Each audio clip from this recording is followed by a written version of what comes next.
Thank you very much, Matako.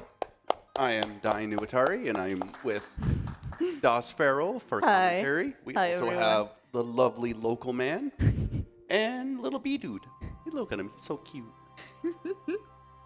All right, we'll get the run started because there's a lot of just unskippable cutscenes. So, we push the button. Yeah, I'll push the All right. button. 3, 2, 1, go. So in a traditional SNES run, before a run starts, we would watch the opening cutscene, and then by watching it once, you can just clearly skip it and go on with life. Unfortunately, with Pixel Remaster, we just have to watch it no matter what. So it does give you a little bit of time to warm up for a run. This road has evolved quite a bit in just a very short amount of time. It has kind of become its own route, separate from SNES, which is really interesting. There has been a lot of mechanic changes. One of them has been that magical evasion no longer governs magic and physical.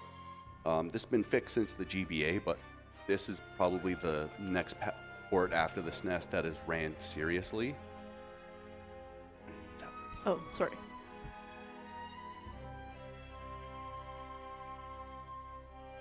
So here we start.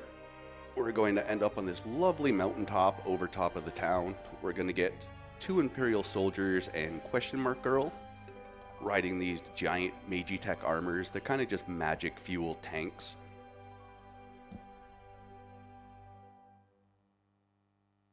Yeah, this cutscene explains a little bit of the lore. There's been a war around magic great 1,000 years ago, and the war devastated the land, and magic sort of vanished in the outcome of the war. And this game opens because there is a country that is beginning to uncover the secrets of magic and being able to use it again.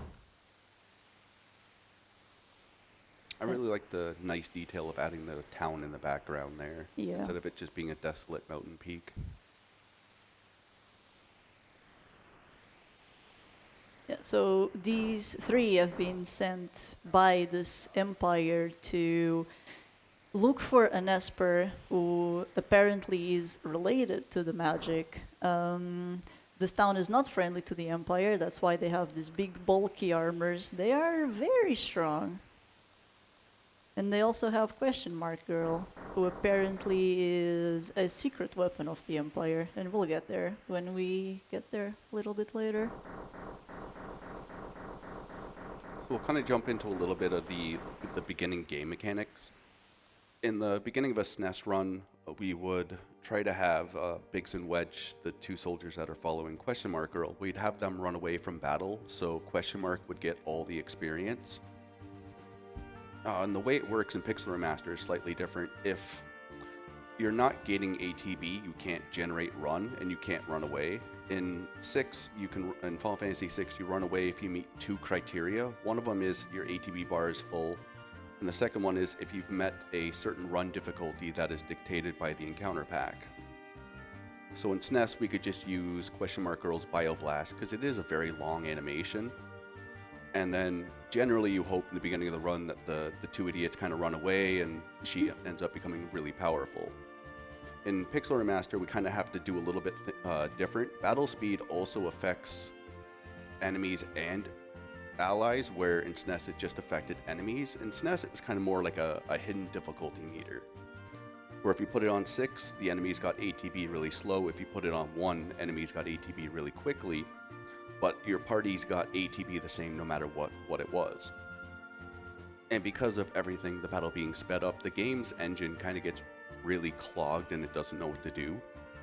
So on top of trying to get the 2 soldiers to run away, what we're also going to be doing is ATB waiting either in an attack menu or a magic menu, letting all the enemies attack first and then trying to run, because whoever you're trying to get out of the battle can't run until there's really nothing going on. So if you kind of just let everything roll, you're going to just end up wasting 20, 30, 40 plus seconds just sitting through extra attack animations and then defending again to try to go through. It's one of those things where you're kind of really just fighting against the game at that point. Just one of the many reasons why this is a superior run. It operates as expected.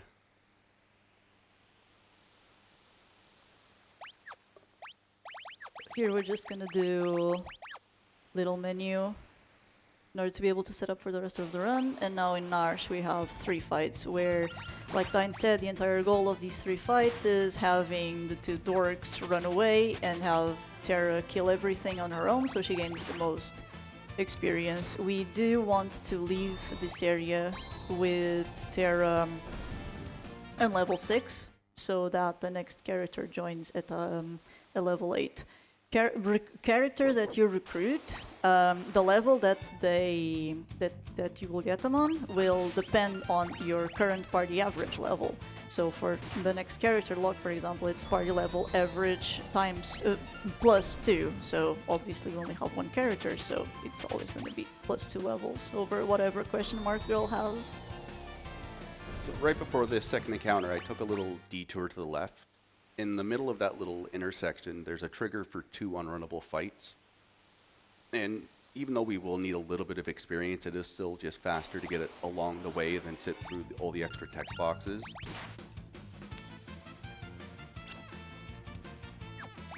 So here we're just going to exit out of the menu, let the other 2 enemies attack. Come on, Wedge, you can do it.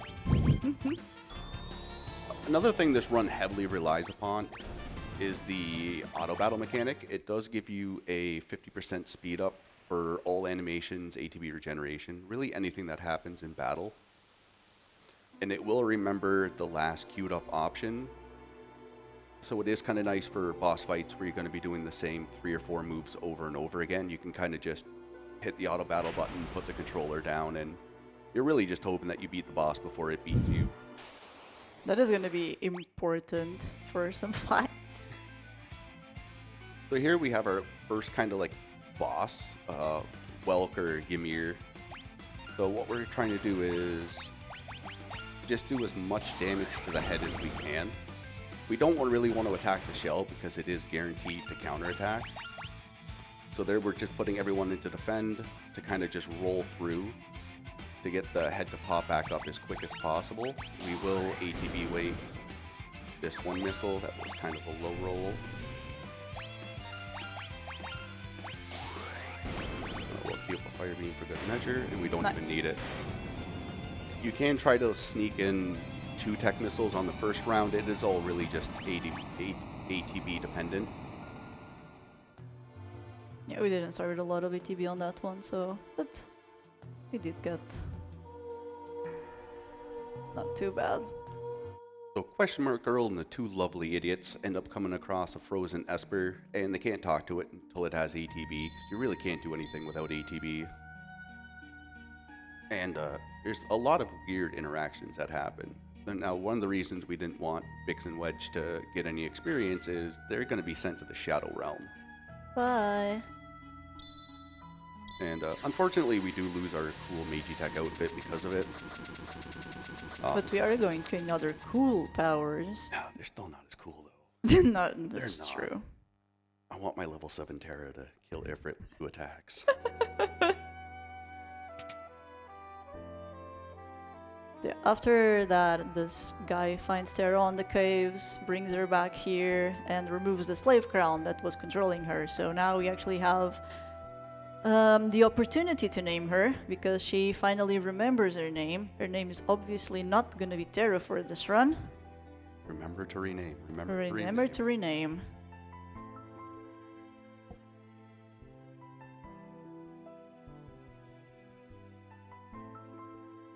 Where's the enter button? There we go.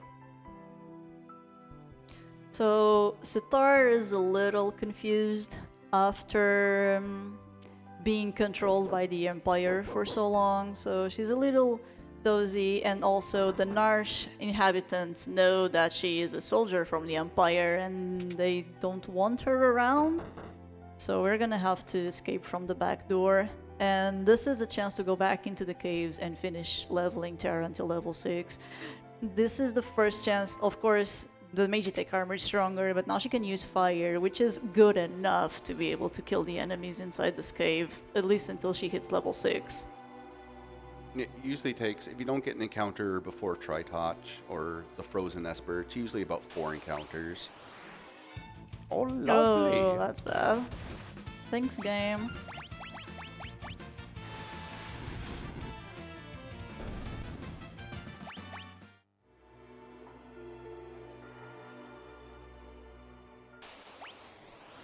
thankfully, once you've kind of like auto-targeted, you're just hitting auto battle, going through the motions.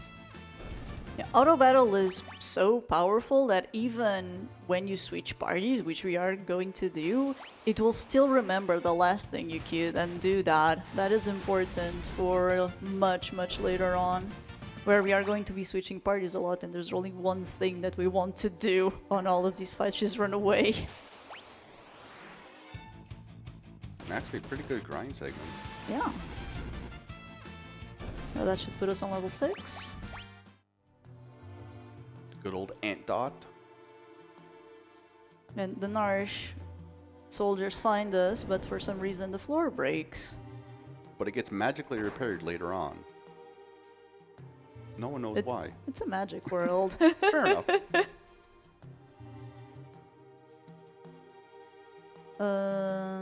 You want to explain now the next segment? Or... No, Taco, you can go for messages if you want. This is a pretty lengthy cutscene still. We can do that. We've got $5 from Mr. Owens. Your cousin gave me this money for you. Let's go, Final Fantasy VI. And we've got, everyone's favorite Final Fantasy fan, $5 from Amaranth, who says, has this ever happened before? This question is for Dai Nuatari.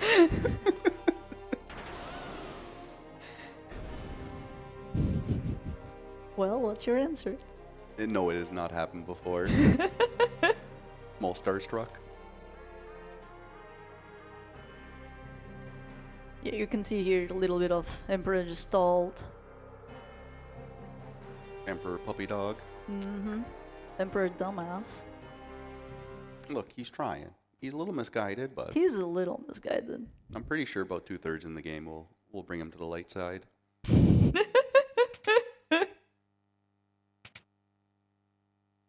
Alright, now we have our friend the treasure hunter. Not the thief. It's gonna be Olsen. Shoutouts to Olsen. So Olsen is part of a branch called the Returners, which is actively against the Gasholian Empire. And Arvis and the town of Narsh are also with the Returners. So Arvis is like, hey, thanks for finally showing up, Olsen. There's a girl we sent in the cave by herself. Don't ask why. Maybe you can help her out, and like she'll be the key for the Returners because the Empire wants her. And Locke's like, all right, I got it. Don't worry about it. So here is where we end up with our first multi-party battle. In the speedrun, there's 3 of them. We end up getting Olsen and 11 other Moogles. Now, in SNES, every character you recruit has a Moogle counterpart. In Pixel Remaster, just because they have a lot more memory to play with, the Moogles are their own independent source. So the only party we really care about is the one with actual Mog. We have to fight these encounters, but most of them can be dealt with by just holding auto battle. It will select attack for us because obviously the Moogles cannot use fire. So after these battles, we will be taking one step just away from where we initialize the encounter. That's for a kind of like a weird draw bug that happens, is even though you've defeated the enemy, the game will still respawn it. And you... So continue. So you can end up getting the same encounter 2, 3, 4 times in a row. Oh, nice. We didn't get cave-in. Oh. Oh, baby. Oh, that was fast. So you noticed right before Dine talked to the Marshal, he stripped Mog naked. This is because he has some pretty good gear that we want to use on other characters. Sadly, we can't take the other Moogles' equipments. All the Moogles in this segment just have very good equipment for being this early. The reason we're able to take off Mog's equipment is Mog just ends up in his natural character slot. So where the game stops you from unequipping everyone else, Mog, he's just like, go have fun, do it. The Mithril Shield is a very good piece of defensive equipment, and the Pike is pretty strong offensively, but it also just sells for a little bit of money, which we do need quite a bit in this run later on. So here, after we end up saving Sitar, forgot the name for a second. They're like, hey, there's a castle down to the south, Figaro. Let's go check it out. I heard the king's a really good guy. So Sitara's like, I just got my memory back. Let's go. So I have nothing else better to do. Yep. I'm gonna trust you because you saved me. And I do really like this king's introduction. I think it's one of the best in the series. That's not ideal. Come on, Luck. You can do it. There we go. One kind of interesting change is those. I already forget what the enemy name is called. They can use an ability called Numbtail, which casts Stop. So basically, you're sitting there for 20-25 seconds, not being able to do anything. In the SNES, they couldn't cast Stop until Terra was level 7. But in Pixel Remaster, they can just do it instantly right away. Which some people will end up forcing an encounter on either the grass or the forest before the desert, just to kind of make it a little safer. You can also just risk it and just hope for no encounters or a preempt. Hey, it's another bee, dude. I mean, this one's also blonde, so I guess it works. I found your brother. King Bee-Dude is the king of Figaro.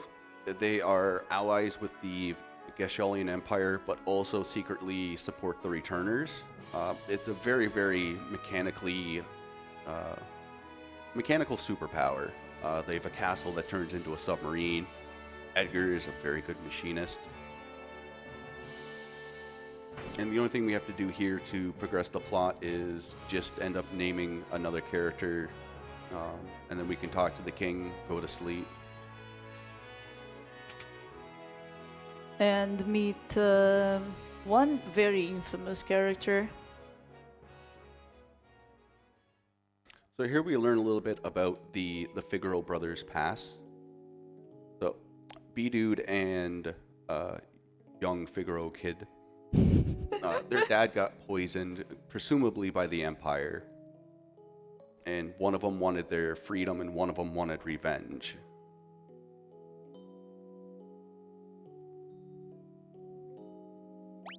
Pojo Dojo.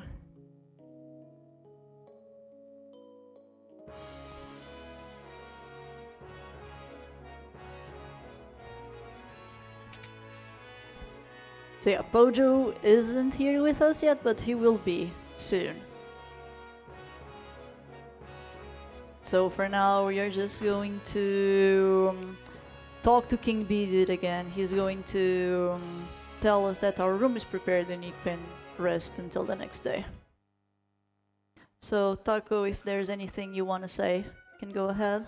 Surely, we've got a $5.02 donation from Kata. It says, it doesn't have to make sense if it makes sense. This is a bit of a crazy one. So we've got a language bid war that's come up. So we've got $2.34 to the Toy Story 3. We've got $0.96 the Cute Cat. We've got $1.23 to Soft Lock Ending in the King's Bird. We've got 14 cents going to the language choice German and Hollow Man. We've got 34 cents going to Dark Oak and Dark Souls. And we've got 1 cent going to the French language and Hollow Man. It's crazy, but it is what it is. We've also got $25 from Zytoriak, who says, good luck in your run, Dine. Did you know if you started a Dragon Warrior 4 run right now, you'd finish around 6 a.m. Eastern time? Love you, buddy. Thank you, You Tarek. actually did it. Oh, that's great. It's been going on for a while on Dine's stream where we meme about starting a Dragon Warrior run, hoping that Dine one day will do it. Hoping one day I can actually know what the game is to run it. I don't know these things. Or running circles around Log. It's gonna come up eventually, but the sprint shoes stack with the dash button. We can go so fast on this game. Thank goodness there's no step route. Yeah. It's kind of like the thief class in Final Fantasy V. Once you start just booting around, you're bopping into walls more than anything else. So that little interaction there for just to catch up a little bit on the story. For some reason, the Empire sent its number 2 Kefka, most lovable clown in Final Fantasy history. Kind of came to collect a girl that really had no importance, and then King Bee-Dude's like, oh, there's more girls here than Sand, so I don't know what you're talking about. And he's like, well, I hope nothing happened to your castle. And for some reason, he set stone on fire. I don't know how he did it. Napalm. Oh, yeah, that would do the trick. Yeah, people in chat are asking where the glitches begin. They don't. This current iteration of the run is glitchless.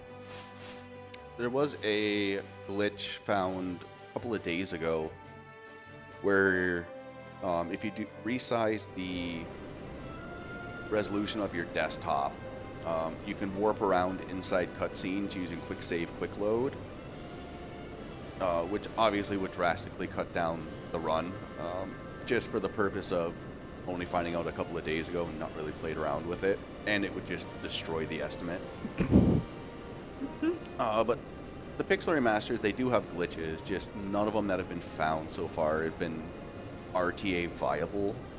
There's a lot of cool things you can do, it's just they take way too long to set up. You have a small fight here. Now we are actually going to fight against these Magitech armors.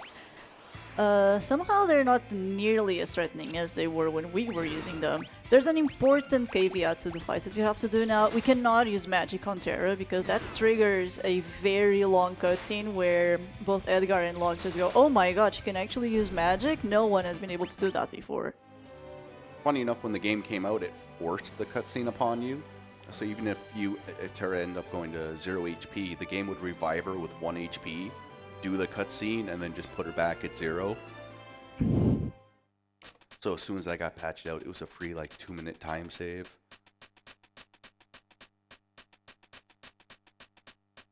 So here, Edgar and Locke are just convincing Sitar to go to the base of the Returners with them to talk to their leader, to try and convince her to join their cause against Kefka and the Gestalian Empire. This is our first Chocobo ride. This is a pretty short one. Edgar, for a lot of people that played this casually, ended up being... Both of the Figaro brothers are just supremely overpowered, no matter really at what point in the game you're playing. Edgar has a tool ability called Auto Crossbow, which we used in the last fight. If you're targeting more than one enemy, it's called split damage. Every enemy will receive 50%, where the Auto Crossbow ignores that, so every enemy takes 100% damage. It's one of the many reasons he just seems so overpowered early on with his tools. So coming up for the next little bit, we are going to be taking pretty much every encounter we run into. 1, we need 4,500 GP for 3 sprint shoes. And 2, we are looking to hit another level cap. Before the next boss, we are looking for Bidu to be 10, Olsen to be 9, and Sitar to be 8. This will make sure that Pojo joins at level 11. Because even though we already named Pojo, he hasn't joined the party yet. Also, you may have seen a character there, but we're actually not going to recruit him on this run. Rip Shadow. Mainstone is so angry. Bye, Shadow. Sorry. You're slow in this game. So you can make an argument. This is quite a bit of a detour. Thankfully, with the 4x dash speed, it's not that much of a detour. But grabbing the Hermes Sandals and Hyperist early does have a lot of good benefits. The Hermes Sandals gives you haste, and the Hyperist doubles your strength. It's not as good as like the Gigas Glove or Atlas Armlet, depending on which version you use to play. But making a slow character fast, especially when he's your main source of damage, there is some really nice potential time save to be had, especially in the later on with the scenario segments as well. I don't want to go in there. Please let me leave. Now we're heading to Mount Colt, where you have both the next boss fight and the next recruitable character. And while we are on our way there, we are going to continue the grind in order to be able to reach the levels that we want our characters to be on. my start as turbo did not hold. Oh. Used to holding start to blow through everything, and I can't right now. The one enemy we're really not hoping to run into right now are the Volmamis. We really would like to turn into them where Sitar is level 7. Since you don't gain stats naturally on a... Interesting. Where you don't gain stats normally on a level up, that's done by the Esper system. The only stats you really gain on a level is HP and MP. So the game needed a way to get around that, and they get around that with using your level for any kind of damage calculation. So even though we are getting a little bit of extra level, it does mean a little bit of extra damage, which is why Terra at level 7 for the Volmamis is so important. Because it is an extra 20 or 30 damage for the fire cast. And now that we got B-Dude with the Gigas Glove, he's pretty much guaranteed to one-shot those Zingrams. I would like... Oh, hello. That's a good encounter. So because Olsen needs a little less experience to get from level 8 to level 9, B-Dude and Sitar need the most experience, so having him run away from one of the big packs really is just nice for kind of averaging out the amount of experience everyone needs. Now we get to the Spiral Room of Death. Yeah. So, Taco, if you want to say something, this might take a while. Sure do. We've got $5 from Sitzar Hobo, who says, "Hey, thanks for all the gift subs to your channel, Dinutare." And then they got kind of angry because we've got $5 more from Sitzar Hobo, who says, "It's Sitzar Hobo, not Hero." Hobo, how could you do this to me? Thank you very much, Sitar. Sitar, you'll always be a hero to me. Always be the heroist hobo.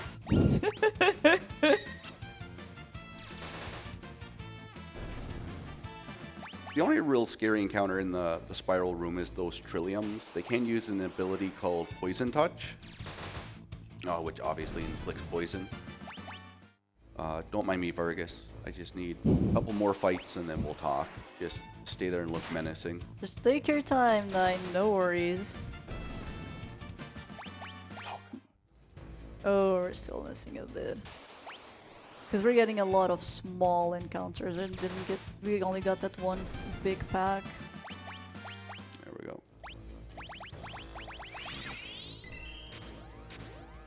Sometimes Mount Colts is like that. That's one of the nice things about running the SNES route is with a step route, you pretty much know what encounters you're going to get, where you're going to get them, and you can plan the route around it.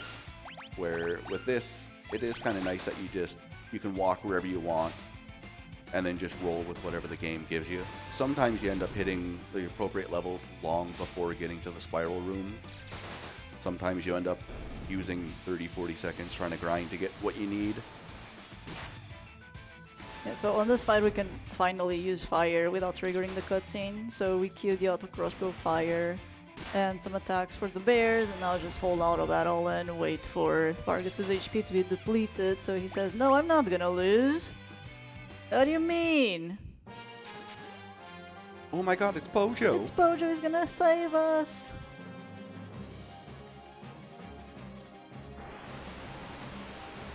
This next interaction with learning Blitz is weird and bugged and silly.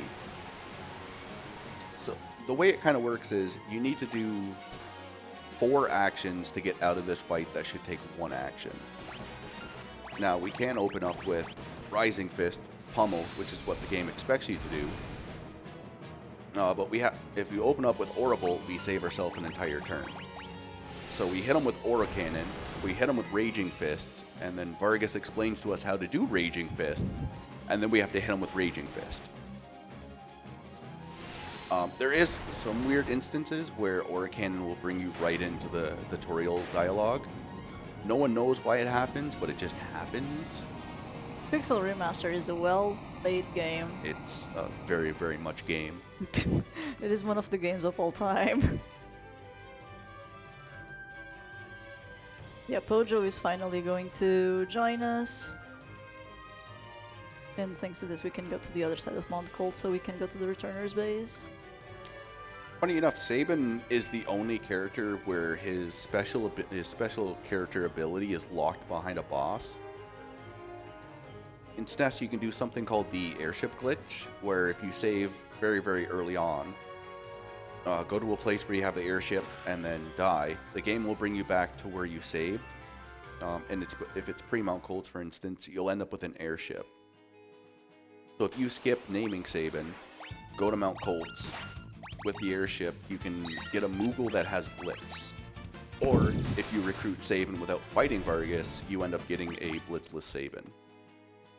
Both are very magical worlds, but you have not lived until you've seen a Moogle suplex a train.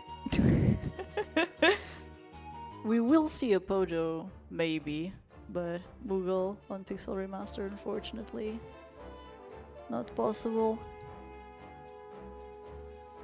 Thankfully, in this version, they let that soldier there on the right just stand there. In SNES, depending on your non-playable character value, that guy can interrupt your walking or you following the other returner soldier. And if that happens, you just soft lock, because you don't gain access back to your characters until you've reached the top of the stairs. And with that NPC in the way, it kind of interrupts a lot of things, and it's very sad. I think we have time for a few messages if you want, Taco. Surely, we've got $5 from Terra229. It says, go on, give us your best Kafka laugh. Come on, Dine. Famously known for his bass range as Kafka. My brain died there for a second. I don't know, I can try. I'm terrible at this. I'm not sorry. Delightful. That is going towards the Pug Dog blindfold for Celeste Chapter 1. We've also got $5 more from Sitar Hobo. Dine, how do you feel about birds? Be honest. They're all jerks except Cookie. Cookie is the goddess of birds. Thank you, Dine. I can't trash talk. You're too close to hit me. Oh, wait, hold on. I got told I'd get yelled at if I didn't talk to that piece of paper. So, this entire base is just the returners trying to convince Sitar to join them.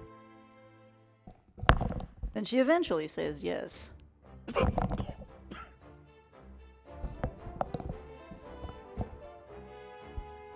So if you talk to that piece of paper, Ben somehow realizes it's there and then just throws it in the pot. I got told I had to do this or I was going to get yelled at. I hope you're happy, B-Dude. Stop looking at me with those judgy eyes.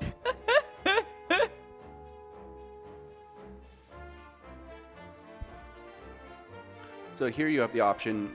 Bannon tries to pull the good old guilt trip where it's like, hey, Tara, you're our last ray of hope. You have to join us. He's like, look, I don't know what's going on. I'm just confused. So in the SNES run, we would say no to Bannon 3 times to get the Genji glove and to skip this cutscene. But in Pixel Remaster, the Gauntlet is actually the superior choice. And coming up in a little bit, and then during lock scenario, you'll find out you can get some very good damage, especially for physical attacks, very quickly for no work.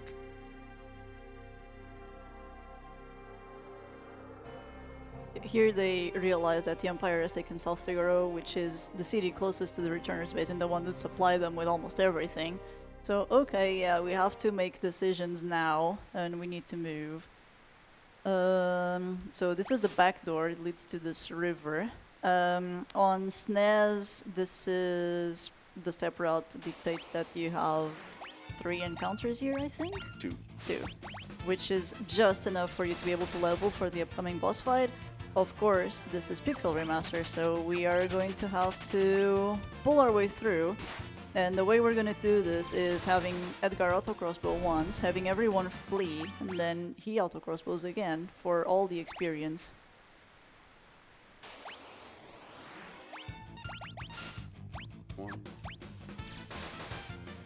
These lesser Loproses are probably the scariest encounter you'll get on the river.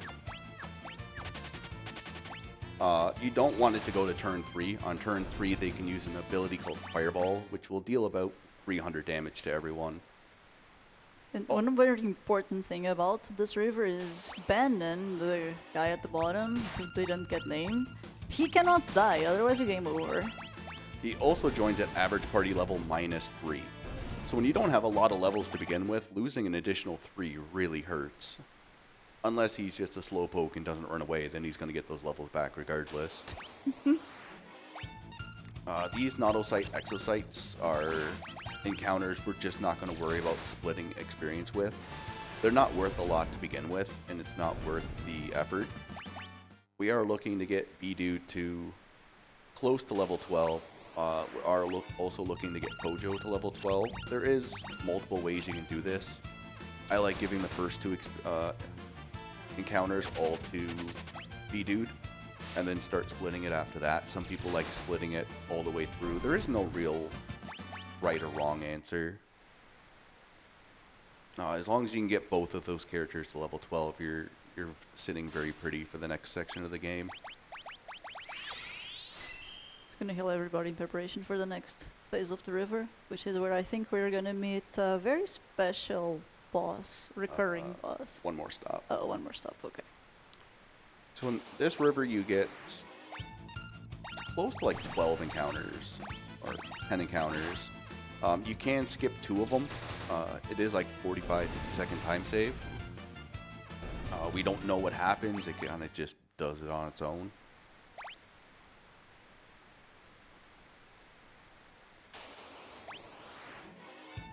Digging the shades on Pojo. He couldn't be... Like, Pojo is hard to be cooler and then you put shades on him. I'm waiting for the old man to get the shades. Oh yeah.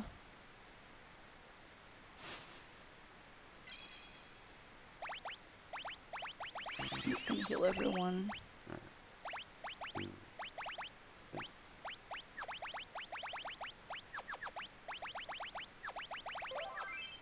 This will be the first quick save. If you end up dying on the next boss fight, you end up just getting sent back to this room. Doing the quick save just saves me from doing the menu. You still have to unfortunately go through the river and take the 1 or 2 encounters along the way. In SNES, Ultros is a very scripted fight. In PR, it's a little scripted. You can kind of know when you're going to kill and how risky you need to be to play.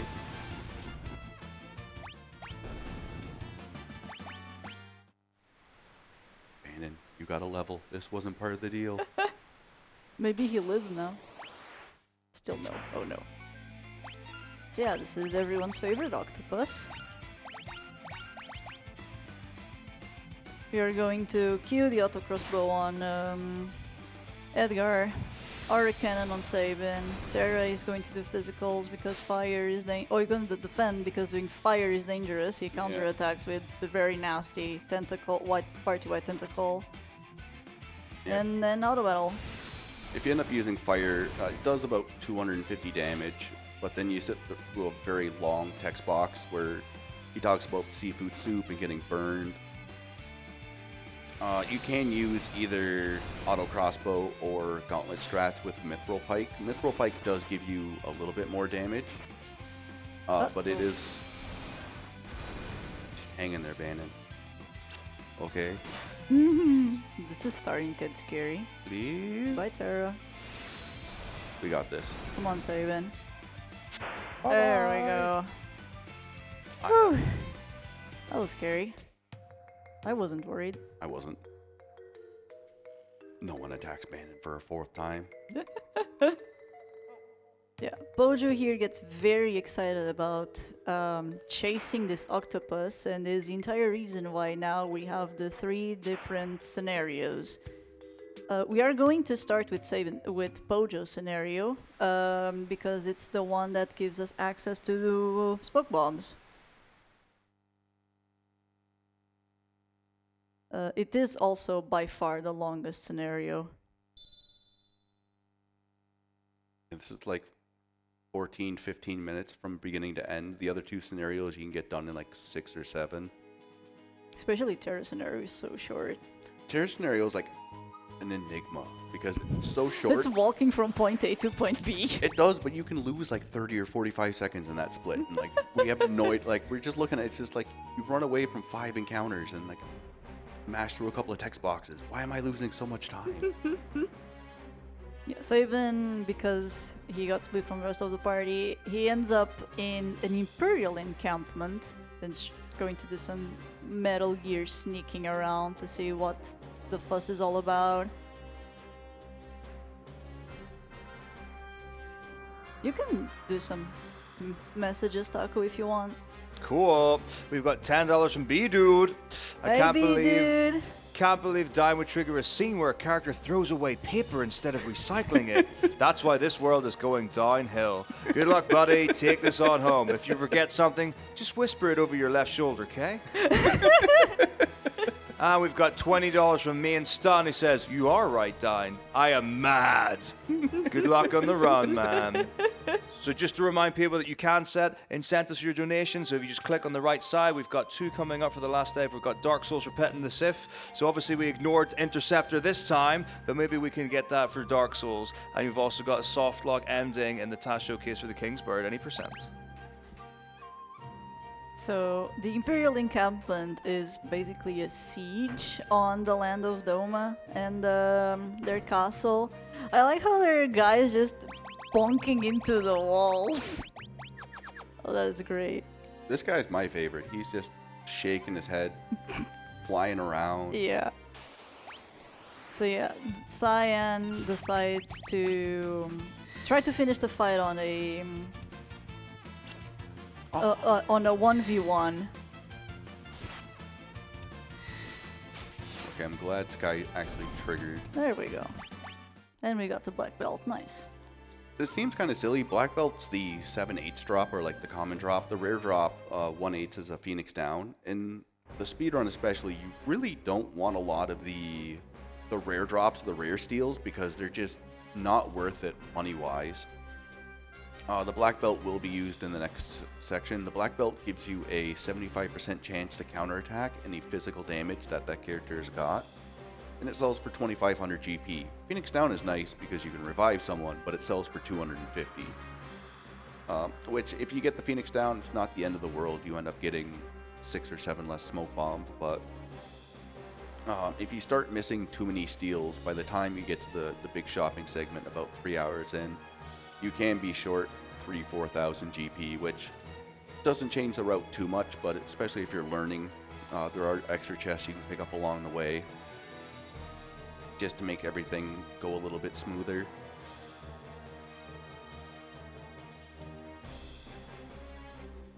So here we find out General Leo got called away from Doma.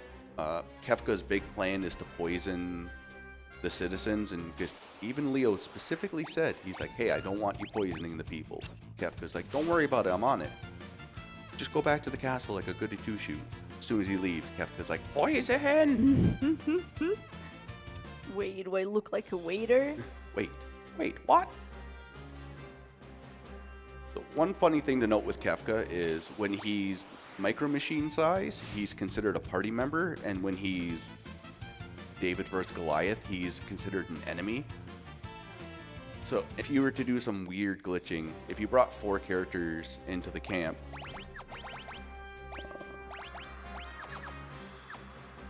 quick save. I died to this in practice. Oh no. If you end up bringing 4 characters, Kefka just doesn't spawn in battle because there's not a free open slot. So we put the black belt with the Hermes sandals on Pojo. Nice crit. Nice crit, yeah. And Pojo going hard. Alright, can we finish this up, please? Thank you. You're really just hoping to get counterattacks like no tomorrow. While we're busy fighting for our life, Kefka is pouring in some grape Mio into the water.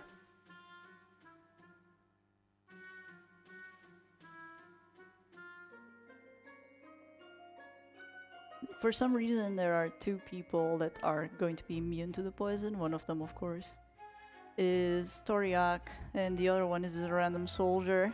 They didn't like tea time. Yeah. This cutscene is brutal. People just start dropping.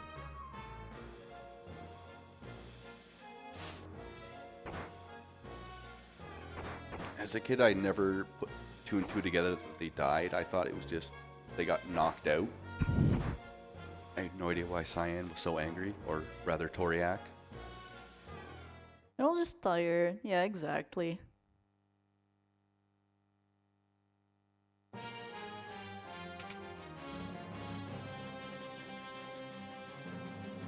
Yeah, unfortunately the poison does get to the King of Noma.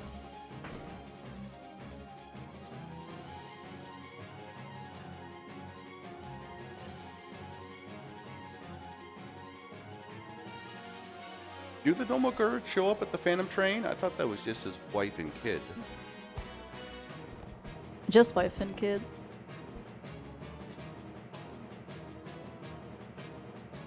Phantom Train is very selective. Phantom Train only cares about important characters.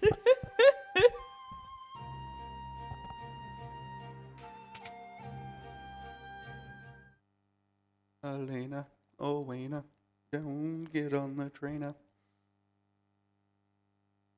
You can go for a message, Taco. This cutscene's too sad.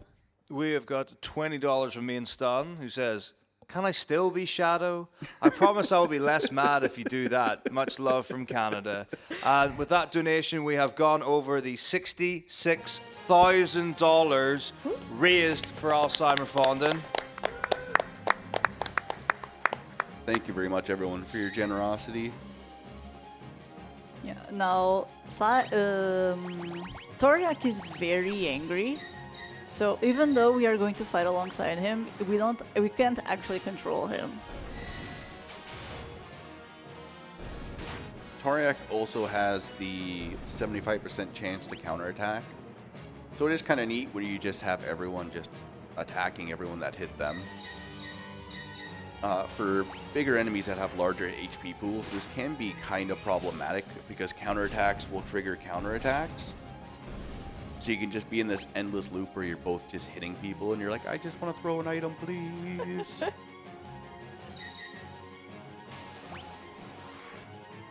So this is the third fight with slightly stronger enemy. Yeah, we're waiting for the last enemy to die before we started queuing Blitz on this guy. Should have just ran with it.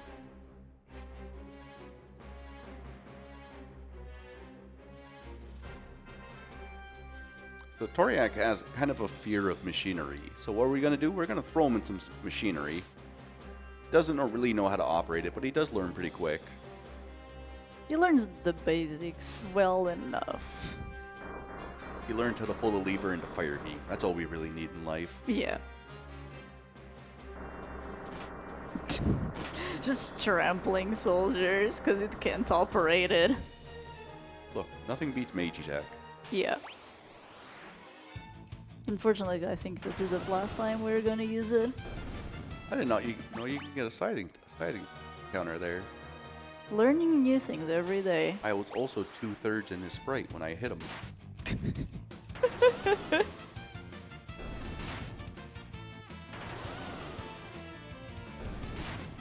Okay, can we please stop hitting him?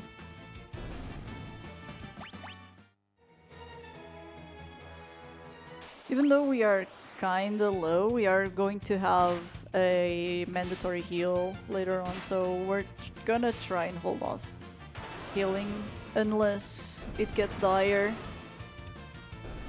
But we have autosaves. Also that.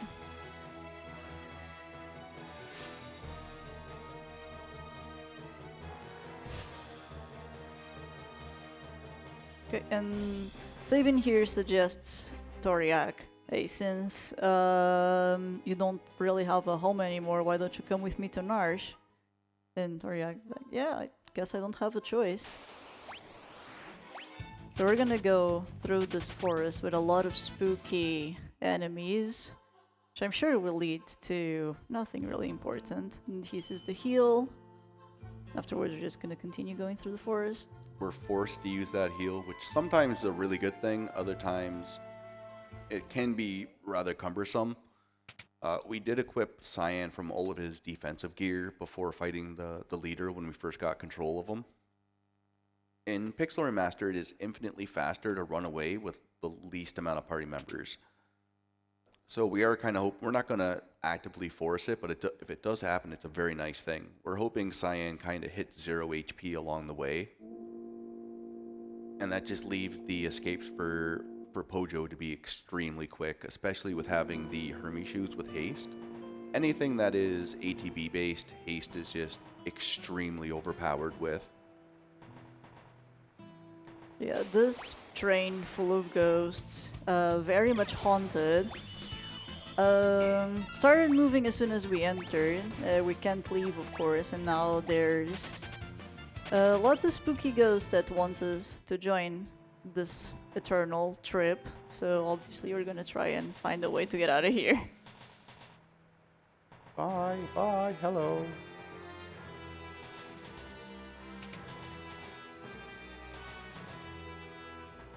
Yeah, so Phantom Train works a little bit like a puzzle. You have to figure out the correct way to move in this dungeon in order to be able to escape. Here, we aren't really interested in taking any of these fights.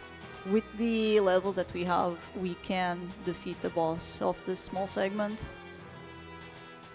Yeah, we really won't be worrying about gaining any more levels until about the 2.5 hour mark. We'll be rocking level 12s and level 11s for a very good chunk of the game. One thing we're going to be using to make up our damage is just relics. Like coming up, there's a relic for anyone, but we'll be giving it mostly to Sabin, the earring, which will increase magic damage by 25%. We can equip 2 of them. And Sabin only has 2 physical blitzes, which is Pummel and Suplex. Aura Cannon is magic, and in this game, magic is just heavily favored over physical. So getting a 25 or even 50% boost over physicals capped at 25 just makes him an extreme powerhouse.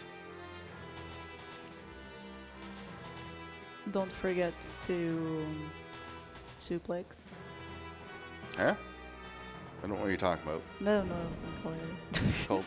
I don't have suplex. Oh! Oh, that's not good. So we are going to have to kill them.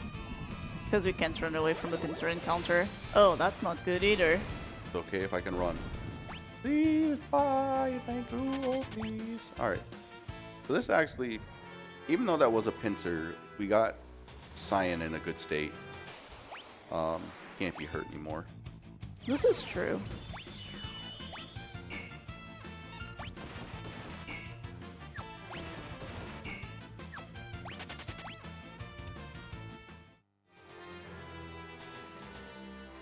Make our one stop.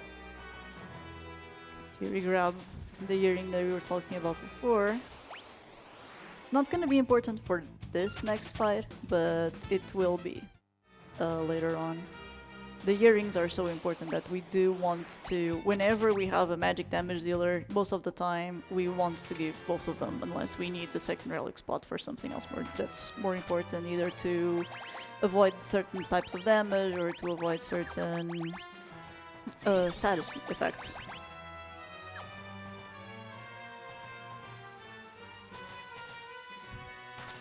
And here we try to stop the locomotive, and the Phantom Train actually talks to us and says, "What do you think you're doing?" Hi, friend. Please, no. Actually, I think we're okay. So this one's for the fans. I think I can sneak one more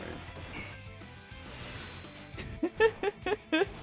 Condemn's going down real quick, though. Okay, maybe I can't sneak that in. Come on, come on, come on.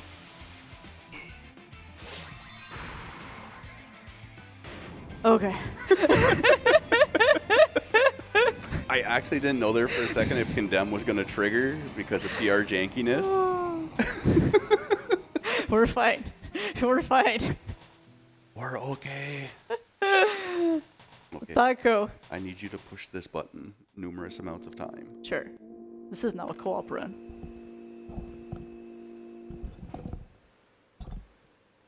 Taco, take it away. We've got $5 from DJ Half, who says, I want to thank Dine and Das Pharaoh for remembering, renaming the characters. Love you guys. Thank you, G.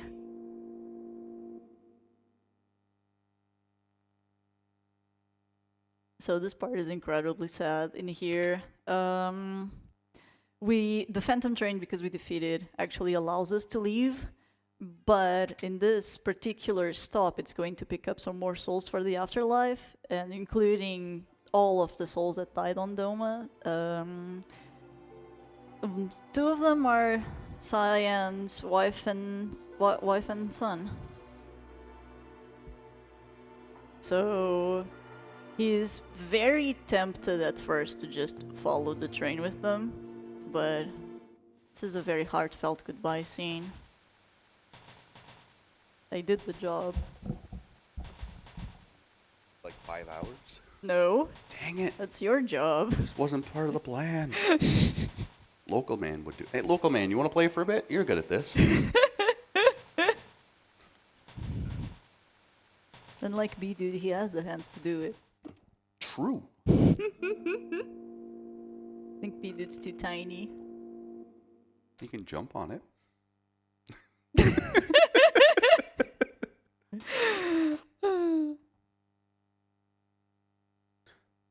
In SNES, this is a time cutscene. Thankfully, in PR, we can just talk to Moby Cyan or Cyan, are you okay? Moby Toriak, and we're good to go. He's still poisoned Oh. from Diabolical Whistle.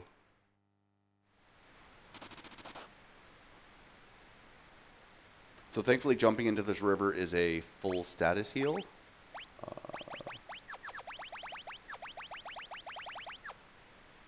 So it will revive any characters that are dead. It will cure poison, petrification, anything like that, and top up your HP. So this is a timed fight. You have these species, but these don't matter. We do want to kill one, and now we are going to basically wait until the trigger happens.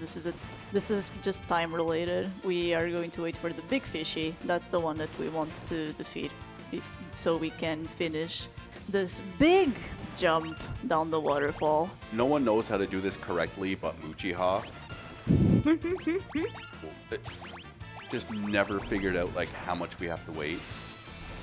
There's Rizopaz. So once Rizopaz shows up, ooh, nice crit. Yeah. 2 aura cannons and a physical attack from Toriak will pretty much take care of him. This is, even though a lot of these fights look pretty simplistic or pretty easy when everything goes right, if something goes off script, like you don't get the first aura bolt off in time, a lot of these enemies have very, very scary attacks that we're just avoiding by trying to just go glass cannon. Rizopaz especially can use El Nino Wave turn 2, which will deal about 240 damage to everyone. Even more to Toriak, just because the only thing he's protecting is a sword.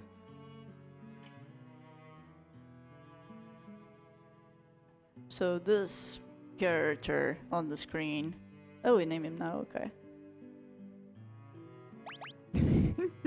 Bam Bam. Bam Bam.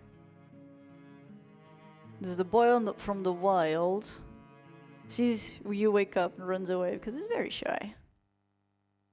But we do need to recruit Bam Bam before we can progress. Or suplex him if he's been a bad boy. Let's not suplex Bam Bam, poor guy. He's cute. He doesn't deserve it.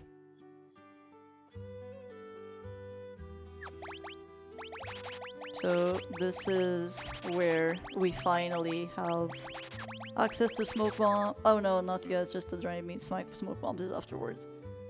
In order to recruit Gao, we need to find him. He only appears on normal fights. He will not appear if it's a pincer. And he will only appear after you kill all the enemies on the fight. So this is a good fight for him to show up. It is RNG whether he shows up or not. So hopefully first try. Hey, there he is. Bam Bam. There's no worse Good boy. feeling than throwing the dried meat on yourself because either you didn't push left fast enough or the game just said no. You're like, well, I guess I'm going back to Mobliz. So, Bam is a needed character to progress. we're trying to find a way off, trying to find a way out of Brazil, and only he knows the way for it. So we gave him a little piece of meat, and he's like, "Oh, you guys are strong. I'll help you out." Just jam to the Velt theme. The Velt theme, Spinach Reg, Searching for Friends. This game just has so many good hits. Pixel Remaster does an extremely good job on enhancing the SNES feel. The Chocobo theme song, we don't talk about that, but everything else, the Pixel Remaster just really nailed the music.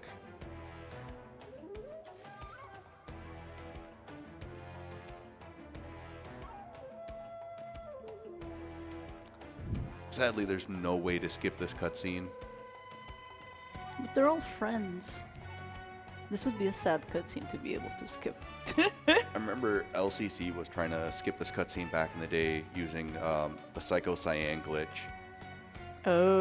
And you went through the whole cutscene, and right at the end of it, you heard the swing from Retort or Sky kicking Oh, up, and that's it was glorious. like, oh no. SNES FF6 is put together with glue and the hopes of children. It's amazing.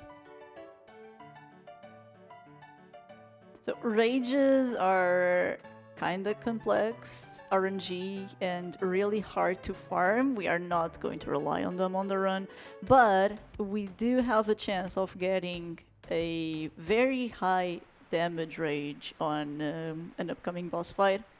It is very low chance, but if it does happen, it's pretty hype. At this point, we're just hoping he hits.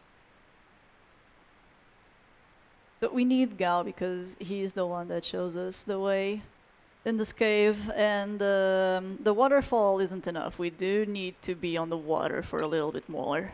Not only does he show us the way, he shows us how 3 people can simultaneously use one helmet.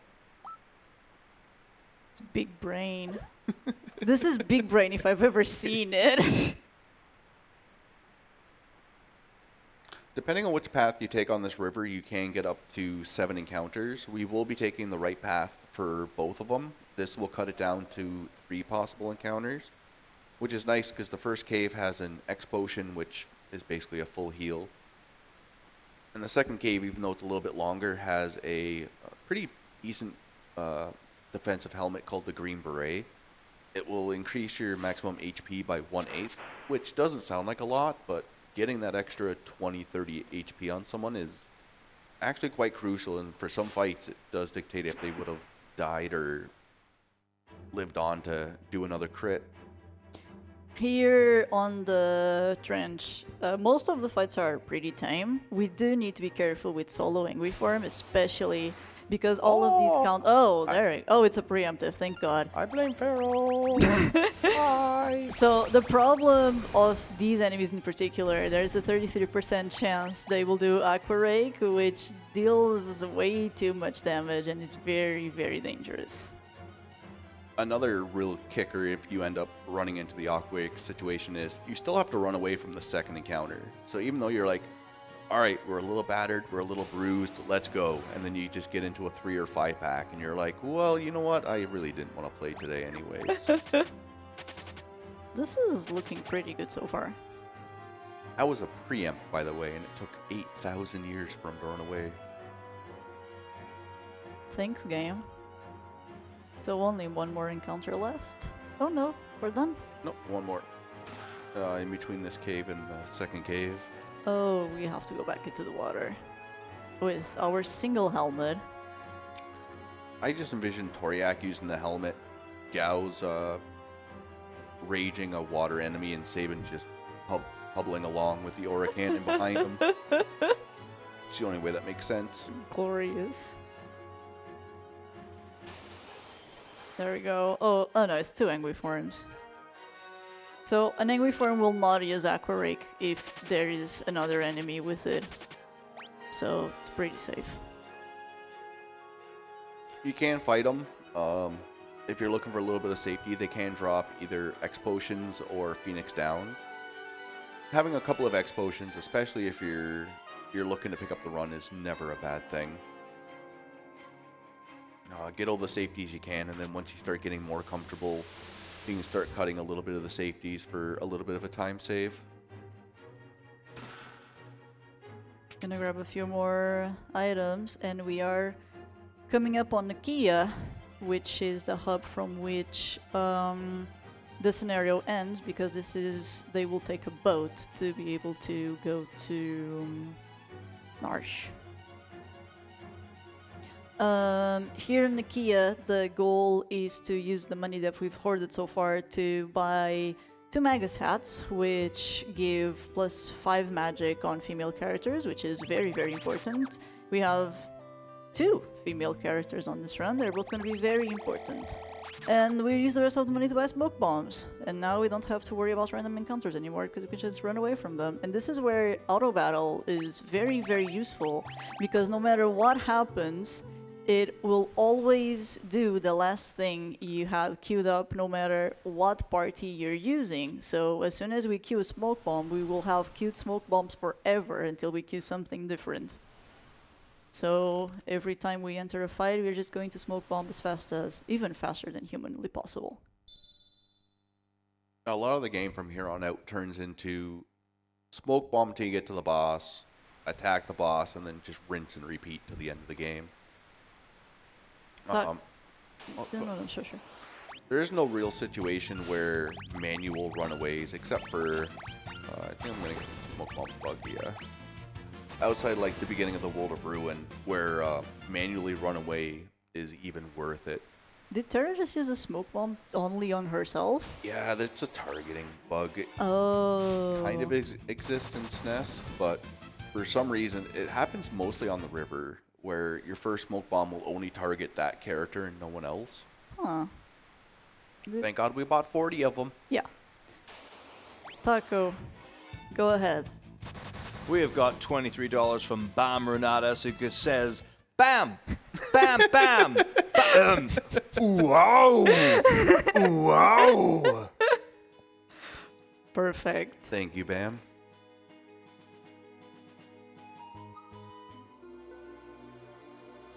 So yeah, Terra scenario is by far the shortest. You just need to finish the river, run away from a few fights, and you have this small cutscene, and that's pretty much it. We are just going to prepare Terra for the next segment, since we can control her, and go to the rendezvous point for the returners, which is inside Narsh Cave, where we've been before. You don't necessarily need to give Terra the Hermes sandals for the haste.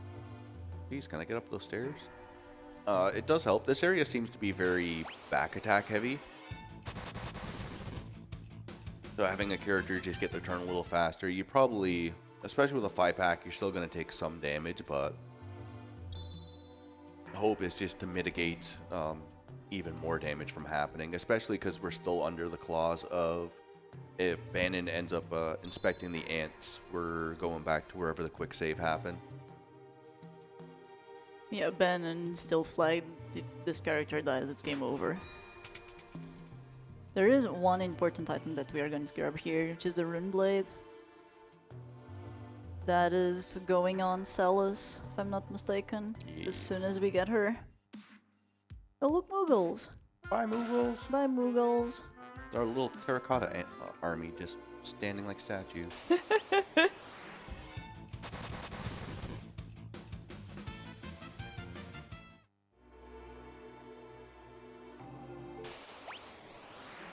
Here. Loss! Aww.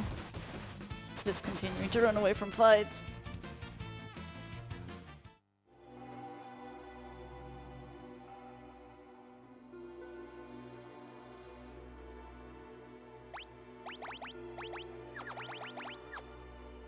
Another reason we do Terra scenario before locks is we do need a lot of the equipment that Edgar and Terra were housing. Terra really not so much, because it was just really mainly the sprint shoes, maybe the running shoes.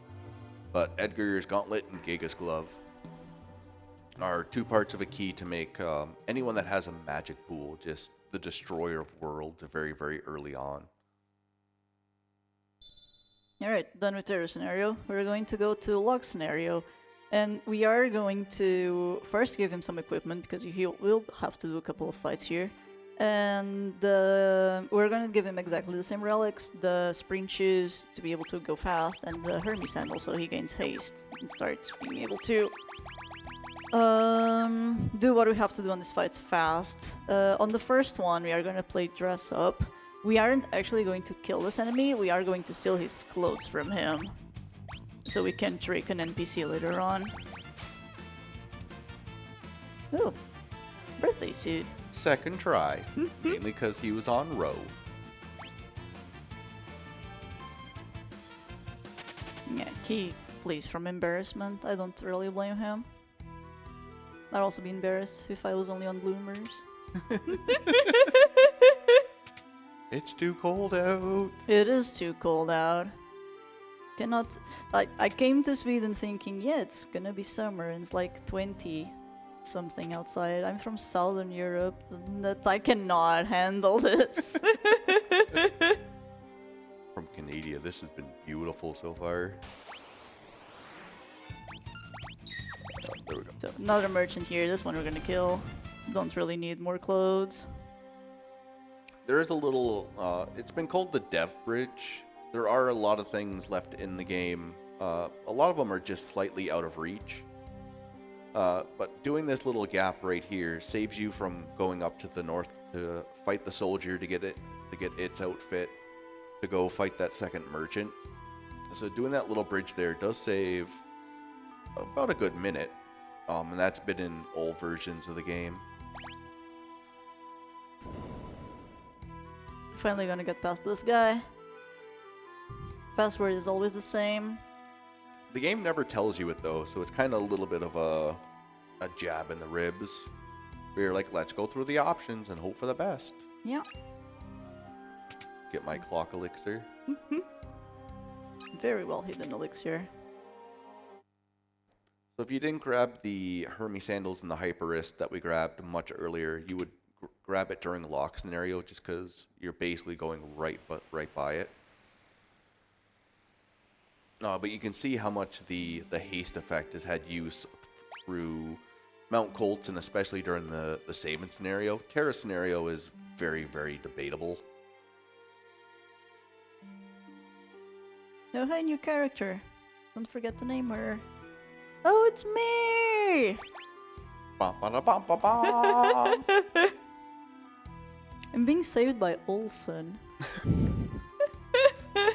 Totally seems correct. Totally correct.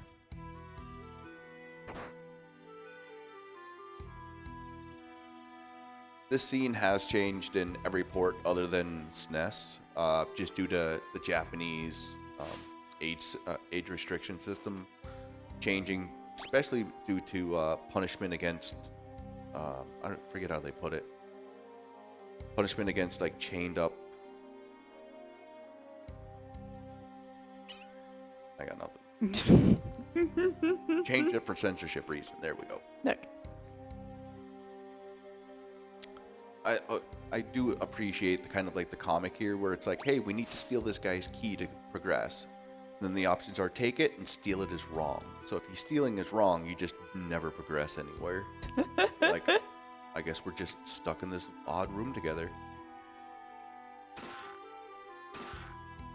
I'm gonna grab a few guild chests.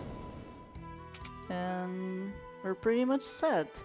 I do really like the Cella's recruit on the SNES in particular because there's so many things you can do with it to trigger various glitches, and SNES obviously has a lot of glitch to run, so you can either not recruit Cella's at all, or you can name her but not recruit her, which does two very different things, and they both diverge into two different routes.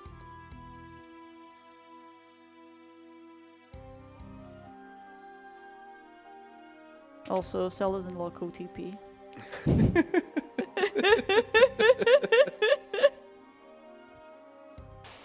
Oh, really? And it's a back attack too. It's rare you get an encounter on the walk between South Figaro and the cave. I think the game didn't like my take. I don't think it did either. It didn't try hard enough, though. It's got another 4 hour, 3 hours though. Let's not taunt it too much. Yeah, so we've been on this cave before, and this game has an interesting gimmick to it, which is certain chests will evolve if you leave them alone, and this is one of those. I don't recall what this chest had before it evolved, but now it has a thunder rod, and rods are broken down. Do you want to explain why? Rods will deal the... Well, in SNES, they'll deal the highest possible damage. They also ignore things like magic defense, wall, shell. In Pixel Remaster, they still do all that goodness, except...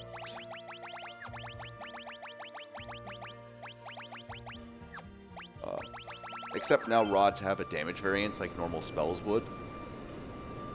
But they're still extremely overpowered, because you generally lose half of your damage to the enemy's magic defense. So this fight is supposed to teach you about Runic, but we are not gonna use it, as because of all the equipment we got on Celis, she two-shots this thing with physical abilities, with physical attacks. This is actually really important. You cannot do this on SNES because your equipment isn't strong enough. So on SNES you have to use the Thunder Rod, but in here we can save it for a later fight where it's going to be very, very useful because it's a much more dangerous fight than Tunnel Armor. The Rune Edge really just breaks everything wide open. For any character that has a MP pool, it'll take anywhere between 12 to 19 out of that pool and guarantee a crit. Now, if you don't have a magic point pool, you can still get lucky with the 1 out of 32 crit. But giving the Gauntlet, which is a double battle power and a 75% damage increase, and then giving the Gigas Glove, which is an additional 25% damage increase, and then crits, which is 2 times, you start throwing all these multipliers together and you just start outputting extremely stupid damage.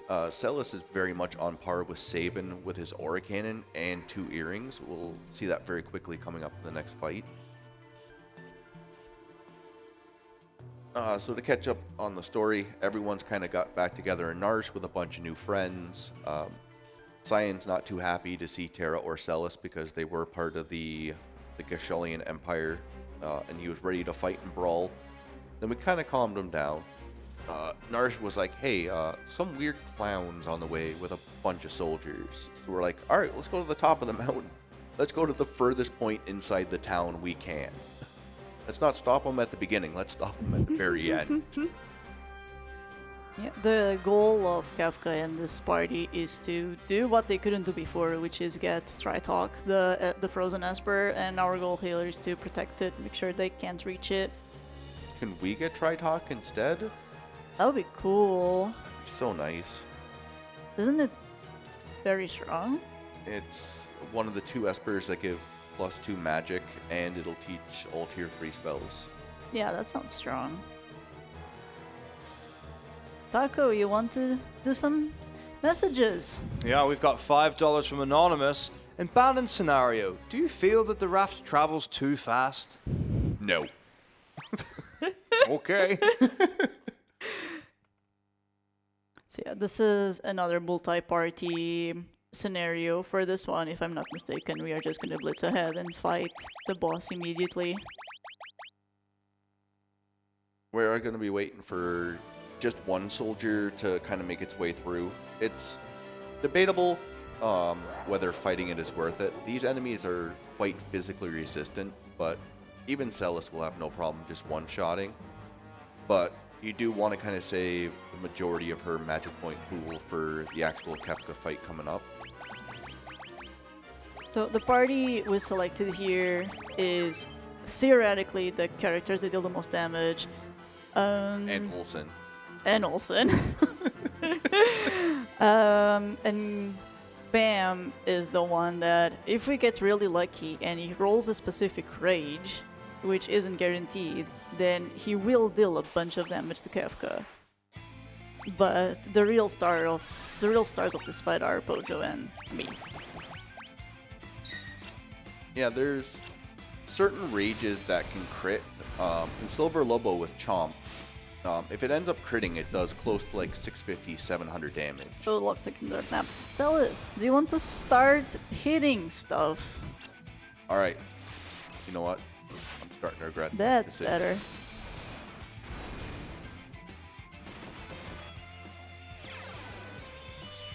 We're okay. Rub a little dirt on it. We're fine. Also took a dark nap. Okay. You know what? We made it. I'll take it. Yeah. Sub 120 Kefka nourished. Not bad. So one important thing in this game, boss fights don't give experience. So even if characters at the end of boss fights are taking the dirt nap, that doesn't matter for levels at all.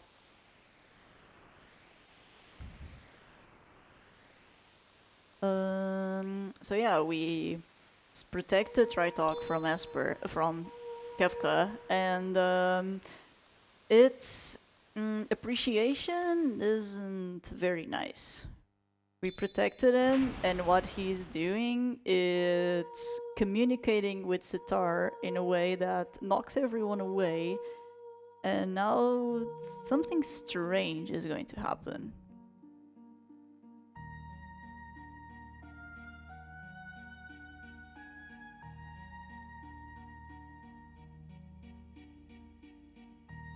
So Terra can communicate with Espers in a way that isn't really conveyed to the player. You do know that they are communicating in some way, and Tritalk awakens her powers twice. First on the Narsh Cave, and now here, where she transforms into this thing, and she flies away screaming her lungs out.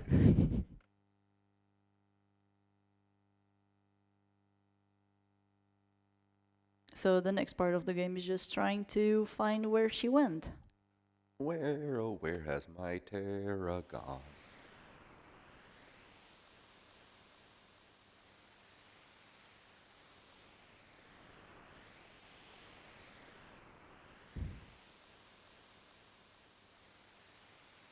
Yeah, Taco, you can do messages.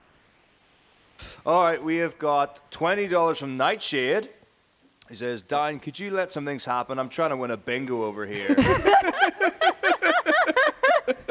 Just kidding. Love you, buddy. And Pharaoh, too. Hey, Thank you, Nightshade.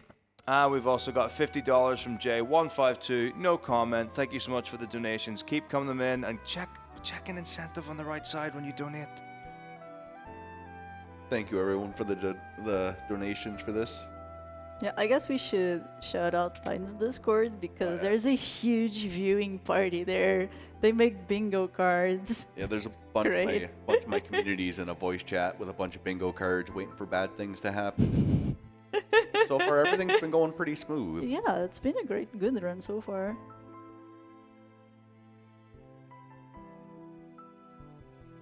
So this part kind of gets a little misleading. Some people think you need to create two parties, one to protect Nourish and then one to go to look for Terra. You only really need to make just one party. You can bring 4, 3, 2 characters, whatever you want. The party we have now is pretty much what we're going to be sticking with for a good hour or so. The run. Edgar is just very good at multi-target AoE damage, and he's pretty decent at single target. Sabin is extremely good at single target. Locke is just a naturally very fast character, so him throwing smoke bombs is pretty much his only goal. And then Celis with her current setup just does a lot of damage very quick. You can't really beat the good old just attack animation for time versus damage. So last time we were here, Figaro Castle went underground. After all of these events, it finally resurfaced. So we can now go to this shop and buy some more tools for Edgar. We're gonna buy Drill and Flash.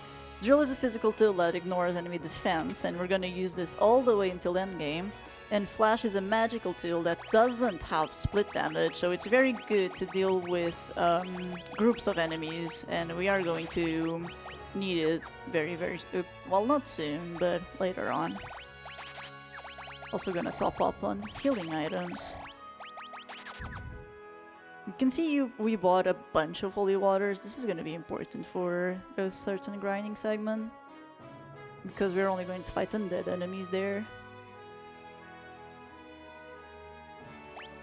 In the SNES version, or SNES and GBA, Edgar needed to be the party leader to get a 50% discount. This happens at Figaro Castle and Figaro Town, where in Pixel Remaster, because you can swap your party leader by using L1 or R1, he just needs to be in the party to get it, and having him as just in the party for the discount is one of the big reasons why we're able to buy so many curative items and the tools themselves, because the tools is, without his discount, are a good 4,000 or 5,000 GP. Dine says, for the record, there's also good things on the cards. I don't believe that for an instance.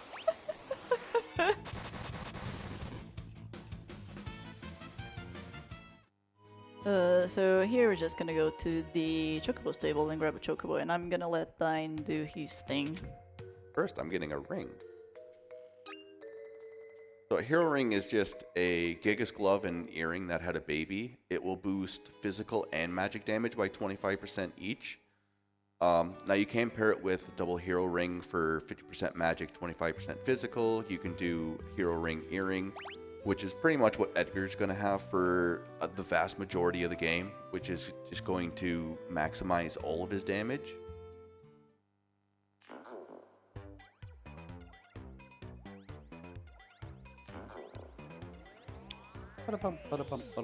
I like to ride my chocobo. We're going to Zozo to see what Terra's doing, 'cause she DNA'd evolve into a pink Esper and then flew away. Gal is very upset with her right now. She thought they could be friends 'cause she was really cute. We can Chocobo clap theme for song that, right? Sucks.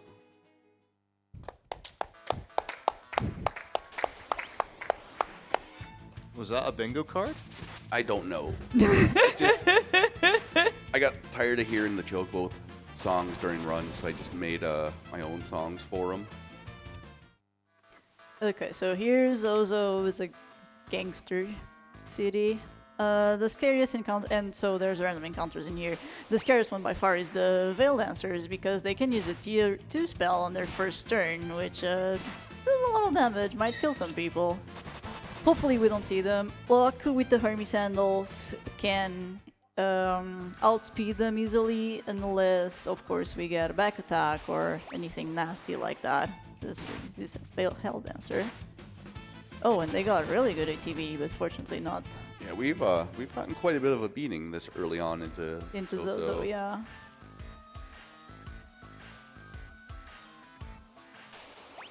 There is an item that we are going to pick up here. It's going to be used for a few fights, and once it's not useful anymore, it sells for quite a penny. It's like 5,000 GP. It's 5,000, yeah. Especially for being like 4 steps out of the way.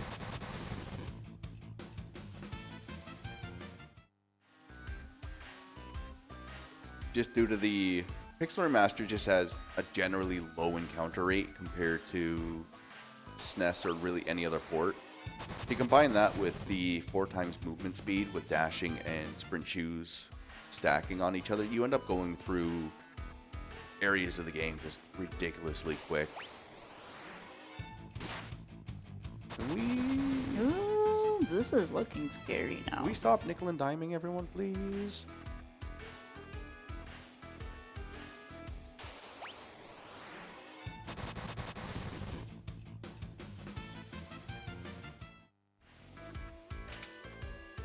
The worst feeling is when you get an encounter with a Veil Dancer in that little small room there.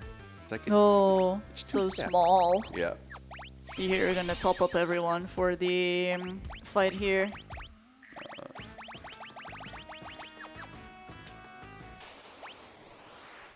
So that Illuma, once his HP is below around 2,000, he will throw healing items and cast Protect on himself, which reduces physical damage by 50%, which we don't want to see.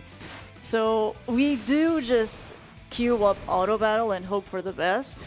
This is, for all intents and purposes, a damage race. So hopefully we can kill him before he does the healing items. Alright, you know what? Oh, nice crit. Saban targeted that guy, and I don't agree with it. I know B-Dude probably won a square on his bingo card there. I have been extremely lucky with Saban still targeting Datlum, or just really anyone.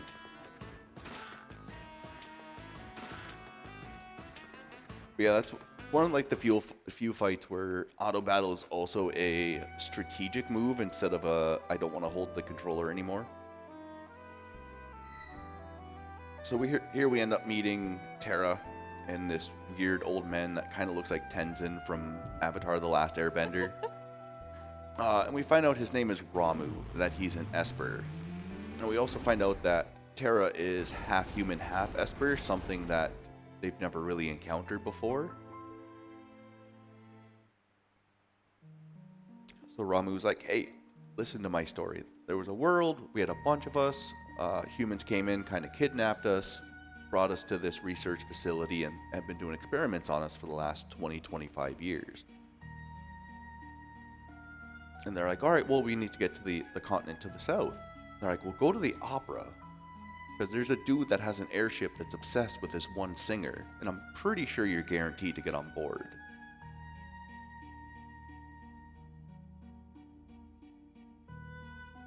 So Taco, if you want to say something. Sure can. We've got $10 from B-Dude91. Dine, do you think you'll ever be as smart as B-Dude? Why or why not? B-Dude's intelligence is beyond all comprehension. It might not be clear, but there is always a picture behind it.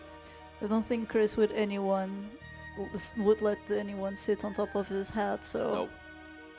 has to be someone with special privileges.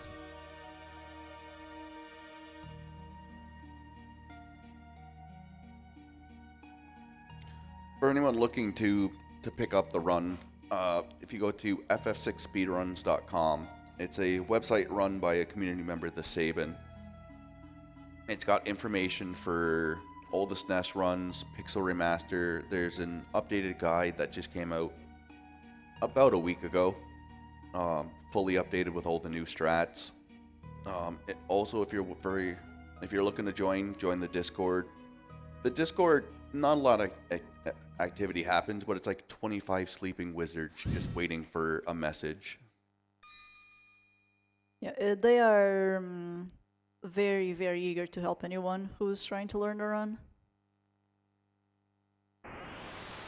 And this is our introduction to Esper. So Ramu drops these three from the ceiling, and he himself turns into an Esper. So now we can finally start gaining stats under Espers. So we are going to equip everyone that we are going to use from this point forward with an Esper. Espers both teach us magic and also beyond giving us stats, and we do want to learn certain magic spells at certain points. So it's very important to be able to juggle the Espers that we want between the characters that we want.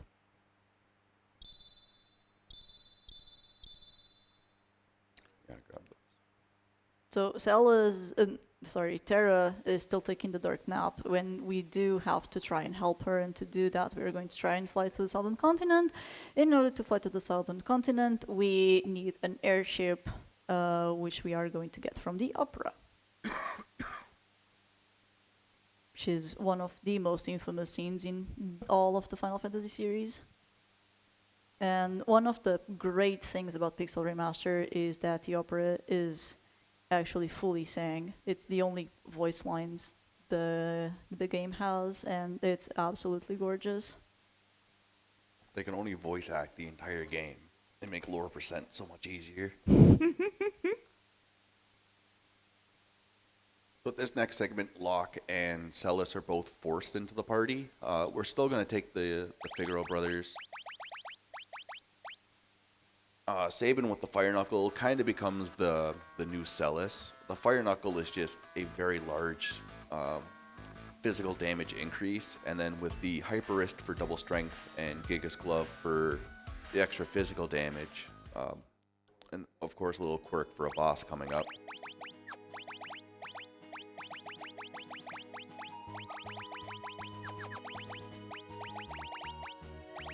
Just rearranging equipment on everyone. On the next city, we are going to buy a white dress, which gives female characters +5 magic. Both female characters are very much focused on magic, so it's interesting that the equipment for them also focuses on magic. Oh, that's not nice, game. Oh, baby. So again, we are surrounded. Pincer attack, we need to kill one of the sides. Although now we can use Flash, because we already set up Edgar in order to be able to use it for what? the Opera House. This was not part of the deal, Blackheart.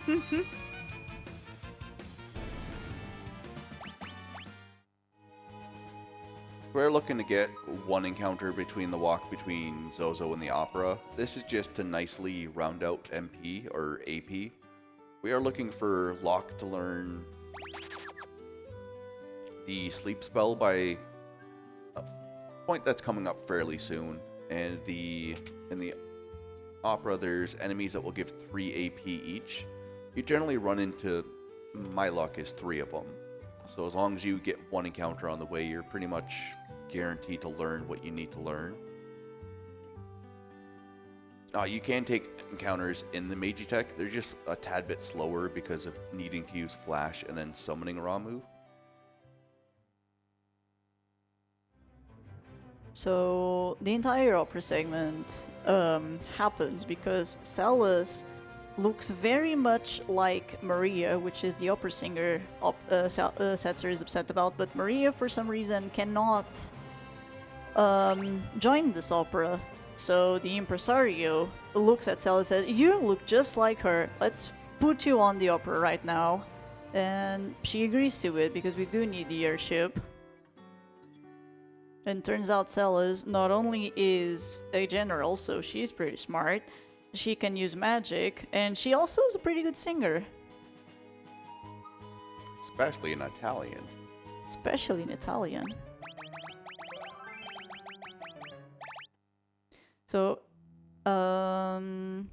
one of the best languages for the opera is Italian, but in order to be able to do that, we do need to go to the main menu. But it's a pretty quick change.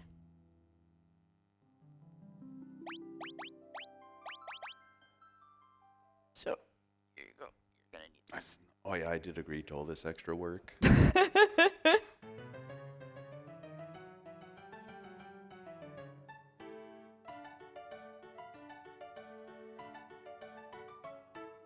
So enjoy text boxes in Italian. I don't know. No, I cannot translate Italian. Yeah. What do you mean? We can't just seal Maria away, but she looks like Maria. What are you saying? Put Maria aside and we'll use Celis. Play it. That's pretty much the TLDR. Somehow Celis just goes away with this. Locks herself in the room after face planting into a door. Does the do re mi and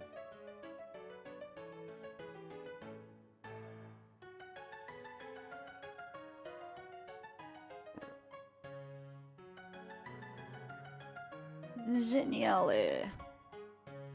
I like how Celis just panics. Wait, I have to sing an opera? No! Get me out of here. Locke is just singing now. Mess with her. Locke is a meanie.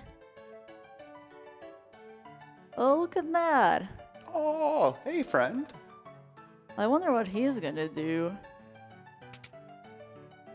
Surely he won't interrupt anything. He's just here as a visitor. Yeah, just here to enjoy the opera just like everyone else.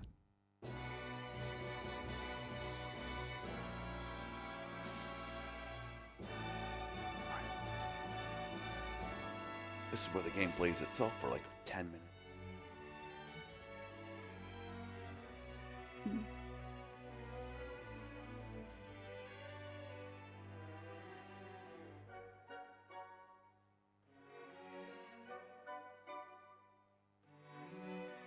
Is everyone sitting down to enjoy the show?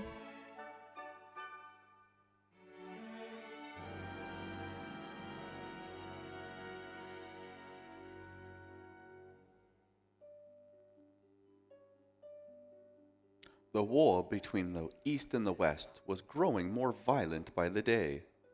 Draco, a soldier for the West, thinks of his love, Maria, back at home.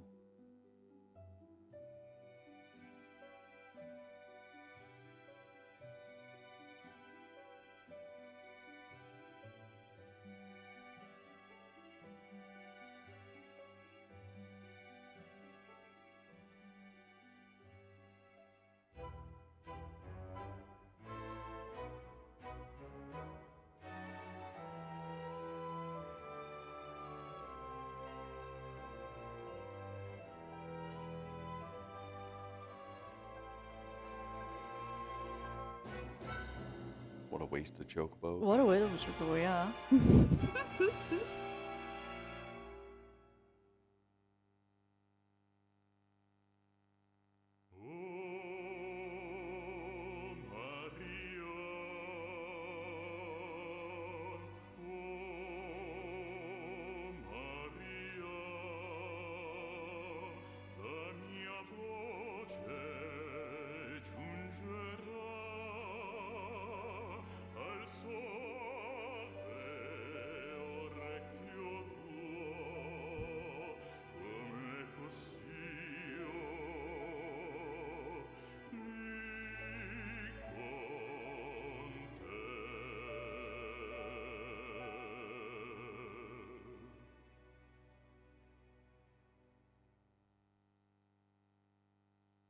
So we're gonna take control of Flock for a second here, because he wants to see the Pregicelis.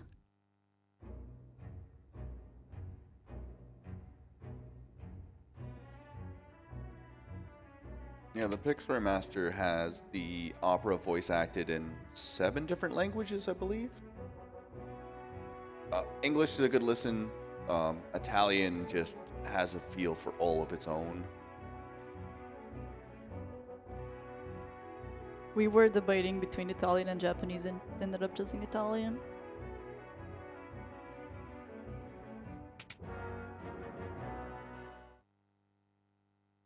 Alright, it's time for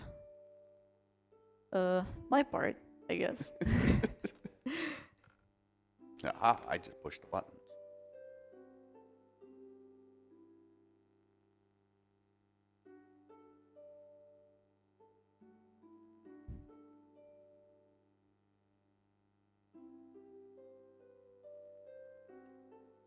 You're looking at like I'm not singing.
All of a sudden, quick time.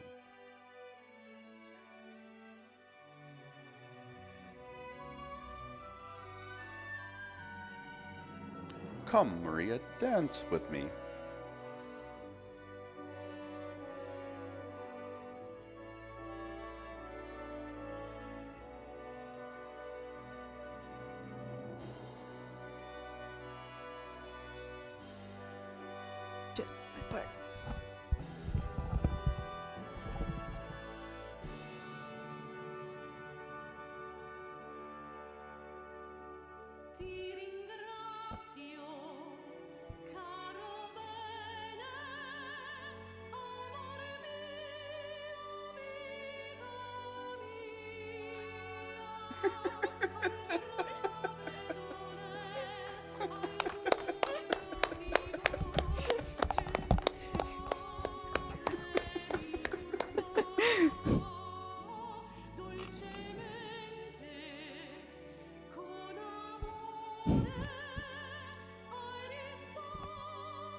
Prince Rels is looking for his dance partner. Please, leave the past behind. Our kingdom is now part of the East. You didn't do more. Come on. You know what? I was going to, but I might have carried on to the other part. I don't know if it's appropriate. Oh. I'm gonna err on the side of caution on this one.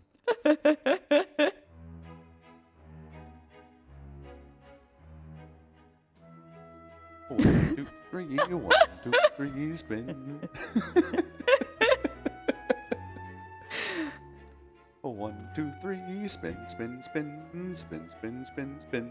1, 2, 3, spin, spin, spin, spin, spin. 1, 2, 3, 1, 2, 3, spin, spin, spin, spin. 1, 2, 3, spin, spin, spin, spin, spin.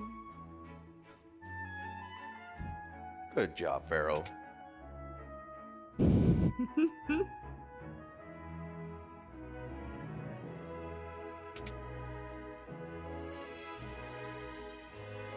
Yeah, why isn't B-Dude singing the opera? Tell us. He totally is. He's coming up right now. Oh yeah, true.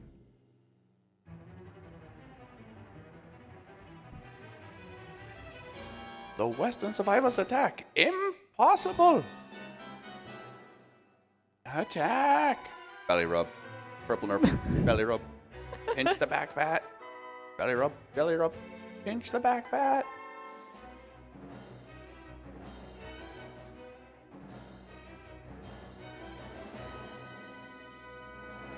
Bye, Chocobo.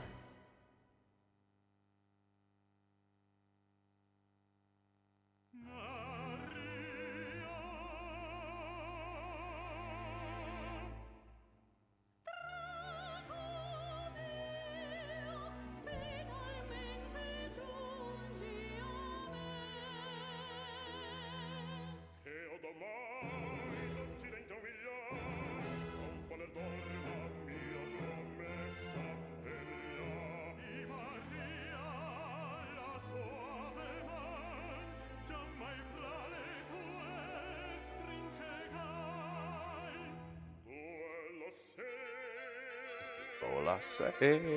It's a duel. Thank you. No problem.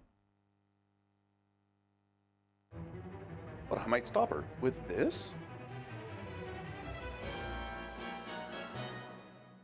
No, this will get Miriam. Oh, it's heavier than I thought. It'll take me 5 minutes to drop it.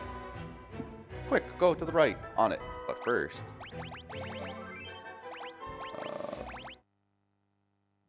Yeah, we are going to switch the language back because neither of us understand Italian. Doing the rest of the run. Okay. 9. Option. Lingua. Oh. Fatto.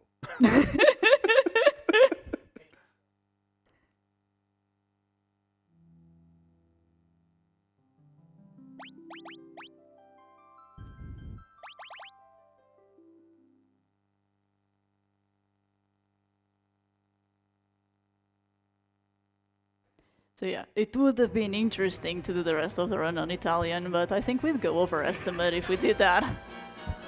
Yeah, I barely know what the things are in English, and that's my native language. So we are going to make some googly eyes? So the right switch is the only switch we really need to pull on. Googly eyes. The eyes. And now crowd surfing.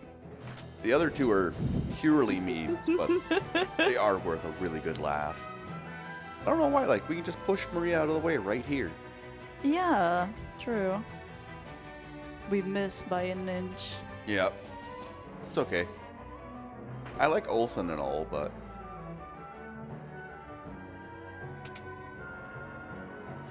So now we're actually going to do what we were supposed to do. So in this next segment, we're going to be using Locke and Sabin to attack the gold rats. And then, hopefully, at this point, Bidu should be strong enough to pretty much guarantee to kill the gray rats. What we are kind of looking for is Bidu getting a level during this segment. This is kind of bad. Back attack's not nice, game. Because I got a back attack, if you're in the back row, your physical damage is cut back by 50%, where Pummel really just doesn't kind of care about that. So it is better just to save animation. That's a lot of rats. I think that's a bingo too. At least on the card I saw. Only one 5-pack's actually very good for the opera. No, we need to do. Aha. There we go. So here we're gonna put Sabin on the first slot. This is actually important because he will spawn on the backside of Ultros. That means that with the fire weakness from the Burning Fist that is equipped and he does double damage, and then he deals another double damage because he's attacking from behind. So Ultros is gonna die very, very quickly because this is very high damage.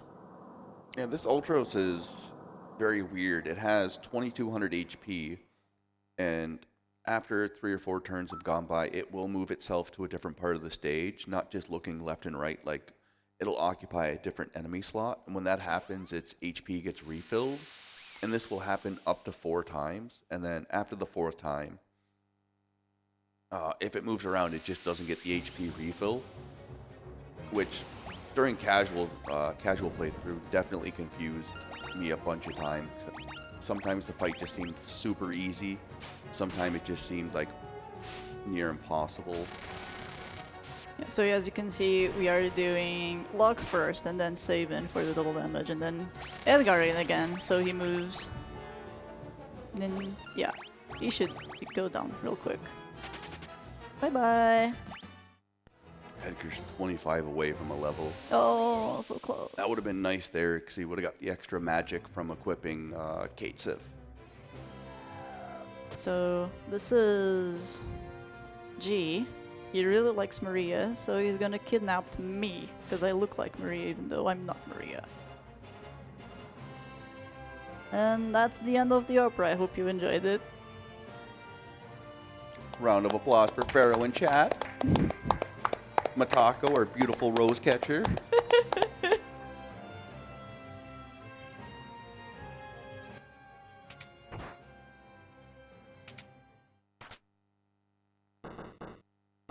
Just the locks are inside. Super rude, Setzer. I like how he's already kind of figured out it's not Maria, but then he just comes back again. And he's like, "You're not Maria. Who are these people?" No, B-dude! He fell. Well, That's okay. okay, we got insurance. Yeah, can just put him here on Chris's lap.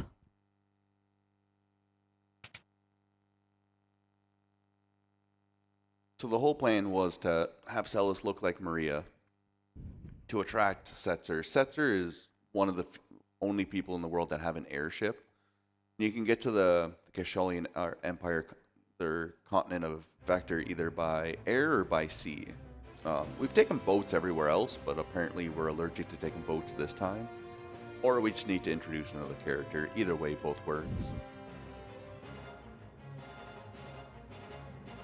So he kind of like, he's like, hey, he's like, I'll help you under one condition. Celis becomes my wife. And she's like, hold on a second, I got this. Let's flip a coin. Heads, you do it for free. Tails, I'll marry you. and Locke just gets very, very angry about this. But little does he know that Pharaoh has one of the only objects in the world, a double-headed coin. So we're basically just duping this gambler. Setzer's big weakness is gambling addiction, so every time you try to play a game of chance with him, you just cannot resist.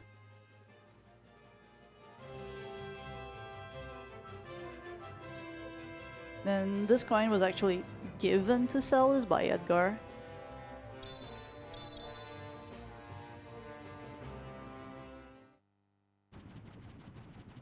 So yeah, now that we duped Setzer, we have an airship that we can use to go anywhere, and we're gonna start using it right now to go to where Ramu told us to go. The Magitech Research Facility.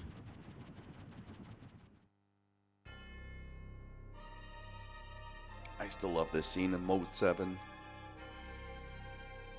It just sets up the meek feeling of going into like the enemy's base. Looks super ominous.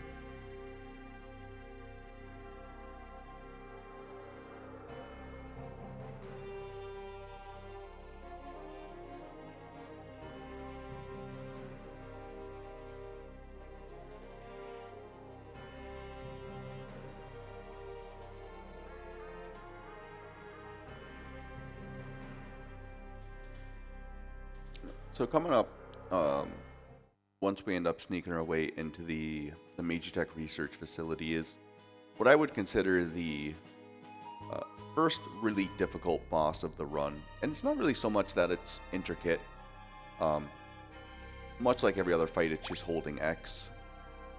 But Ifrit, in the SNES version, you do have the option to run away from it. After hitting it with 5 physicals or 3 magic, it will teleport. And during the teleportation process, you can run away from it.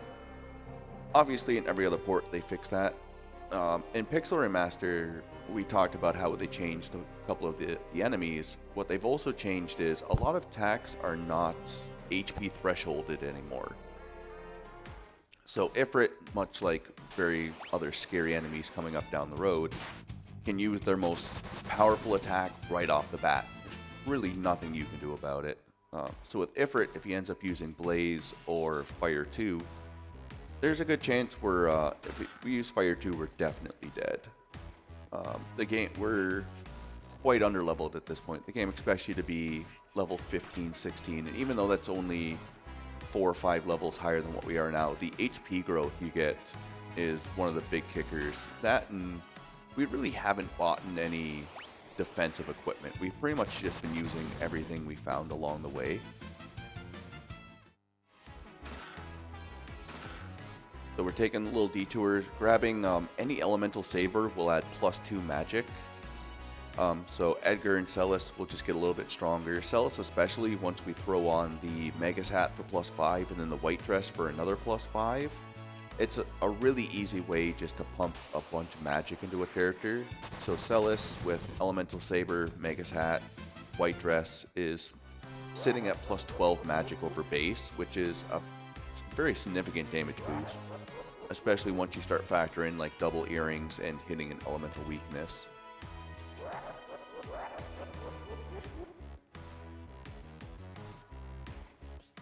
Ba-dum-bum. Yeah, this track also is a jam. This is another instance where you can see how much of it... I was going to say a bad word. How much of an asshole Kafka is there. That's not so bad. Get the police!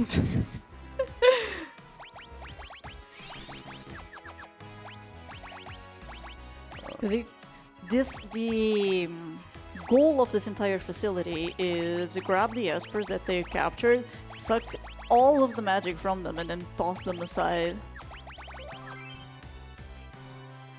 So these 2 espers that he tossed, they're not dead, and they're angry. And that's why they fight us.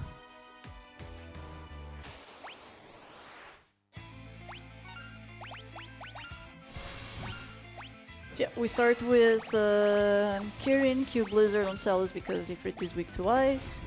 and cue the drill, and hopefully it will go down before it does harms us a lot. So, Also, go, sorry, go go. ahead. No, you go.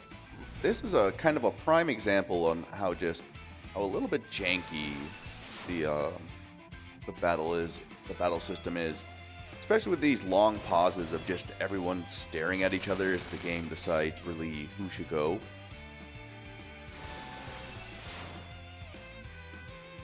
Alright, after this, Hopefully Shiva doesn't show up. it'll be okay. Yeah. Actually, that was an extremely tame fight.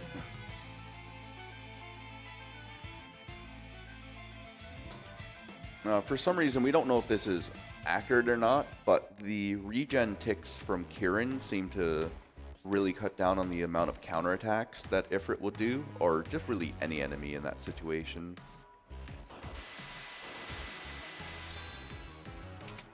We did take Shiva, but Ifrit isn't very useful for us, so we're just gonna leave it there, unfortunately. Oh boy, game. Goodbye, friend.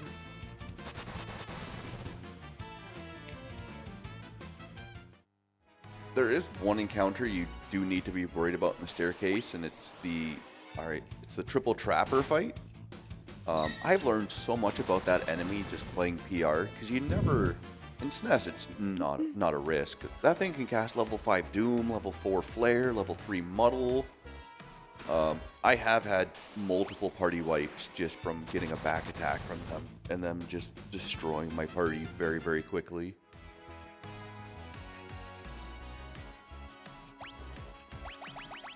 Now we are going to fight another magic-based enemy. This is number 24, and the strat here is to cast Sleep on it, because it is weak to weak, and that's why we wanted Locke to learn Sleep. And then, because we enemies cannot wake up unless you do a physical attack on them, we are just going to use magic from Sabin, our cannon, and just spells from Celis in order to be able to win. If this guy stays alive, he can do some very nasty spells on you.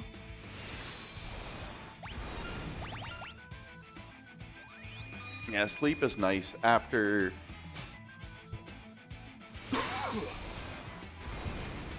After 30 seconds of active battle time, he'll use something called Barrier Change or Wall Change. And he will make himself weak to one element, resistant to another element, and then, or weak to one, immune, or absorption to the other, and then resistant to the other 6. Now you can kind of roll the dice and hope to get a Pearl immunity or a holy weakness. Sabin's Orbolt ends up dealing like 1800 damage, which is roughly half of his HP. Yeah, here you saw just 4 Espers, they had instantly turned into Magicide. And this is Banana Man. Banana Sid. Banana Man. Who is the leader of this facility and also responsible for infusing Celis, Kefka, and General Leo with magic.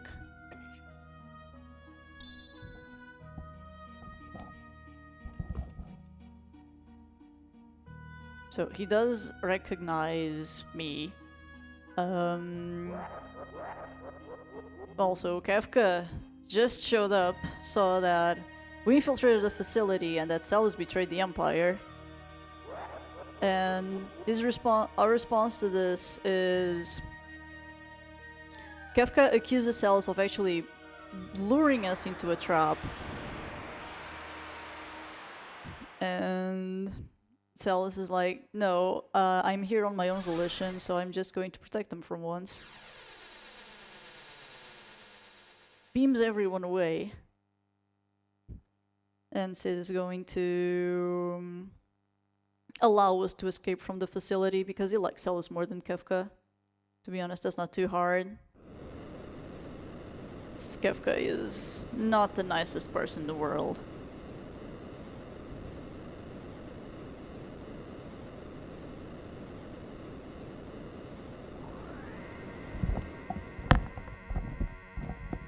We are gonna go into a cave on a minecart that looks very sick on PR, not gonna lie.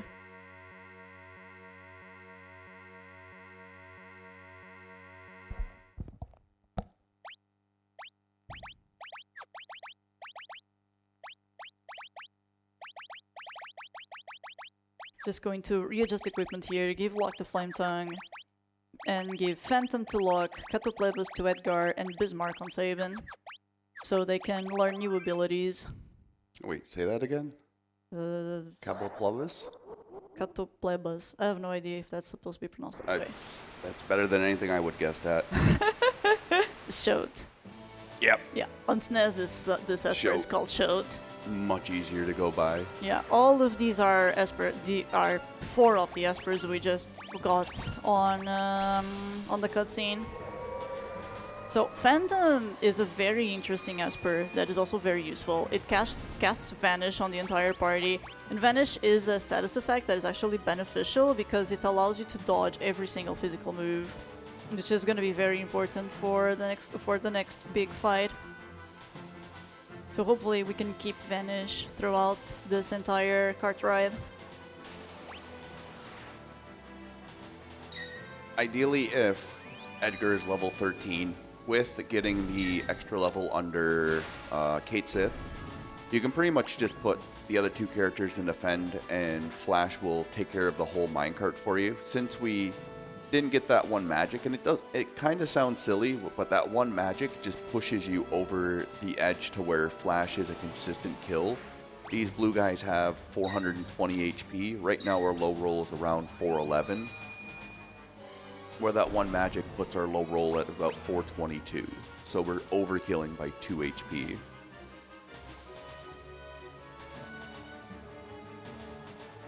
Whether you get 4 reds, a blue and a red, or 2 blues, ideally you'd like to get 4 reds. They're worth a good chunk of AP, but they're easy to kill with Flash, and they're worth 1200 GP. Once again, not the biggest deal in the world. You're mostly going to see most of the blue guys. In the end, because the money route's so variable, you're going to mostly end up being okay anyways. Speaking of there's red 4 guys, heads. As you can see, these are all physical abilities and they're all missing because we are under Vanish. the one thing that makes the blue guys scary is if you don't kill them by they get their second turn, they will start casting like Fire 2 and Ice 2 or Fyra and Blizzara. So it's very easy. You just take a ton of damage because while the Vanish effect will block you from all physical, it also guarantees that magic hits. And then you're also spending a little bit more time rephantoming.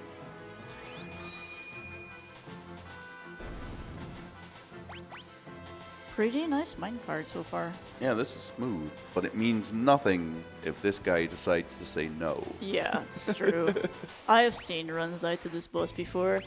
Okay, so the goal here is to get to auto battling as fast as possible. Unfortunately, on auto battle, as you have made notice before, the enemy is selected at random. And we do want to kill number 128, so we need to kill the left blade and the right blade as fast as possible. So Sabin has no choice but to target the main body. Sabin is going to Aura Cannon. Locke is on standby because this guy can cast haste on himself, and Locke should know slow at this point. So Locke is just prepared to go for slow in case this guy hastes himself. Oh, that's not good. And Edgar just using flash. You know what? Oh, there he goes. Easy game. The big scary thing about that fight is his move called Red Feast. Red Feast will damage you and then heal himself by the proportional amount. Red Feast ignores defense and ignores Row in Pixel Remaster. We don't know why, but it turns an ability that usually does about 20 damage to something that does about 200 to 300. I want this and this. Going to re-equip Locke because we're not out of the woods yet. We do need to fight another boss. This time we will have a fourth party member, Setzer. And remember when I said ages ago that we had a Thunder Rod that we didn't need to use? We're gonna use it for this fight. So the dangerous thing about this boss is that it's a pincer attack. We have two cranes, the left crane and right crane, and we are in the middle. The Thunder Rod will one-shot one of the cranes, so it's very, very nice to be able to just get that thing out of the way so we can focus on the other crane. Another perfect lap 16. You just can't get any better than that.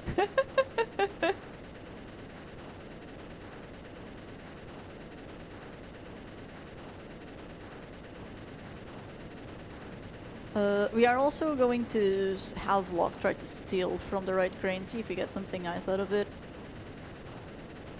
Then immediately afterwards, Thunder Rod, the right crane, and Sabin will use Bismarck. And then Setzer will attack, Edgar will drill because it deals more damage than Flash, and Sabin can queue a... Guess what? Locke doesn't get to do anything. Oh, bye Locke. Locke getting the third nap. So there he goes. Bismarck for some more damage. So funny enough, cranes are weak to water. So this is like the one part where like having a water summon actually does something. And there he goes. Didn't even need to queue a blitz. Didn't even get the chance to like fail the steal either. I was just taking a dirt nap immediately. But what we're looking for, it's a very, very low chance because this is one of the occasions where like the rare steal is actually good. We're looking to steal one of the tools for Edgar called the Debilitator. And what the Debilitator will do is it will pick one of the 8 random elements at random and make the enemy weak to it. It didn't matter if they were resistant or absorbent before, it now becomes a weakness. And this is used one boss 2.5 hours from now or 2 hours from now. But it is a nice 25-30 second time save if you do get the steal, just because you skip a lot of Edgar's text boxes and you skip quite a few screen transitions, which it seems to matter no matter how good or how bad of a PC you got. Screen transitions still just take a million years no matter what.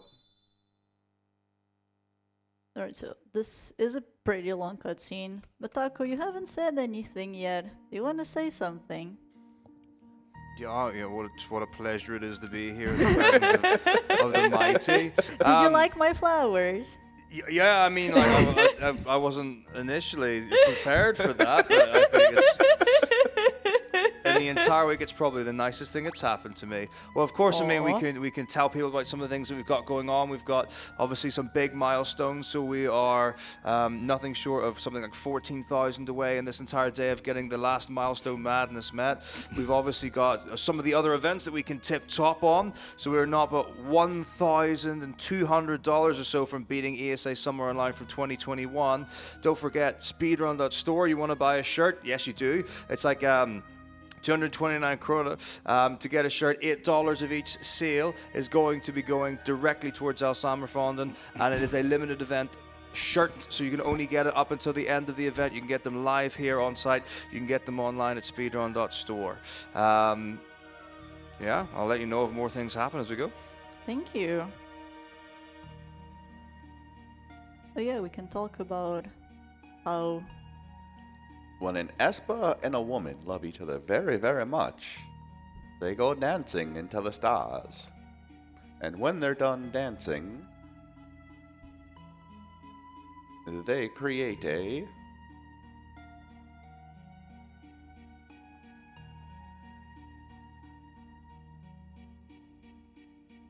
hair color correct Insta baby.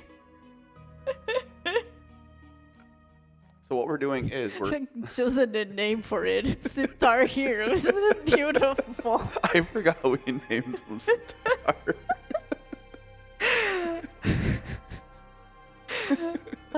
This is great. So here we're kind of finding Tara's origin story. Obviously, that was Tara's dad and mom dancing off into the stars. And 2 years later, Emperor Puppy Dog or Emperor Gashul find their way into the Esper's homeworld. So the Esper Elder here was like, hey, I'm just going to use a lot of wind because I eat Taco Bell, and we'll get rid of all the soldiers. It'll be fine. Unfortunately, that doesn't end up as well as we all hoped it did. It would have been fine if this wolf guy kept his mouth shut. Yeah, he's the instigator for everything. Because he says, oh, she's a spy. She's the one who led us here. And of course, she gets very sad hearing that. Yeah, you don't want me here, then I'm gonna go away. I kind of wish in this cutscene, like after seeing it or going through it couple thousand times, I wish that it was more of just like they either could have condensed this down to like 12 text boxes and saved 4 minutes of your life, or like have Modwin fight something, like try to like firsthand experience the power of an Esper. Because I don't know, in a plot point we'll figure out about an hour why no magic was being used at the time, or it was just really in that Esper realm, like they were just considered like normal humans. They dropped the baby. Don't drop baby Terra.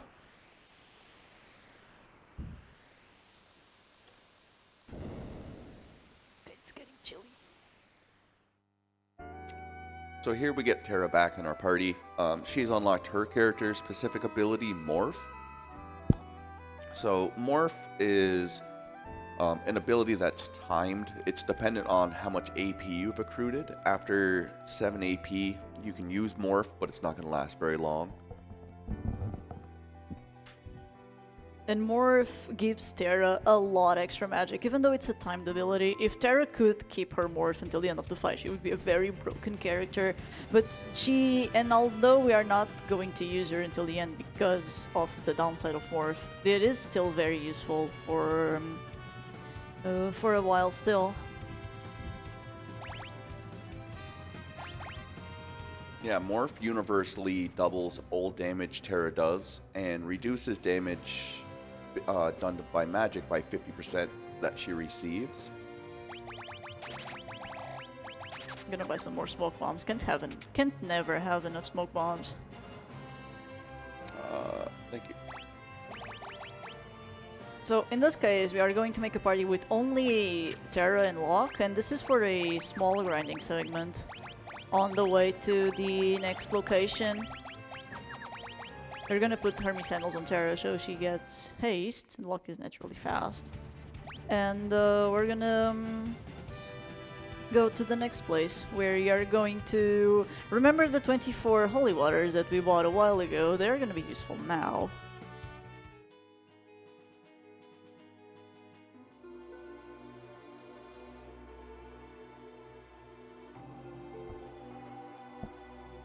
So Narsh is the place of the Espers. Not only is it the place where Tritalk was, it's also the entrance to the sealed cave, which we theorize is where all these Espers came from initially. So we're gonna try to transverse that, to cross that. Yeah, this is where everyone wants to start attacking the Empire, and Narsh is like, hey, you know what would really help? A bunch of magical beings. Why when we tried getting the Espers on our side? Because the Empire wants to kill them. I don't think they will want to get killed, so maybe they will join us. Surely it will not end in horrible catastrophe later on. I don't see any way this could go wrong.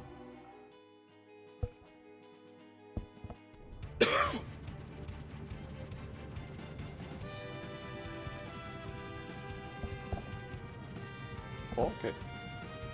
So we gave Terra the Modwin Esper. Modwin is just the first Esper we get that gives magic upon a level up. In the SNES speedrun, we would be able to manipulate the auction house to give us Zone Seek, which is +2 magic, at the cost of 10,000 GP. But thankfully, because of Terra's Morph ability, we can go through at the same level and still pretty much output all the damage we need to. So our main goal in this cave is we're going to go through, we're going to collect a couple of items, we're going to have Locke run away from pretty much every fight until we've hit our goal. Our level goal is Terra 19. Terra's level 12 at the moment, so we'll be gaining 7 levels under Modwin for an additional 7 magic.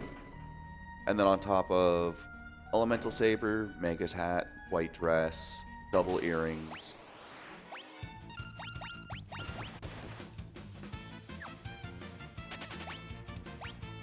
Yeah, and the way we do all of these fights is if Terra has higher ATB, we have her defend, we have Locke run away, and then drop the Holy Water on these zombie dragons.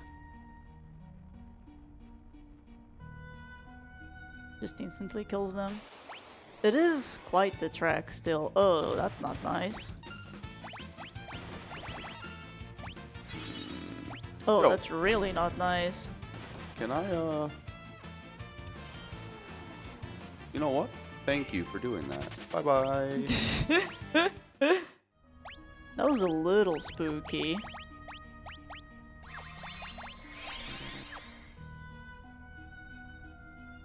Anything else but a back attack, we would have been fine. Everything. We've been had the only thing that's been not so great this run is all of the back I know. attacks. Have Locke run away and auto battle for the Holy Water. It's level 13. The good thing is we can do this grind while we are crossing the sealed cave because it is a pretty long dungeon. Yeah, when you're given all the experience to just one character, Terra ends up leveling up pretty quick. You end up getting 8 levels in 9 or so fights. Obviously getting like double Zombones or triple Outcasts is much better than just getting a bunch of single Zombones over and over again.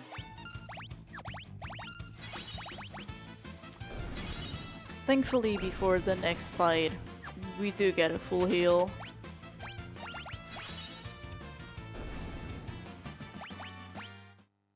Yeah, she pretty much just gains a level It's a for every very fight. it's a very quick grind, and I'm kind of hesitant to call it a grind just because you're kind of just taking encounters along the way to get to like your desired goal. The weapon that we got there on that chest, the ultimate weapon, that's gonna be important for a very long time. In your traditional like RPG fashion, you kind of grab weapons when you have the chance, even though they Oh have no, a it's another one. an hour or two from now. Okay. I refuse to run away. We will just see how this works. That went fine. Locke is inspecting the integrity of the floor.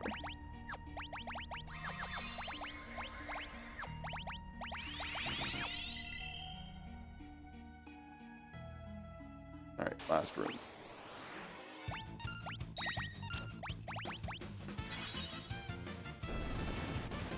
Should also be pretty close to finishing. I think I might need one more after this. God! Ah! Back and forth, back and forth. At least we don't have Vargas to judge us this time. True. We can only hear Kefka cackling on the other side of the wall. Yeah. There we go. Aha! Level bye-bye. 19. Alright.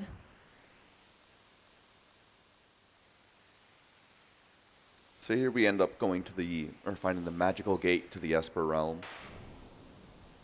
The sealed gate, and as soon as we get there, we find out that Kefka's pretty much been following us the whole time. So in his attempt to get more Espers, because during the Magitech research facility cutscene, after we defeated 24, they found out that their means of getting the power out of the Espers was incomplete. You don't need to drain them of all the power. What you need to do is convert them into a Magicite, and then their power can kind of be reused infinitely. As you can see on this fight, Kefka is a party member, not a boss, so he's just going to troll us. One simple smack and away you go.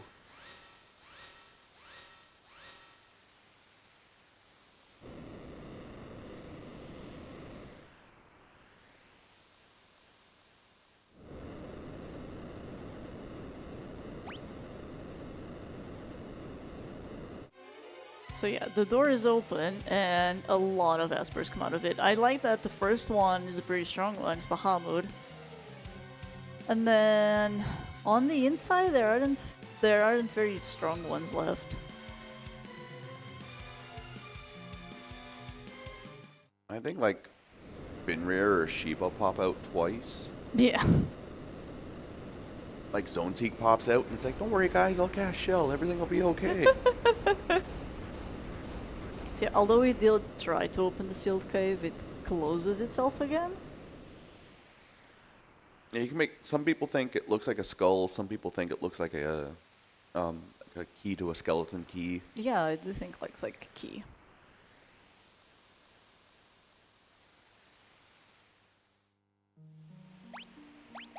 Thankfully, we do not actually have to go through the sealed cave again. We Nope. can just use a teleport stone. So teleport stone is the same thing as using teleport or warp, depending on which version you're playing. A lot of the time you can just instantly leave the dungeon without having to go through. If you didn't have a teleport stone, you can go directly to the south, and there's kind of a shortcut back to the first room. It just works out nice to use the stone there because you're also wanting to give Terra... You're reducing her defense a little bit, but increasing her stats by giving her the Thunderblade and then the Magus Cat.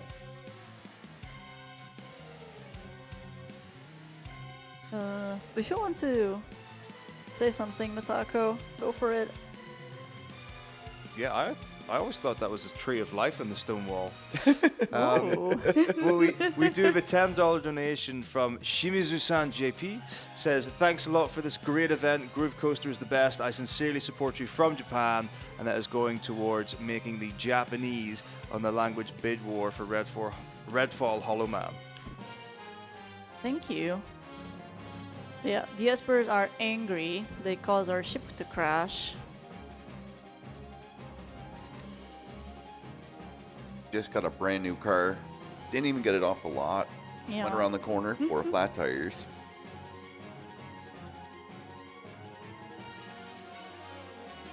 We are still going to land on the southern continent, and we will have to seek help on the enemy capital, which is Vector. Thankfully, Emperor Gestal is willing to negotiate. Whether or not he will stay true to those negotiations, we will have to wait and see.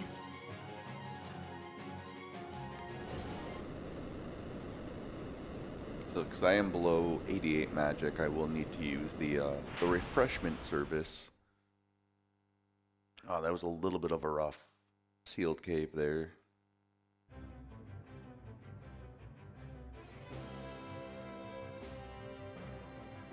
Yeah, the airship has a lot of useful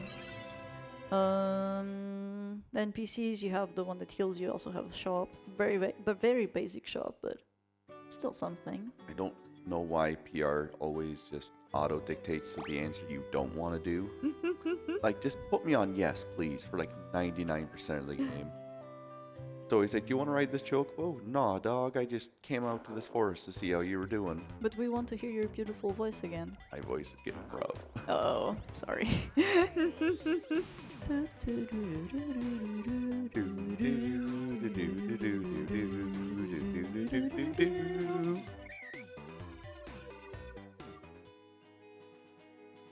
So coming up is kind of a mini game without the game telling you it's a mini game until it's too late. The Empire is like, all right, we released the Espers, and they did a lot more damage than we thought they were going to. They were really angry with us. Yeah. But a bunch of my soldiers still want to like fight, so go around and talk to them. You got about 4 minutes. Convince them otherwise.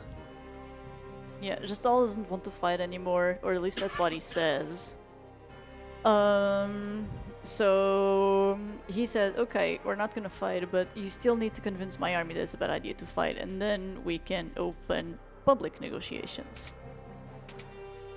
So the dinner party will start in around 4 minutes. That's the amount of time we have to convince the soldiers that we should stop fighting with the Espers. Some of them we just have to talk to them, others you have to fight. You don't need to talk to all of them, but you do need to talk to some of them. At least enough. In the SNES version, every soldier you talk to is worth 1 point. Every soldier you fight and successfully win is worth 5 points. In Pixel Remaster, we're only really going to fight soldiers we have to because the game awards you points whether if you beat them or if you just run away from them. So Terra was queued up on Modwin just for the damage. Locke's now queued up on Smoke Bomb just so you can try to run away from the battle. Smoke Bomb is just what I like to lie to myself about consistency. I do like that this guy is just sitting on a toilet and you don't even have to fight him, you can just run away. So here, we didn't talk to these soldiers first. We're abusing the fact that the NPCs in a room don't start moving until a couple of seconds after you've already been inside of it. So it just works out to be slightly nicer to talk to all the soldiers after you talk to the Poo One Piece guy. That is definitely one of the busier rooms in this section.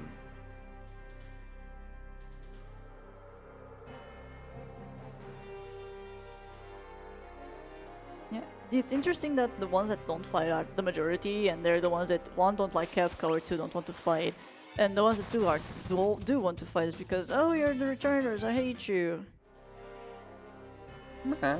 There. As you run away, it's like, oh, never mind, you're actually pretty strong. This is a little weird, but if it works for us,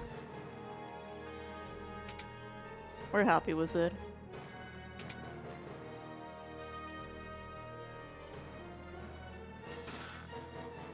I'm gonna take a few more chests.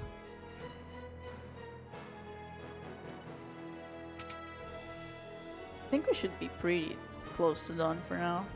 Yeah, we're done with the interrogation scene. So thankfully, in Pixel Remaster, you don't have to wait for the timer to count down to 0. You can just kind of interact with the door and just jumpstart the banquet sequence with the questions. Okay, so the banquet has very specific answers that we need to do, and the goal for this is we want a specific reward, which is the ward bangle, which helps the number of encounters that we have. It's not as strong as another artifact that we're gonna pick up later on, but it's still nice in order to be able to get less random encounters. The answers are always in the same order, so as long as you know what you have to answer, just muscle memory will carry you to the promised land. Taco, is there anything you'd like to say while we are finishing the banquet? Sure thing. Let me tell you a little bit about the charity that we're raising money for, everyone. So, Alzheimer Fund is, of course, the national Swedish fundraising organisation focusing on all Alzheimer's disease and other dementia-related diseases. Over the last 2 years, there have been incredible amounts of research that's being done with the funding that we've been able to achieve and support towards the cause.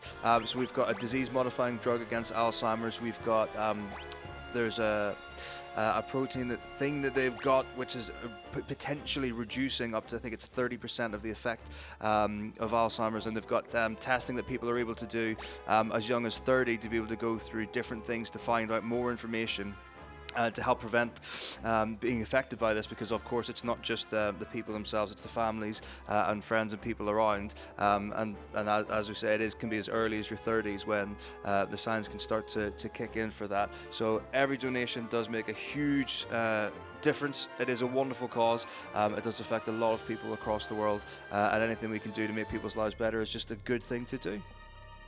Exactly. Alright, we'll get our reward soon. And we're gonna use it immediately. 1, 2, 3, 4. Yay! There we go.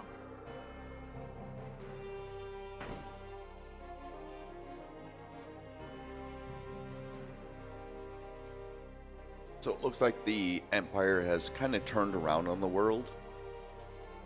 They want to be friends with the Esper. They've realized the error of their way.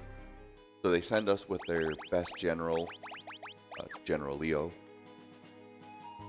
In order to be able to find the Espers and try to establish a peace contract with them. But first, we're just gonna kind of go on our own way and do a bunch of looting. This storehouse has a lot of just good items that sell for a lot of raw gold. Yeah, we couldn't get in here before, but now that we have Leo, we are allowed inside the storage facility, which has so many good things. It's kind of nice because shortly coming up is probably the biggest shopping segment in the run. Also the biggest cutscene on the run. Yep.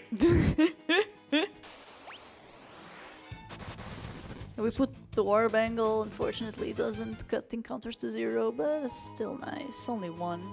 It's a pretty big walk.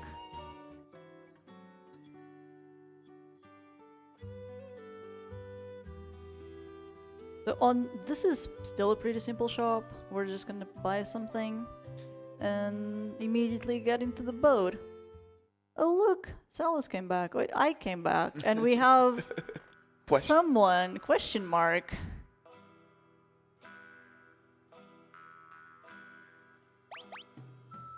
Yeah, although we didn't recruit him back then, now we do need to get him on the party. And he has a good puppers. Poppers. This is one part where I wish there was kind of like another branching path. I don't know. I always just like the General Leo character as it is, and any excuse to really use more of them would be nice. Here we're making a small detour just to buy a relic called the Sniper Eye. The Sniper Eye basically sets your hit rate to 100%. For any physical abilities. Once again, this is going to come in handy much later down the road, but it is just a couple of steps out of the way, and we have the money for it. Yeah, just going to the inn in order to trigger the next plot sequence. Cell is just darted away, and Locke wants to try and cheer her up. Because she still feels guilty about what happened on the Magitech facility. This is why you don't call your love interest a traitor, especially when a clown says it. Just say, no, Mr. Clown, not today.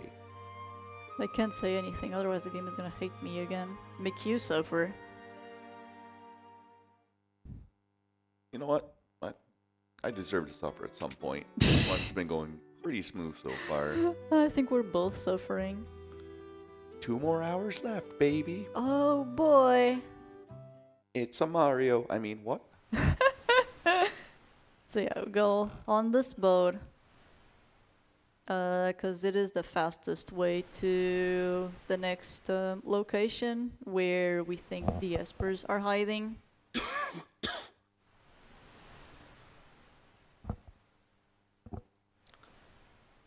And it's just some character development. We are going to talk to General Leo here, and like 2 out of the 3 generals of the Stalin Empire are legitimately good people, and Terra is going to figure it out here with General Leo. He gives her genuinely good advice.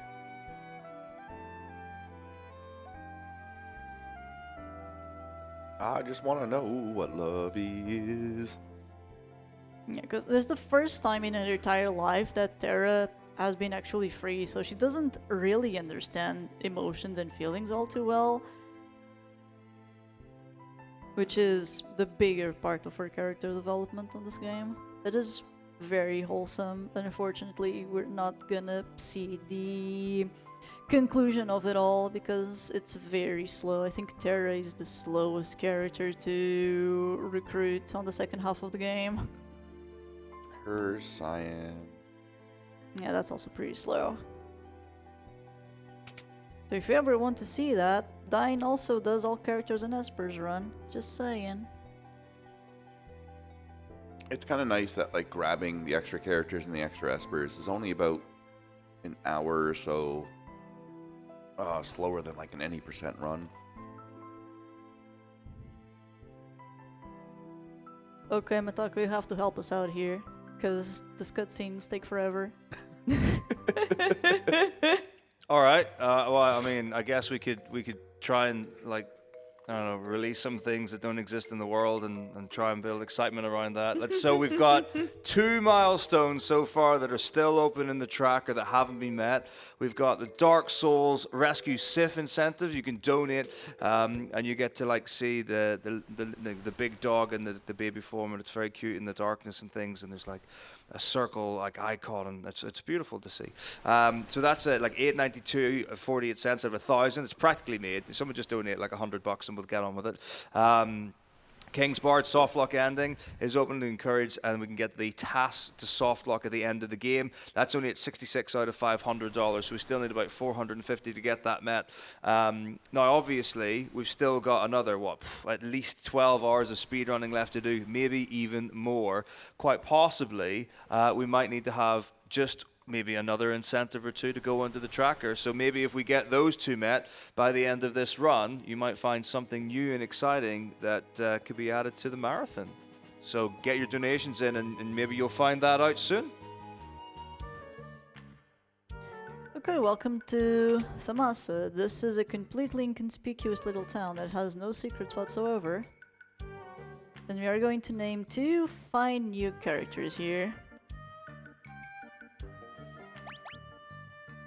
So this is Vicarian. He's an old gentleman that doesn't know a thing about espers or magic.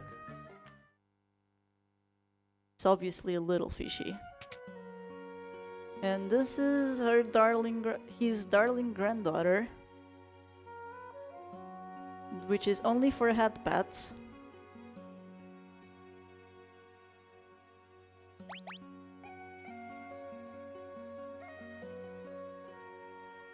Realm doesn't get enough love. I love her. Her theme is one of my favorite beautiful. tracks. And I love all the foreshadowing around Realm, Strago, and Shadow. Because I forgot the name of the poppers. Interceptor. Interceptor hates everyone, but he just goes into play with Realm. If that doesn't tell you anything, then I don't know what would. Woof.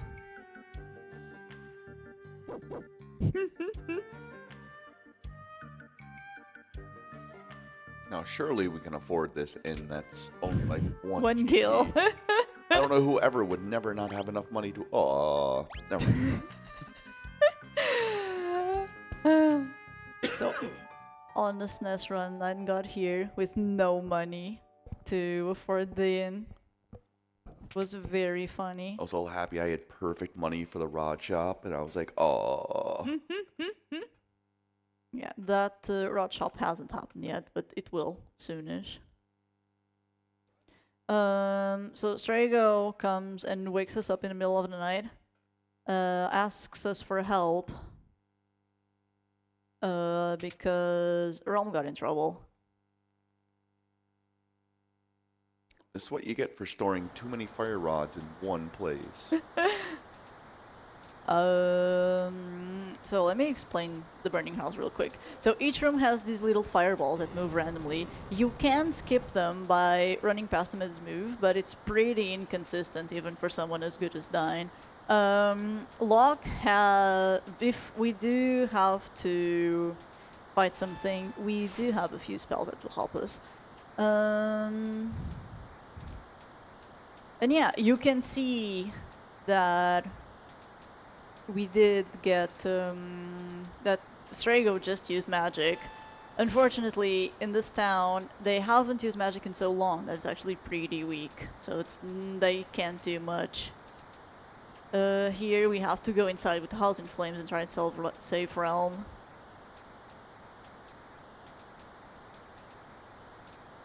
Inside of here, we can grab 2 rods, a flame rod and an ice rod. We do need both of them. One of them to use immediately inside the burning house and the other one to save for later.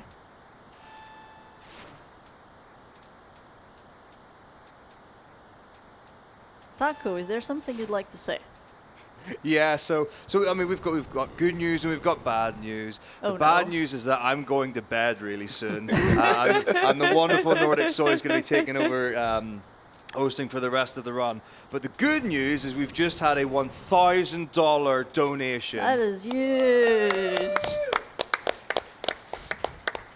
And that is from May May, who says, "Dear Dine and ESA, it's super groovy to watch you in speedruns and raise charity for Alzheimer's. It's really dope that people and organizations can rally around super old games to raise charity for research as such. Dine, one day I'd love to hug the bees in your teeth."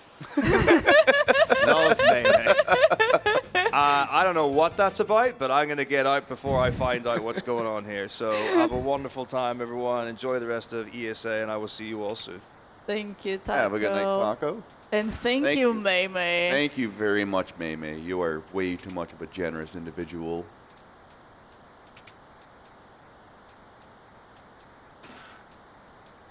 Okay, so we have both rods that we need, so we're just gonna finish the burning house for now. Just readjust equipment and also get Strago. Yeah. There's really only one important character on this fight, and that's Terra. This is where we see just how broken Trans can be. So we'll try and steal from the Flame Eater. We got the Nice. Flamethrower, that's very nice. Trans Terra, and immediately use a nice rod, and that should one-shot the Flame Eater. Easy game.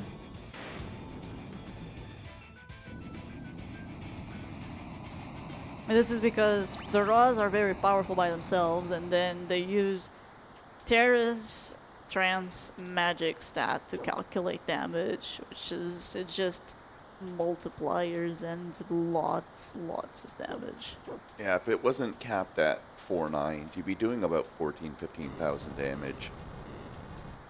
Now you can just throw two ice. You can do the rod shot before, throw a second ice rod with Extrago to try to kill, but with how optimized the rod route has gotten in this, you really want to use the least amount of possible, especially when it comes to like fire, ice. Thunder rods are a bit more expendable just because there's not a lot of enemies we fight that are weak to bolt or like thunder element.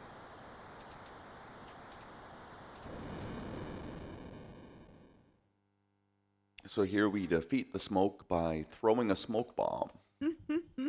I guess the teleport stones were too far to grab. And this is where we find out that Famasa is kind of the village of the Magi warrior. No, back at the very beginning when we hit New Game, the Magi warriors were humans that were infused with espers 1,000 years ago.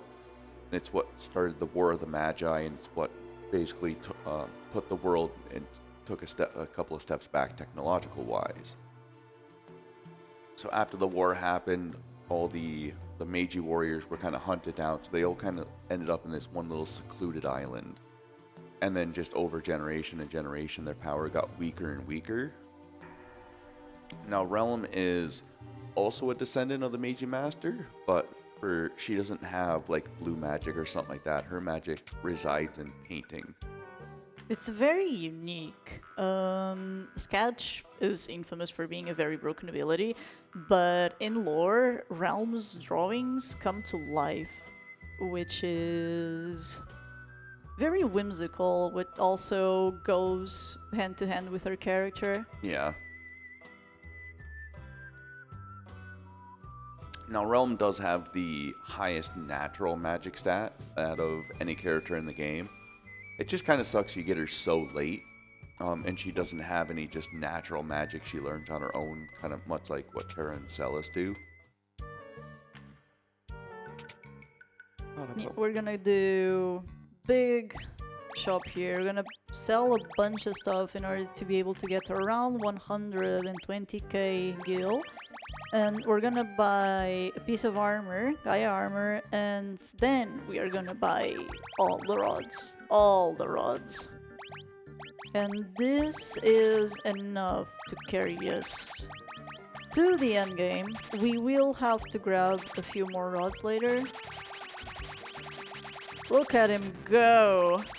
Oh, road bump.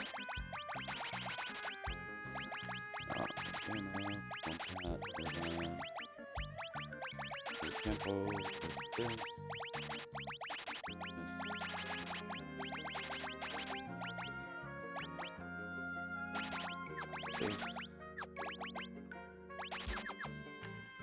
How many times have you messed up that menu and sold something you shouldn't? Every time I do it. Which infinitely leads to different backup strats every time.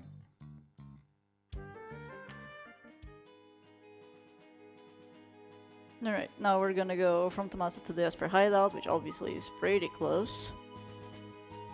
The game really didn't expect you to like dump 9/10 of your inventory and just stock up all on like one item. But the game was wrong. So, even though we did buy 30 some odd rods, this is going to carry us basically until the very, very end of the game. They'll even be used in the final boss fight. Is it just me or are we being followed? I think I seen something. I think I saw something, yeah. Nope. Nah. No, just my eyes. Yeah, we're basically being guided by Strago, who is telling us how to get into the Esper world. And Realm at the beginning was like, I want to go too, and Strago, no, it's way too dangerous for you. But Realm has never been a girl to listen to her grandpa, so she just followed us anyway. And we're gonna get a visit really, really soon from someone that we knew from before. You're gonna re-equip Terra. We have to give her haste because she's gonna be the star of this fight. And she's gonna be the star of a lot of fights from this point forward, just because trance is such an it's just a really powerful ability. I'm getting sleepy and slow, I'm sorry.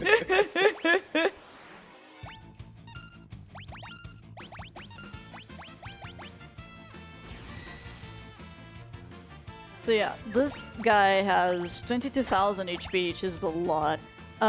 We don't want to rely on Sketch, even though at some point Realm is going to join the fight. We do want to just abuse Trance and Rods in order to be able to kill him. So I'm not sure if we mentioned this the exact same way. With her Trance, her magic stat is doubled, and the amount of damage she receives by magic is reduced by 50%, which isn't as important as doubling her magic stat. And the reason, well, you'd notice that we had a couple of earrings and we sold extra ones, it's because we don't need them anymore. Terra is just so powerful that we can use the Hermes sandals instead to give her haste, so she can do more damage per minute, which is very, very nice.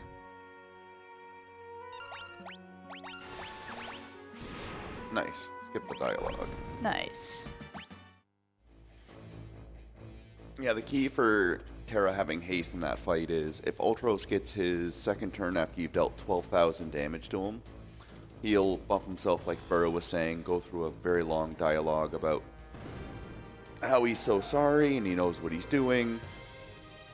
And alternatively, if you don't have rods or anything to kill, the instant death part of that fight is basically just Realm showing up and then using the Sketch ability. Sketch can miss, Rods can't.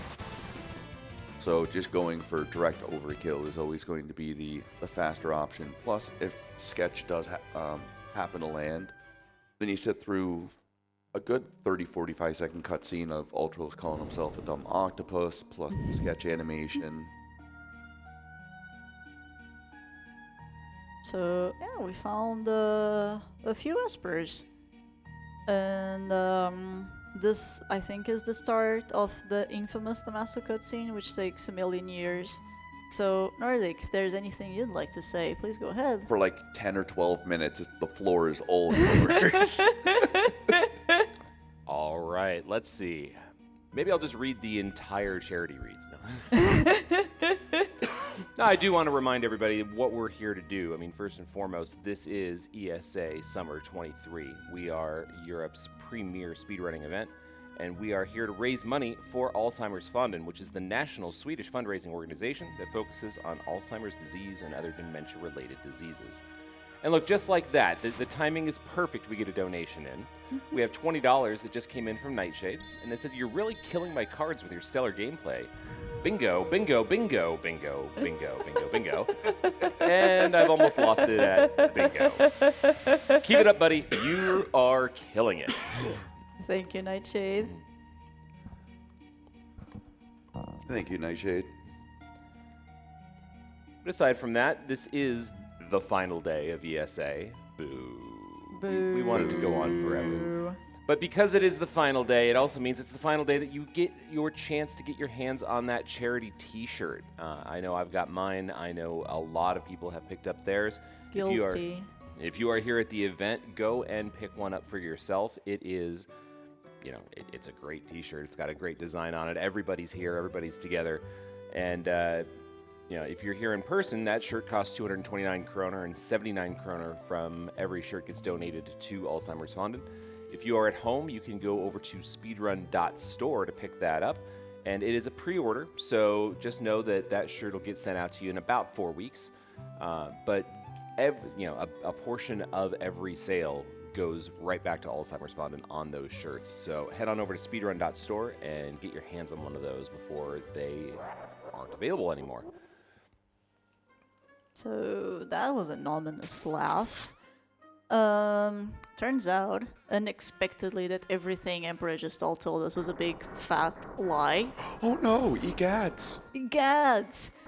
So we brought all these Espers to Thamasa in order to do peace negotiations, and it turns out Kefka just wanted to turn them all into Magicide. And that's what's gonna happen right now. And General Leo was unaware of all of this, so he does feel betrayed by his comrades. Like, I like how one blast of the Magicite armor just knocks out the entire party except for General Leo, and he will try very hard to take matters into his own hands. Leo's only shocked because he's also 5. He just never heard of a double cross before.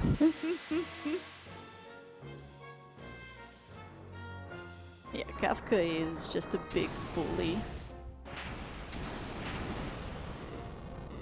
And he's just destroying Thamasa at this point, just for kicks.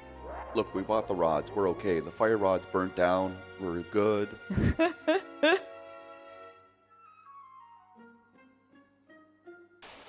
go all the way. Leo just cannot die on this fight. Oh, he can die if you have skill issues. Oh no. Or just a really bad string of RNG, but if you die here, it's mostly skill issues. It's very, very difficult for Leo to die here, let's just put it that way. Most of the time, if you're going for like an optimized time, you're going to be going for attacks. Normally, the Offering or Master Scroll is a relic that allows you to attack 4 times.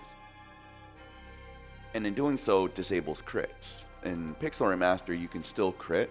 So out of the 16 attacks you do, if you get 1 crit, you save 12 seconds, because it saves a whole nother turn, another round of attack animation, because you only barely miss killing this version of Kefka by about 200 HP, which is what a crit would cover. Leo just took the dirt nap to finish all dirt naps. I'd like to say he's fine, but I'd be lying.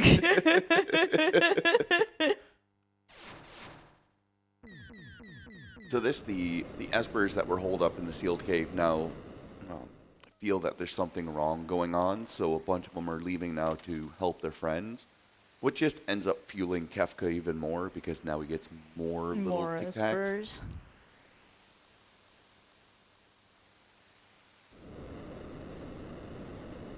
There's a fun little gameplay coming up that we usually play in our chats. Kefka is going to be fighting against Ifrit's estranged brother. And Ifrit can cast 3 spells on him. Fire 1, Fire 2, and Fire 3. Or Fire, Fira, Firaga.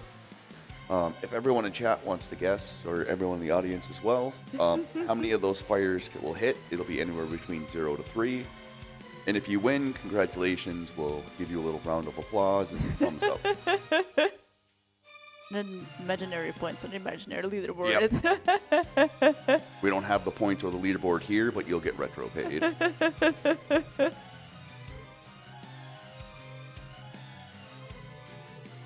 But yeah, this is basically the master plan. Just send the dorks to bait the espers into coming and turn them all into magicide. Just all very clearly just wants world domination. Kefka's motivations are a little more simple. Let's put it that way. So in order to nullify the Esper's magic, he also kills the 3 Magitechs that he brought here just for crowd control. Yeah. I mean, everything that Kefka does is literally just for kicks.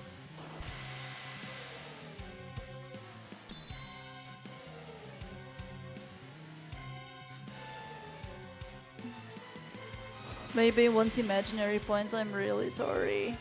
Maybe I'll just go to tech real quick. Run! Oh, yeah, I mean, you got plenty of time for it. Alright, here it comes. So, miss. Fyra, miss. And Fyraga.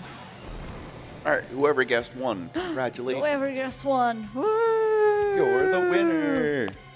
Oh, I got a match.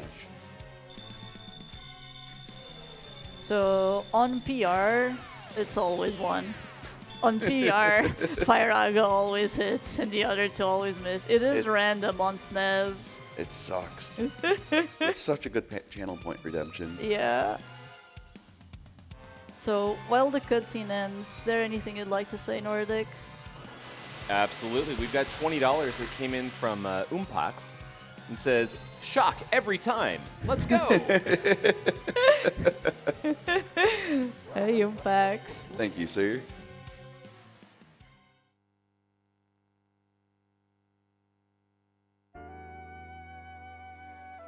So afterwards, we built a nice little memorial for Leo.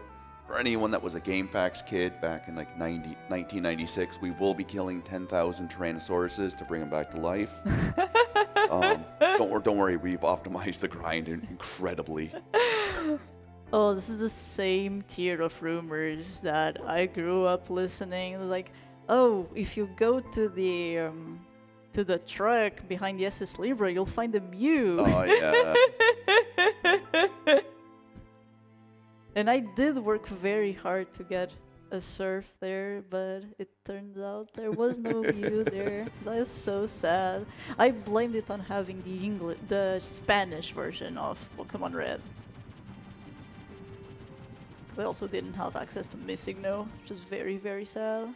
Look, the internet didn't lie back then. It was clearly the cart. Clearly the Spanish card, yeah. Well, I mean, the internet didn't really exist back then. No, it was school rumors.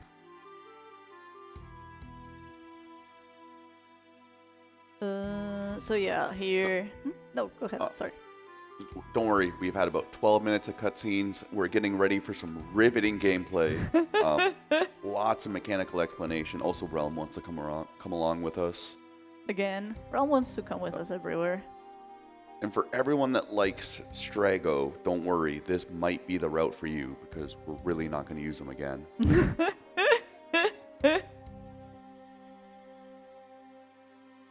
There are categories where Realm is useful. For SNES, I don't think Strago is ever really useful. If he's useful, it's like one fight where you're like, I need another mage to just break a rod. Congratulations, it's you or Umaro.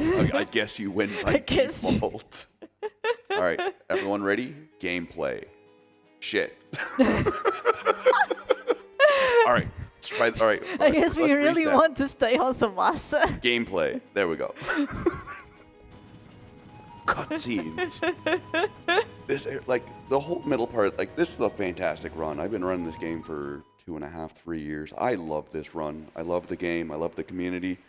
Thamasa blow. Like, the whole middle part of this, it's nice, but, like, it's just, you really feel it being bogged down by so many Yeah. cutscenes. It's downtime, which is nice, but at the same time, it's way too much downtime. You always get the raid too during like Famasa, where it's like, "Hey, welcome in to nothing for 10 minutes. If you want to go grab dinner? Go for it. We'll still be here."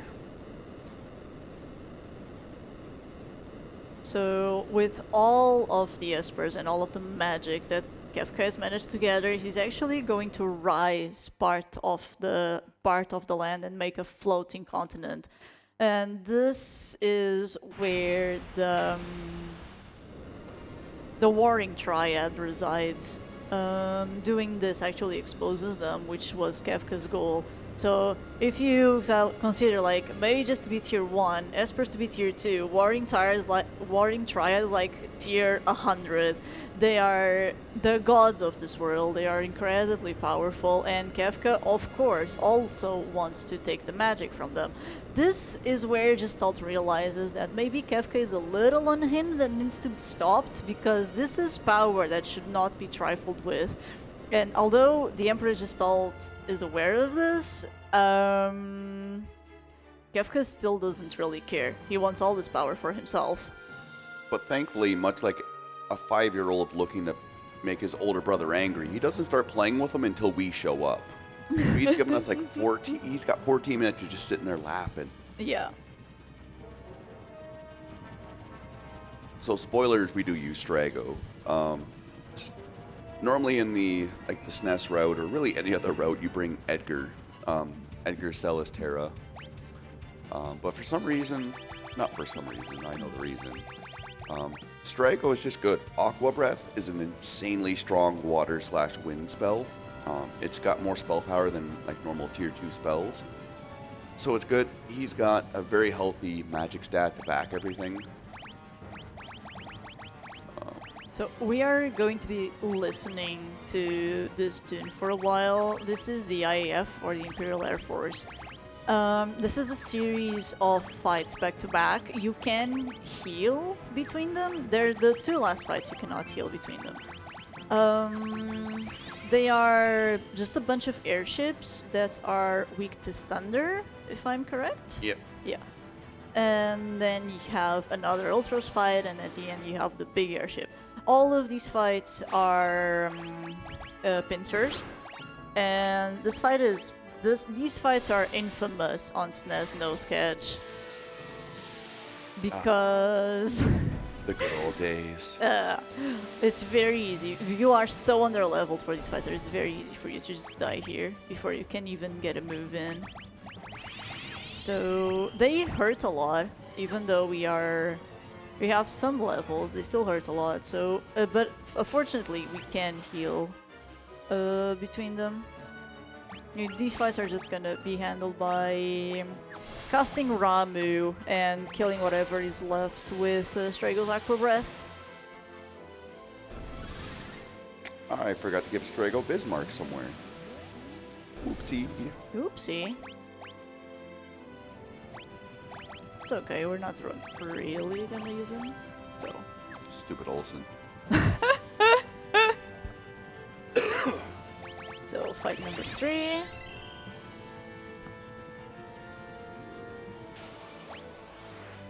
Coming up. It's just gonna be the same thing.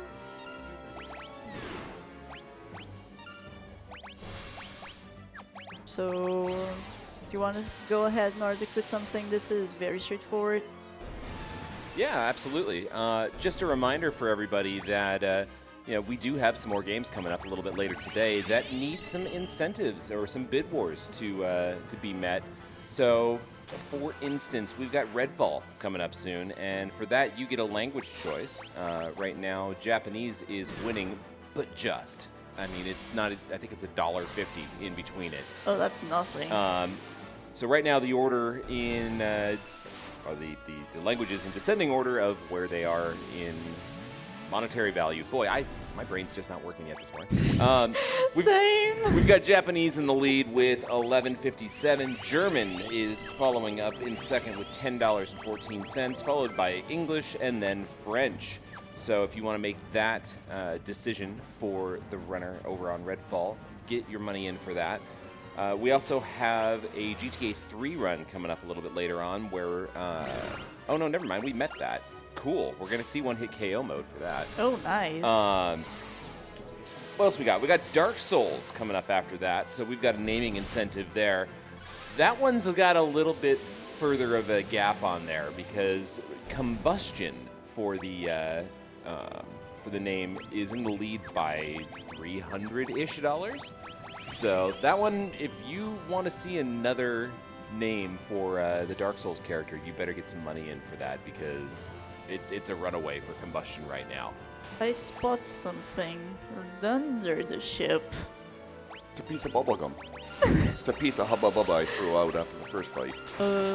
Yeah, this is the attack that is really scary. No sketch, it just kills you, absolute zero, but thankfully we do have enough HP and enough equipment to be able to tank it in this run. I think that was the last one? Yeah. Yeah.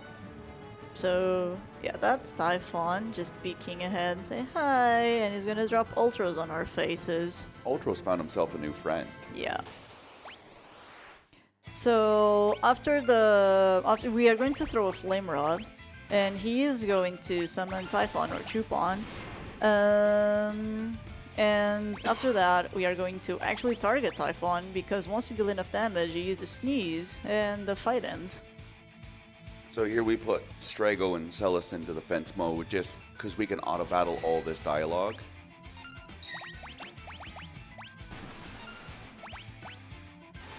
No, you just throw ice rods because the Typhon is weak to thunder. Oh, the shades.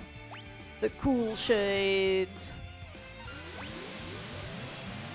Should it still be okay for more? There we go. Whee! Bye. So in the SNES, you get a full party heal between Chupon and Air Force. Sadly, here you don't. Oh, terrific. Oh, that's a good opener. Thank you, good sir. May I have some more? So yeah, Atomic Ray is very, very bad. But Terra is still alive, so hopefully that will be enough. Just throwing thunders. Yep. Oh, okay, thank God. Opening with Atomic Ray is the worst opener you'll see. That was still an extremely kind fight. Only one Atomic Ray, and Terra still had quite a lot of HP. This. We are going to readjust equipment and give Phantom to Strago, because we are going to need Vanish while we're on Floating Continent. And again, this is another very long dungeon with a lot of with some scary fights, at least on SNES. Yeah. You come across really any kind of ninjas. In the SNES, they were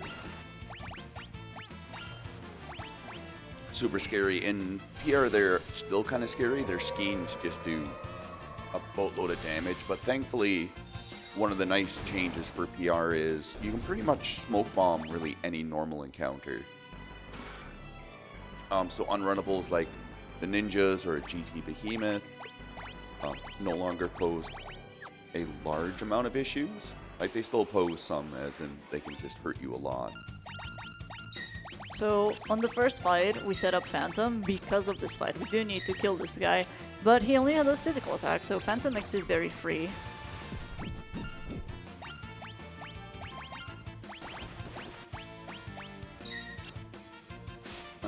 This encounter, if you're giving it to a single party member, is worth 7,550 experience. It's a very large chunk for an extremely quick fight. Now, because we are kind of setting ourselves up for the World of Ruin, we do care what level our characters are at when we leave this area. So we are looking for Celis to get to level 20.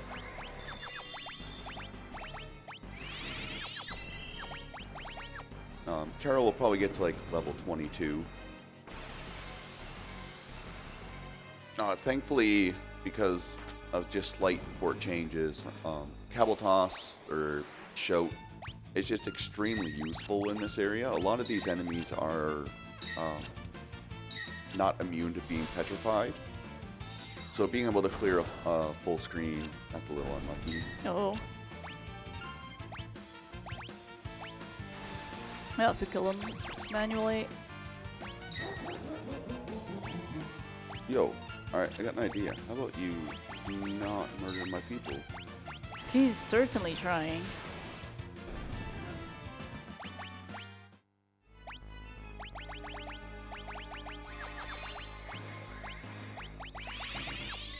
So Strago stays dead. We just really need the experience on Terra and Celis, especially Celis. For now, I don't think Strago is going to be used. He will on the final boss fight, just because we need extra firepower. That's it. We also don't really need Phantom anymore, because the final boss doesn't care.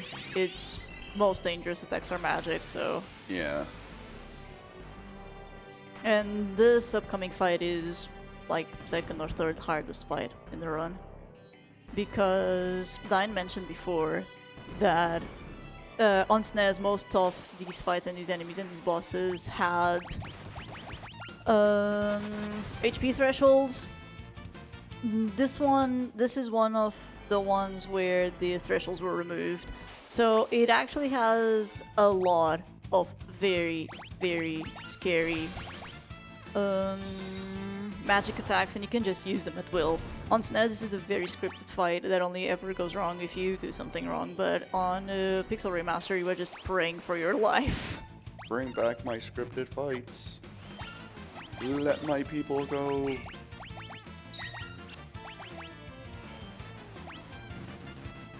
I'm 1 MP away from killing you. Yeah. Just throwing an ether to be able to continue using Demon Eye on all these enemies. Alright. This is again another place where we're just using the fact that we're going through a very long dungeon with a way of one-shotting everything very quickly in order to be able to grind our characters to a level where we want them to be.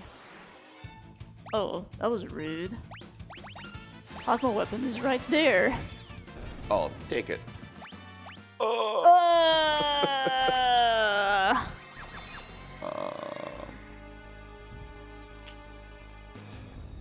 don't like this.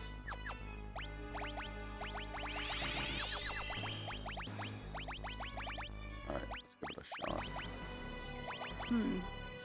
We are improvising on a very hard fight, so this is gonna be spicy. So Atma weapon can do a lot of damage. Hope he doesn't do anything nasty like Meteor, Quake, or Blaze. You would just kill us instantly. Trance with Terra and Ice Rod, and Celis is on bio duty and on healer duty. Strago is just going to stand by for now.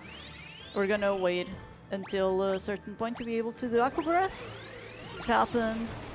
Flare might one-shot Celis. No, close though. Oh, baby. And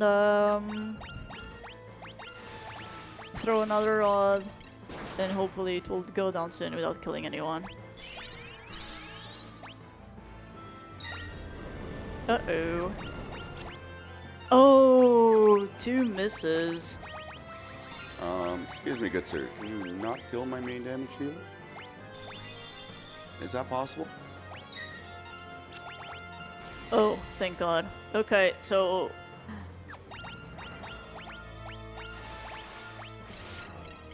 I think that should be it? No, but close. Full power missing was nice. Yeah, I didn't know that could be blocked.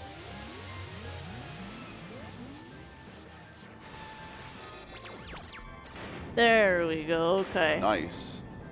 Little scary, but we got through without dying. How And many we- times have you died on your PV here? Twice. So we're ahead by what, 10 minutes? Oh yeah. Easy.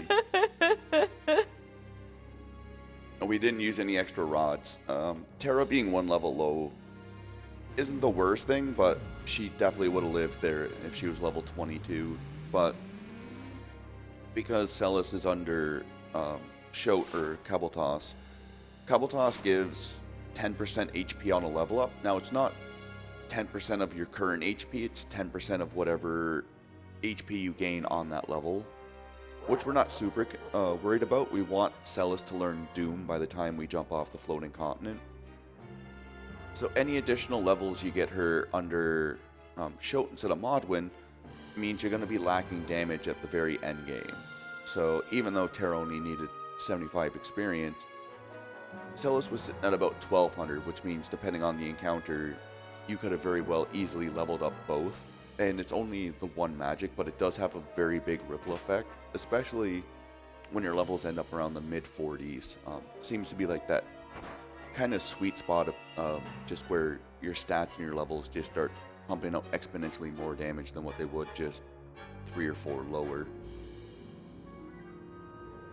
So on this cutscene, Gestal uses the power of the Warring Triad to knock out Terra and Strago, and then they tell Celis, if you kill them, we will forgive you for betraying us. She turns around and pushes Kefka into the Warring Triad instead, and that pushes him over the edge. He now is inside the Warring Triad and trying to suck all of their power into him, and Gestal's like, no, this is going way too far. The outcome of this is not very good for Emperor Gestalt, because he believes he has control over the Warring Triad. He really doesn't. Silly Emperor puppy dog. Kefka's just like, I love the sprite work here. So since Kefka is standing in the perimeter of the Warring Triad, any magic that comes that way gets instantly absorbed, kind of like how Celis' runic ability works.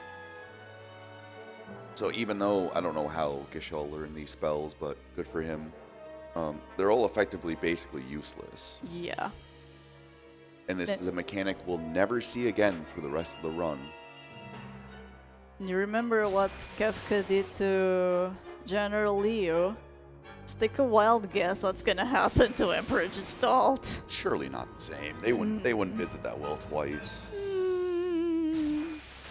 Gishal's just gonna trip off the continent. It'll be fine. Oh yeah. He's gonna take a dirt nap. Down there.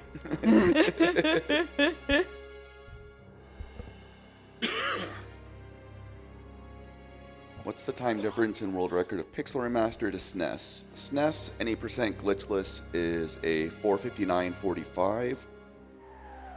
SNES Pixel Remaster, any percent glitchless, is a 417.56. So the run is close to 45 minutes faster on Pixel Remaster. A lot of that instant text box, big chunk of it auto battle, even bigger chunk, 4 times movement speed. If ESA will ever get fan games, we did. We had 3 different fan games actually, run by incredible runners. So if you go to the schedule, you should be able to click on those runs to be able to watch the VODs. We had Wannafest, we have I Want, and I Wanna Be the Flying Spike, if I'm not mistaken. Yeah, no, we love our fan games here at ESA. Yeah, sure do. So Kefka messing with the Warring Triad, Celis also messed with it a bit, Shadow also messed with it a bit, and none of them actually managed to undo the damage Kefka did. So we are going to try and escape from the floating continent from now on, but the fate of the world has already been written because Kefka is insane. All he wants is to destroy the world. Grab some super glue. This is another segment that we are going to kill everything that's on the way in order to be able to get a few more levels. The enemies have completely changed, so the way that we are going to deal with them has also completely changed. These enemies are weak to thunder, so a single Thundara will be able to defeat them.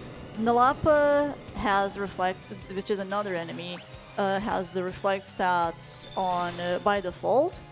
So and it absorbs fire. So we are just going to use summons in order to be able to deal with them. These enemies. We're also just gonna make Strago take another death now. It'll be fine. These enemies are so slow because they always cast Doom. Oh, never mind, we just reflect. Yeah, in SNES, strangely enough, if you target your enemy with a spell, it's a 50% damage reduction.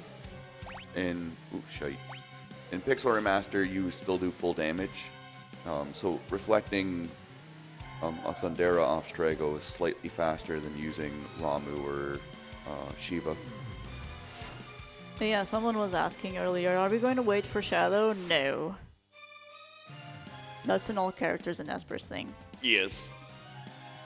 Especially in Pixel Remaster, the timer pauses anytime you're in a menu, and it also pauses at the end of the result screens for a battle. So waiting for Shadow isn't your typical 5-minute detour. It ends up working out to be like 6 or 7. So yeah, because Kafka has successfully managed to absorb the power of the Warring Triad, the world ends. One very interesting piece of information about this game is that this was where Final Fantasy VI was supposed to end. It was supposed to end here with the bad guy winning. The only reason why the World of Ruin exists is because they finished the game way ahead of schedule. They decided to finish the story with a happy ending. But the world is being destroyed. The entire party gets separated because the airship crashes. And we are going to enter the World of Ruin with a different character. We are going to recruit back part of the party, and then we are going to take the fight back to Kafka. So, while we take care of that, would you like to say something, Nordic? Sure. Just a little bit about what we're raising money for with Alzheimer's Fund, and they are, again, the national Swedish fundraising organization that focuses on Alzheimer's disease and other dementia-related diseases. Their aim and purpose is to increase fundraising to the benefit of scientific research in order to find a cure for Alzheimer's disease. And I don't know about you, but Alzheimer's has had a pretty profound impact on my family's, over the years. I've lost a grandparent. I've had, we're experiencing some issues with dementia in my family, so it means a lot to me that we're raising money for this cause. We've raised $67,170 thus far for this event, which puts us just shy of our total that we raised for ESA Summer Online 2021. And obviously, we want to try and break as many of those event milestones as we can before we get to the end of ESA. So please, please, please get those donations in. Again, we've got some great incentives. We've got some great runs coming up later on in the day. And again, it's a great cause, and I couldn't be happier here, or happier than being here to raise money for it. Thank you for his kind words, Nordic. So, Sid finds Celis and rescues her, but Sid himself is very sick. He has 120 HP and loses 1 HP per second. The only way to save Banana Man is by giving him fish.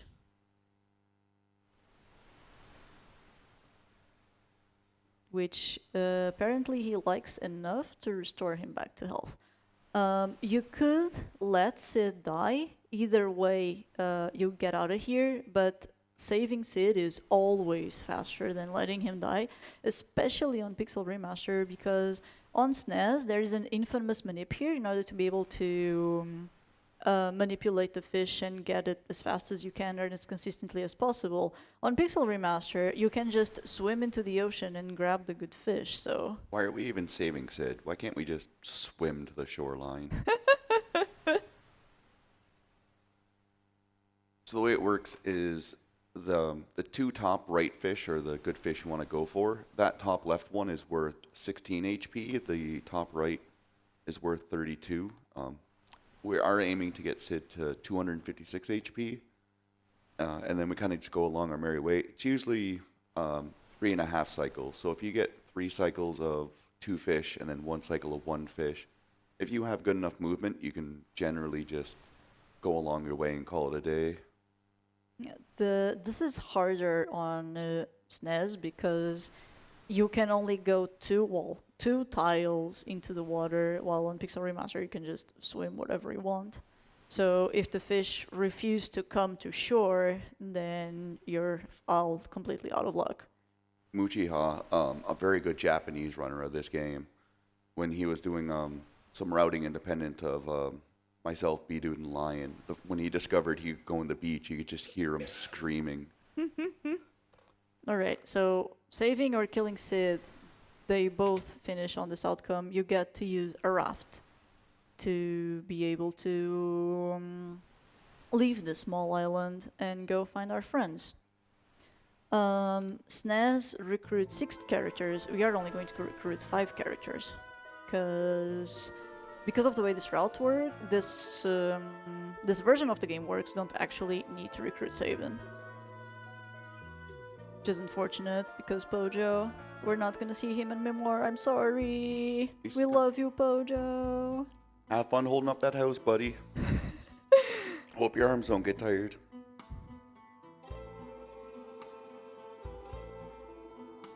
I also really like this track.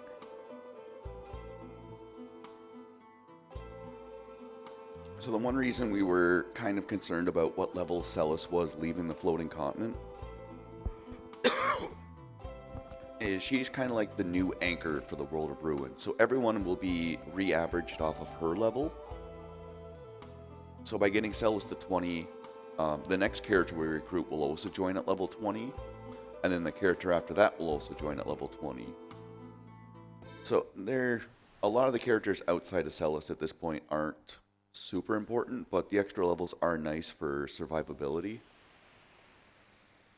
And getting a little bit of extra damage or having a little bit of extra magic to play with just in case something goes wrong. So there's a big walk now in order to get to the Chocobo stable, and it is faster for us to go to the Chocobo stable and then use the Chocobo to go to the next location than going straight there. We are going to use the Chocobo to go to Nikia, which is exactly the same city where we were before. It just looks a little different because the world as we know it has been completely destroyed. We do want to keep track of our guild because of an upcoming fight. Since this enemy uses a type of holy spell that uses the last digit of our guild, and if it can be divided by the level of the party, it will deal damage. If not, it will miss. And so obviously we don't want it to deal damage. So we will try to, on this upcoming shop, also take into account how much guild we have left, so we can avoid those nasty situations.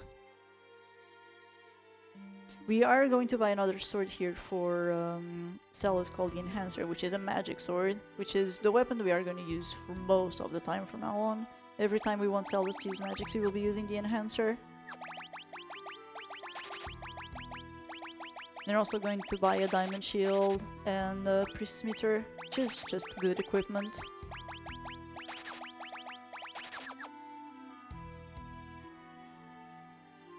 And if you've seen a familiar character, I'm pretty sure it's just your imagination. There's no way this is just a recolored Edgar. Please, kid, get out of my way. If I get blocked by the kid and the red shirt guy, nope. That's another bingo. That's another bingo card line. I hate the NPCs in this town so much. That's why Mystic Quest was so much better. You can just jump over NPCs. Oh, yeah. Sure, it's baby's first RPG, but they were on the right track. Which is why Mystic Quest is very definitely your favorite Final Fantasy. Just for that reason. Just for that reason. NPCs are meaningless. Thousands of hours on FF6. What's your favorite Final Fantasy? Mystic Quest. You get to jump over NPCs. It's great.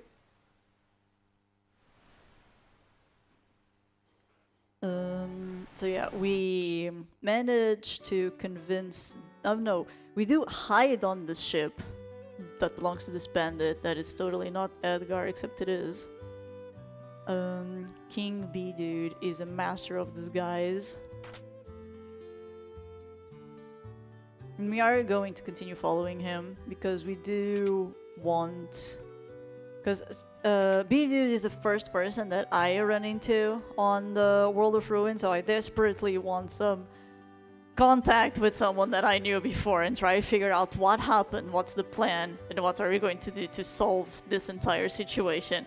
And B-Dude, he has his own ideas, and Cell as quickly realizes it, so it just goes with it. The idea is that he wants to use this group of bandits in order to be able to find Figaro Castle and be able to go back to it. Because once the world fell to ruin, the guys in Figaro Castle are like, wait a minute, we can just sink under the sand and we don't have to worry about anything that's happening here. Oh boy. Baby. Uh-oh, that's not good. That's not good. Okay, you've done all your moves in your arsenal. Can I just run away now? Thank you.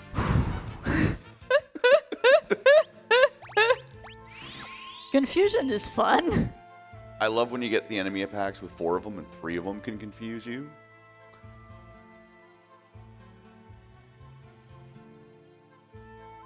Okay, that was fine. Well, I mean, as with most JRPGs, sometimes they just want to throw the book at you for no good reason. Oh, yeah. It sucks. That encounter sucks, especially in SNES, because even though we have a step route to Oh no, it happened again. get rid of the scary encounters, unfortunately, the first encounter in the cave is something kind of crappy like that. There we go.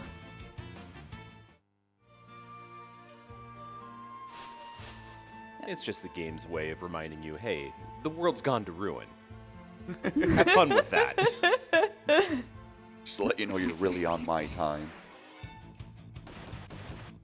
Yeah, just like those, we are also going to use the turtle to be able to go to the other side of this cave. And this leads us back to Figaro Castle, which was the goal all along. But King B-Dude's manipulation of the bandits doesn't end there. He does need them to be able to get rid of some enemies downstairs that are stopping the castle from actually being able to move.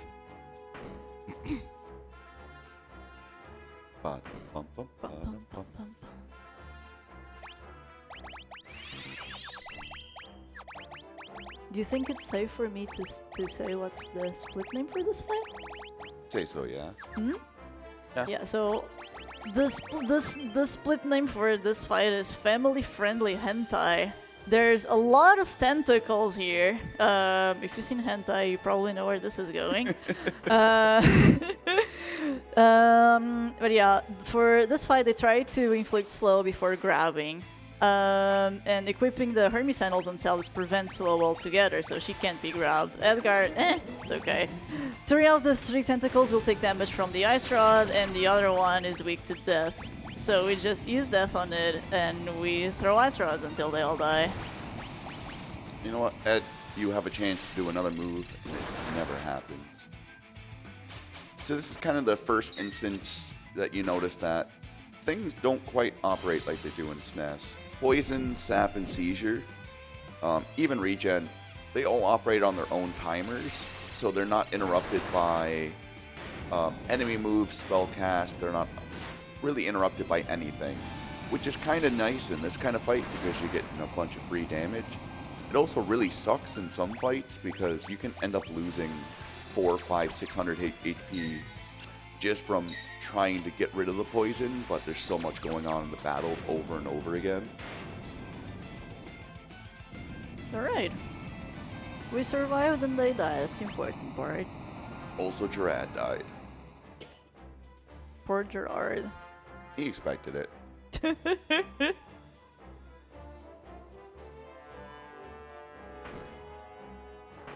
Yeah, the bandits thought that their boss was leading them into treasures, but no, he just led them into tentacles. So now that this monster is gone from the engine of Figaro Castle, we can actually use it to move around somewhat. And this is very useful because the next character that we are going to grab is Setzer.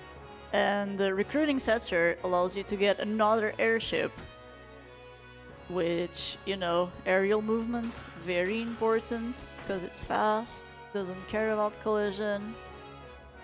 And you can only get into the final dungeon with it. Yes. The most important detail. So the reason we kind of... Edgar gets auto-equipped before the tentacle fight. So we kind of just take all of the equipment off of it, and we'll be doing pretty much the same thing with Setzer, even though he doesn't come with much. They're kind of just there as bodies at the moment. Edgar has like one role to play, and that's to cast one Esper and then die. Setzer is very similar. Coming up, we just want really just to be able to control Celis by yourself and no one else. Celis is the heavy lifter of World of Ruin, even more so than on SNES. On SNES you have, at least you also have Sabin, which deals good damage, but on this version it's really not worth to go out of our way to recruit him. Celis is enough on her own, and we have another friend that doesn't show up on the World of Balance, that can only be recruited on the World of Ruin, and he will be our second heavy lifter. And then we have the cute support character that we're also going to get, which did a cameo at the very beginning of the run, and we haven't seen him since.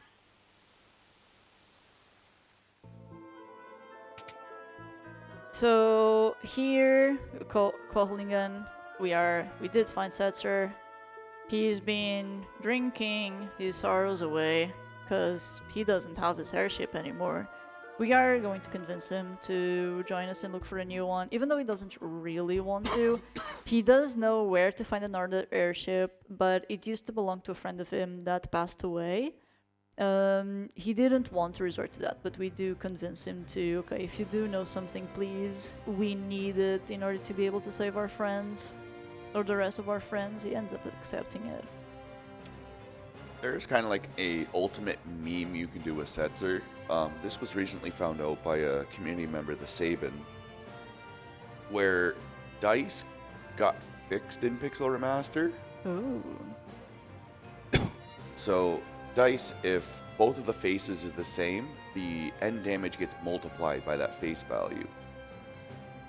So a level 24 Setzer, if you roll double sixes, will deal a little over max damage. So there is kind of a meme you can do with picking up a Genji glove in the sealed cave, and then buying 2 pairs of dice in Collingen, and kind of just letting Setzer go to town, and just rolling the dice on RNG. Actually, in Pixel Remaster, it makes the dice, depending on how you want to look at it, makes them vastly better than fixed dice. Because in SNES and GBA and Old Steam, only fixed dice got the damage multiplied by face value. But with dice, since you're only relying on 2 instead of 3, it makes it a much higher likelier chance just to output huge amounts of damage. Just none of us have the fortitude to try it yet. So right now we are on Daryl's tomb, which is the place where Setzer's friend was buried. In this area there's a hidden airship, somehow got stuck here. Somehow we're gonna get out of here on the airship. Fuck if I know. We can use holy water here in order to deal with the undead enemies if we really have to. The important thing in this dungeon, other than the boss, is picking up the growth egg, which is a relic that doubles the experience you gain, which is very important for the Super Saiyan grind coming up. in order to make Celis as powerful as she can be.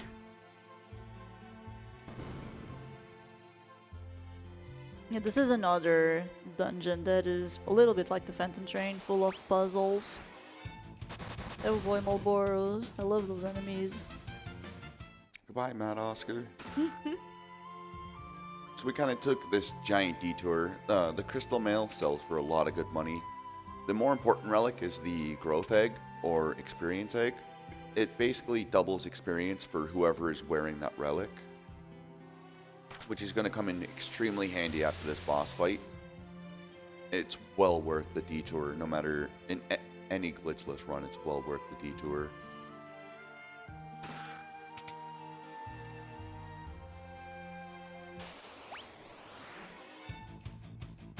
I love the Cloud Wraith enemy type. Like you can see it in like some SNESes, depending on like if they got an RGB mod or something, but there's something about just that enemy in general that looks so sweet.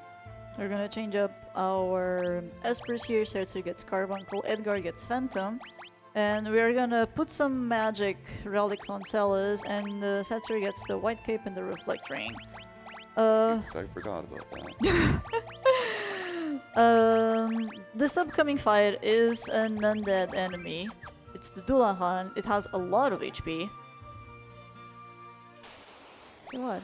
I just didn't know if I did that Edgar menu correctly or not. So Celis is gonna use the Flame Rod, Setzer Carbuncles to make sure that we can't get hit by any of his nasty spells. Edgar defense just hit auto battle. Then we are going to ATB wait on the rod. Edgar will Phantom, so we have protection for both magic and physical spells. Celis Flame Rods again, and Setzer can Q Flame Rod, but might not be needed. Oh, Setzer rocking the shades.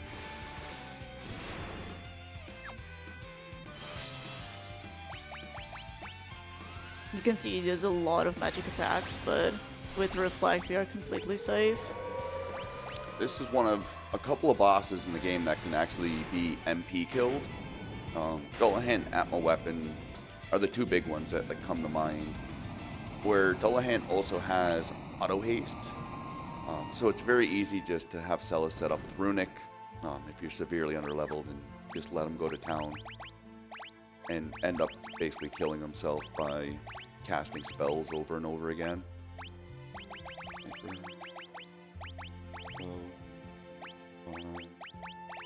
Now what we are doing is setting up a big grind for Celis. The Phantom was also to set up that grind, because the enemies that we are going to fight like using physical attacks, so it's just a way to keep Celis safe.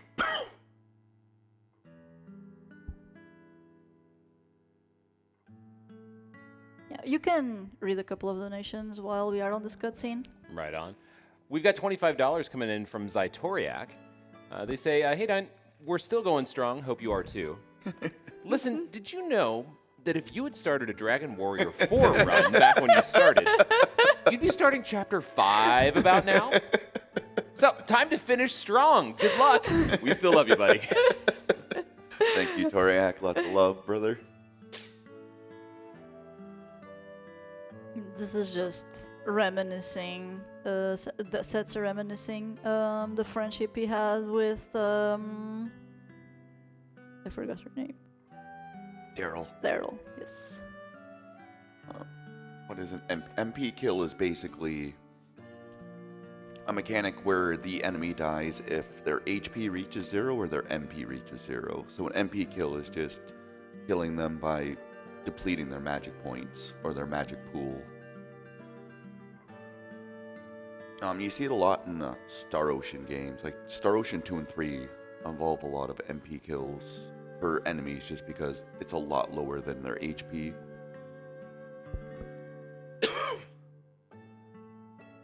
God, that means side quest hell time? No, gotta go fast. Side quests are slow. Our own characters don't die when their MP reaches 0. A lot of enemies and a lot of bosses don't. There's just, I don't know what the design choice was behind it, but there is just a certain subset of bosses where that applies to.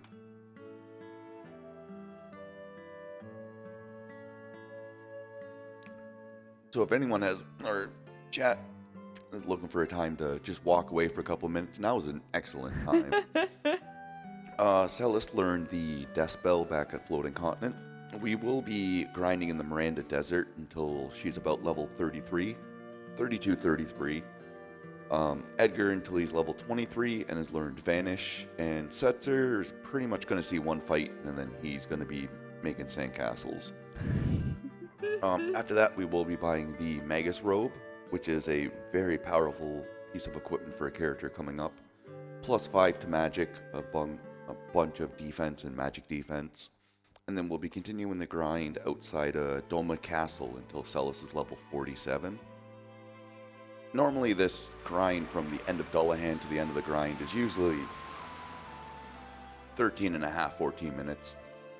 The first part of the grind really sucks because you're hoping to get a lot of slag worms. Slag worms are vulnerable to instant death, so the death spell works amazing. The other encounter you can get is cactuars, which give a boatload of AP, give a boatload of money at 10,000 GP, but they give no experience.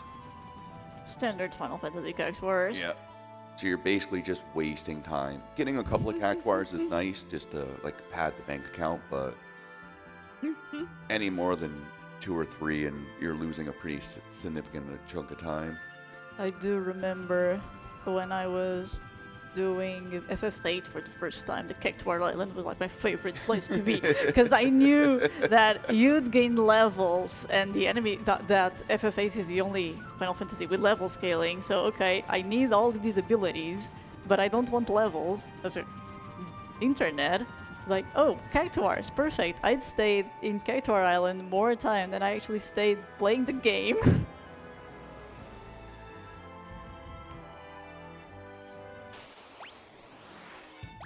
Nice, good. Oh, nice. And to be made clear, this entire grind is just to prepare us for the final dungeon.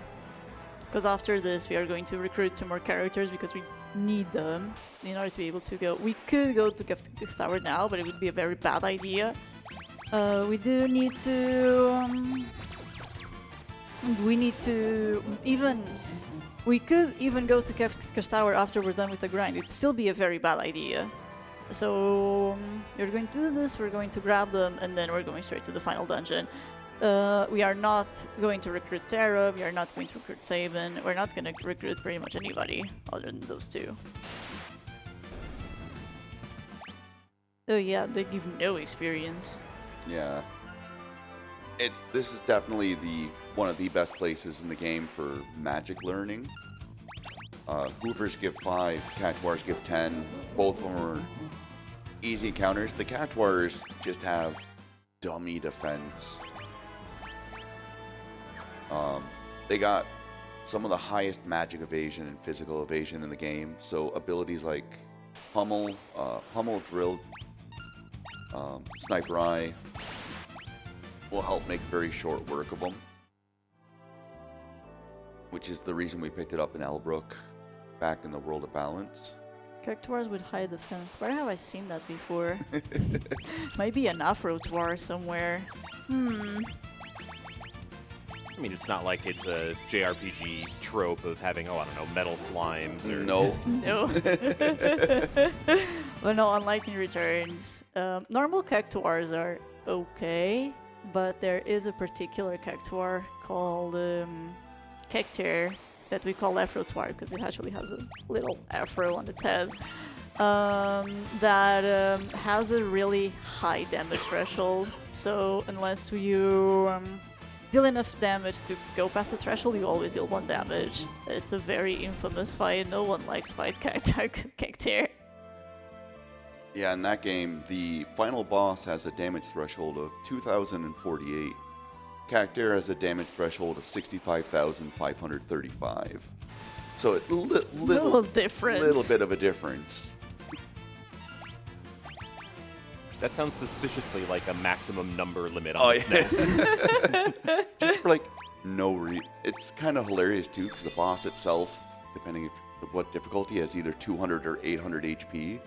Like you're just sitting there like chip damaging for days, hating life. Non-randomizer when you get more than one on a group. Oh, do you remember that room?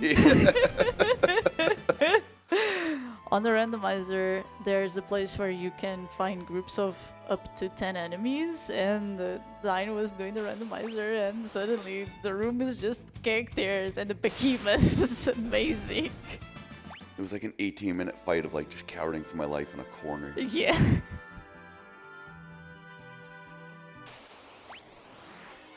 Lots of characters. We're pretty much done with money by now, or not? Yeah. Yeah. They're just gonna start running away from them. It's honestly just faster to like just rock out of battle and hit them in the face with the Atma weapon. Oh, sure. The more holy rods I can buy at the end of it, not necessarily the better, but the more reckless I can be with them. No pearl immunity, smile.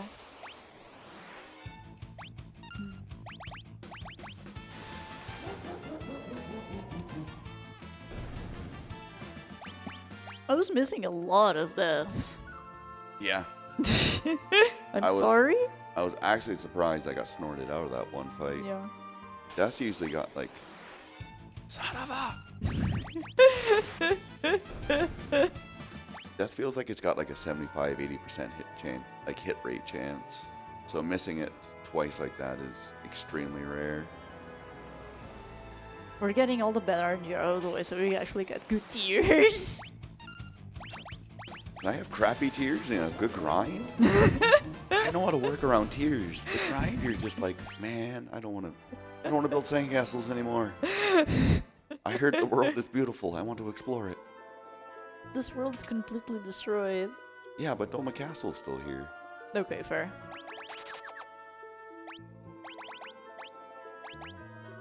They're both taking their snaps. So yeah, for the second part of the grind, we are going to use magic.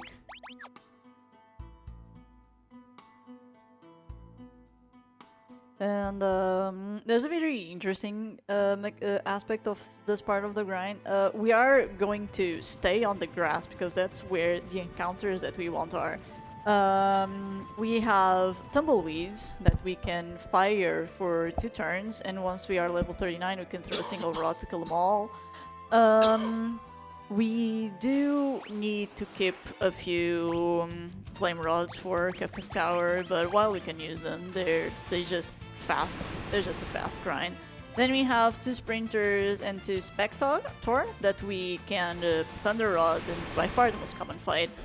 And finally, we have Greater Mantis, a sprinter, and the spector, which is also thunder rod, and then fire at the Grand Mantis.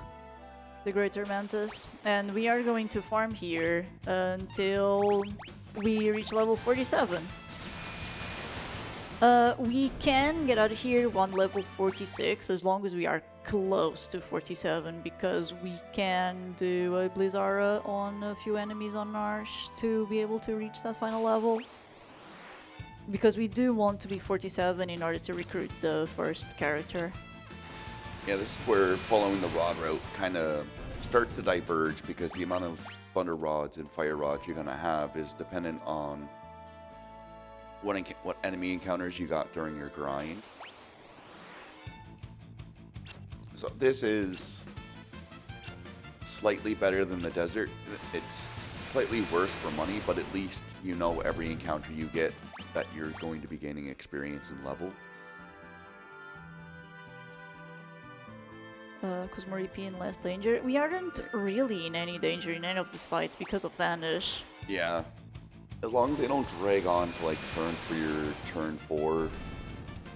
Even the slag worms, unless we hit them with something that doesn't kill them, we're not really truly at risk. And with Cactuars, they can't use 1,000 needles until turn 2 anyways. So unless you kind of bleed a lot of ATB, then you might be up the crick a little bit. While we finish the grind, is there anything you'd like to read, Nardak? Yeah, absolutely. I mean, first off, you know, I like to think that you left the desert because you were tired of cosplaying Dune and you just wanted to But no, we got a $20 donation coming in from Manix86. They say, hey, Dine, I just want to say that the Discord bingo watch party is having a great time. So good luck in the last stretch. Thank you very much, Manix. Glad you're enjoying yourself. Yeah, I'm glad to hear it too.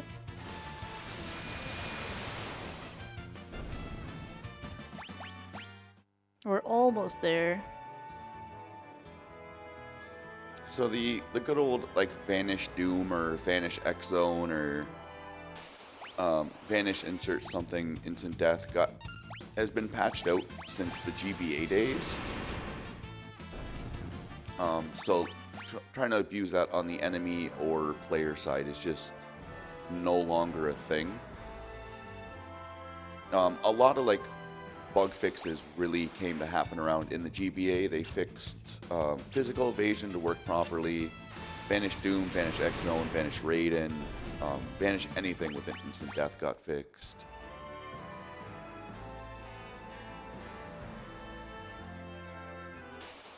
But these games still have a lot of glitches. Each version has its own little chef's kiss. Ooh, nice. Oh, straight to 47. Nice. I was not expecting that.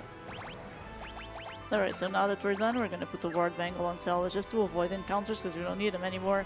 And the Hermes Sandals, and we're all the way to Narsh. And here, the most important thing is getting Mog. This is gonna be our cutesy support character that has a very important thing called the Mog's Charm or Molulu's Charm, which can only be equipped on when Mog is on the party, and as long as it is equipped on someone, it nullifies encounters, which is fantastic.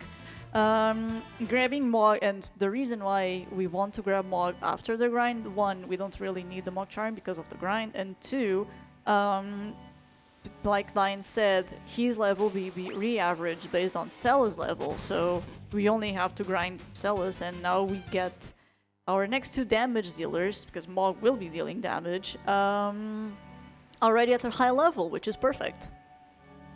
And there's one slight change in Pixel Remaster with the way the game handles Mog is Mog's supposed to get the average of party level +5.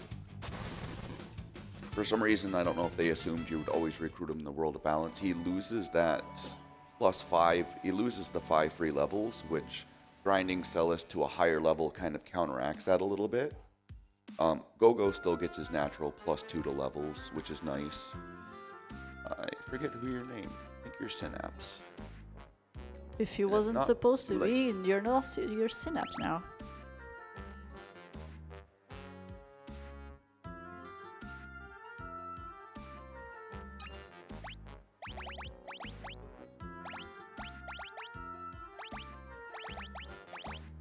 So with Mog, we gave him the Molulu Charm. We are going to unequip Edgar, give the Sprint Shoes to Setzer, and we are going to go straight to the next recruitable character, which can be accessed from the Mogul Cave.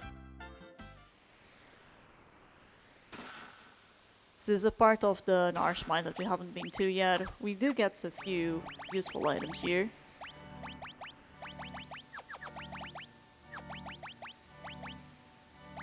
I'm gonna go straight away. Oh, yeah, never mind.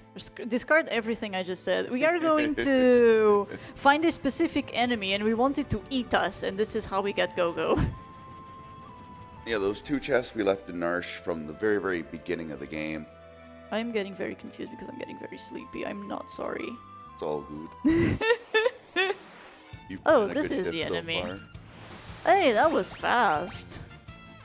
Munch, munch, munch, munch, munch. Alright, thank you. That was a nice Zone Eater.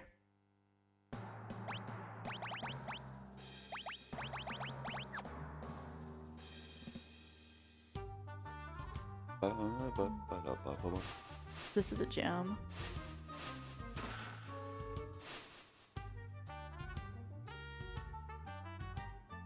So we don't want to get caught here. They will push us down and force us to go all the way back up again. That was not bad, honestly. No, I panicked when he didn't jump right away. I was like, please.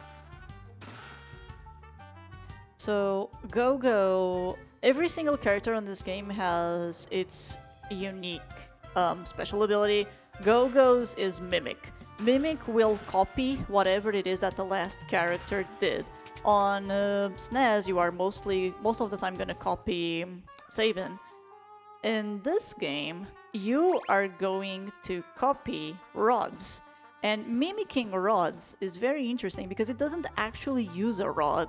So you can deal a lot of damage essentially for free because you're not losing an item.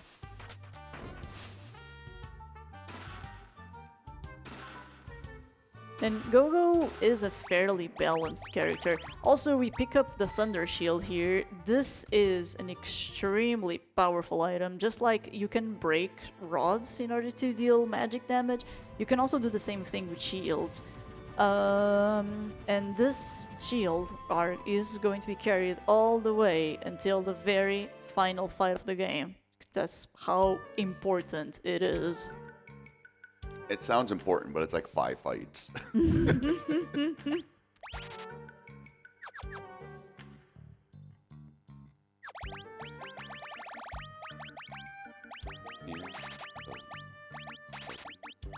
Gonna get back to Thamasa and do some shop here. We do want to sell as many things as we can and buy holy rods. As many holy rods as we can. We are going to need all of them. Like, essentially, the more rods we can get, the better, because we can... They are so stupid that we want to be able to use them. We want to be able to use them as much as possible.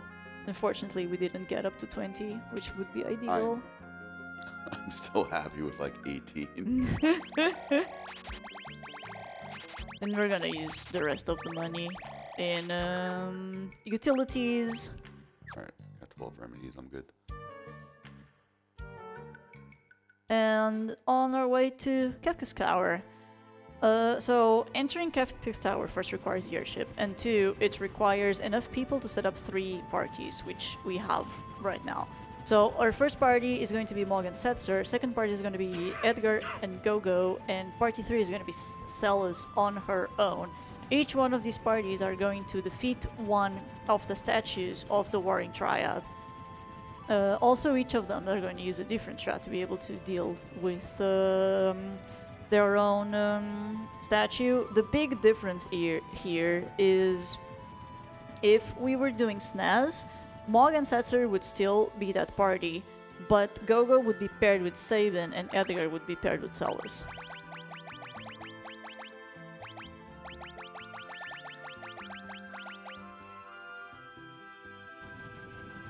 This tower has also a lot of good equipment that we will be grabbing and using as we go, as we get it. The first segment will be done with the first segment we are going to do is going to be the Go-Go and Edgar segment.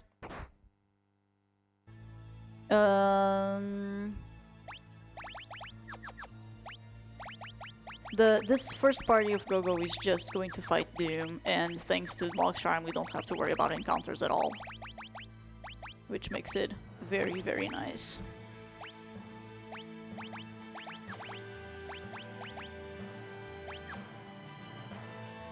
Now you can see this is just cruising. Each party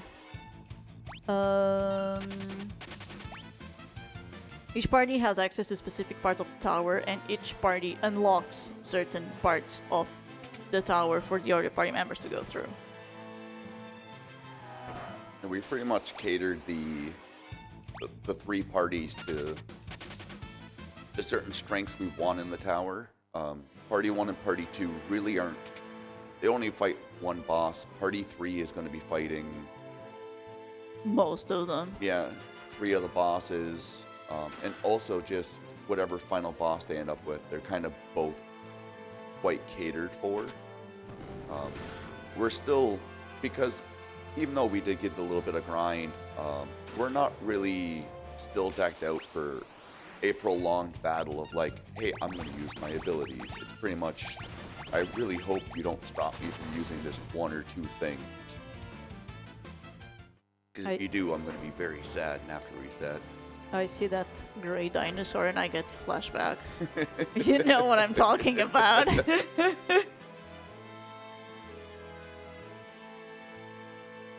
This was a no sketch run that died to those dinosaurs. There's 2 steps. The One last step. It was the last step after. Before entering tears. So sad. And the funny thing in the glitched runs, Tears is free because we throw a house at him. Yeah.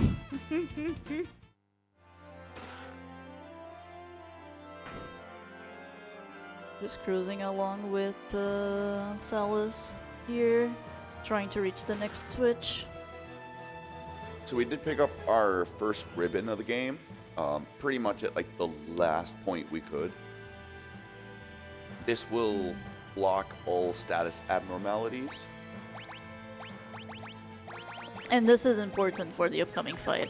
So this is Inferno. On his 3rd turn, he will use Delta Hit, which petrifies a party member. If you don't know how petrification works, because it completely stops a party member from doing anything, if you get hit by Petrify and it's a single party member, you just game over. So that's why the ribbon is so important. It nullifies every single element in every single status element in the game, including Petrify, so we don't have to worry about that one. And for Inferno, we are going to Holy Rod, the main body, once, Thundara, and hopefully she won't die after that. It's good that he is using elemental spells on her because Salus is wearing equipment that allows her to absorb thunder. Give me your thunder attacks. Gigavolt We all really day. don't want to see physicals. We want to see as many Thundaras or Gigavolts as possible. Okay, that was pretty nice.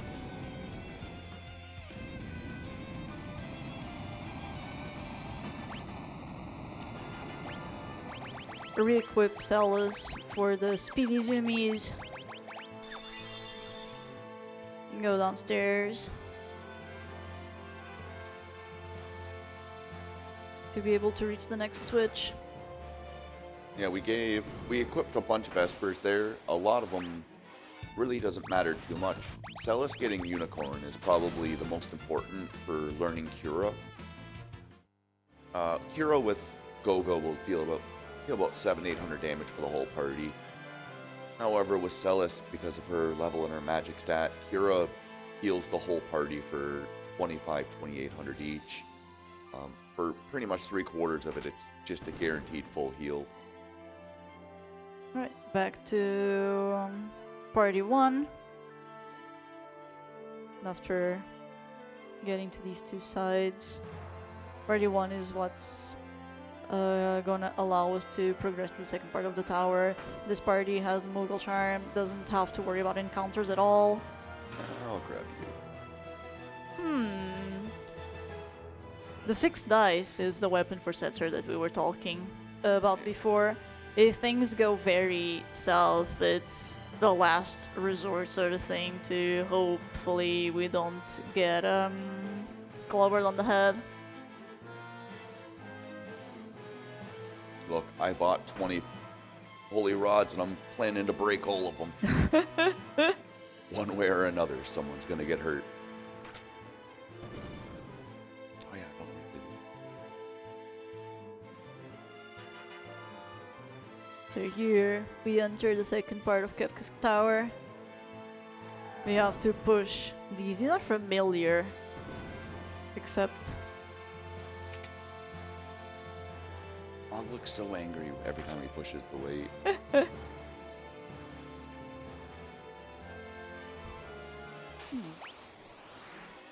Really?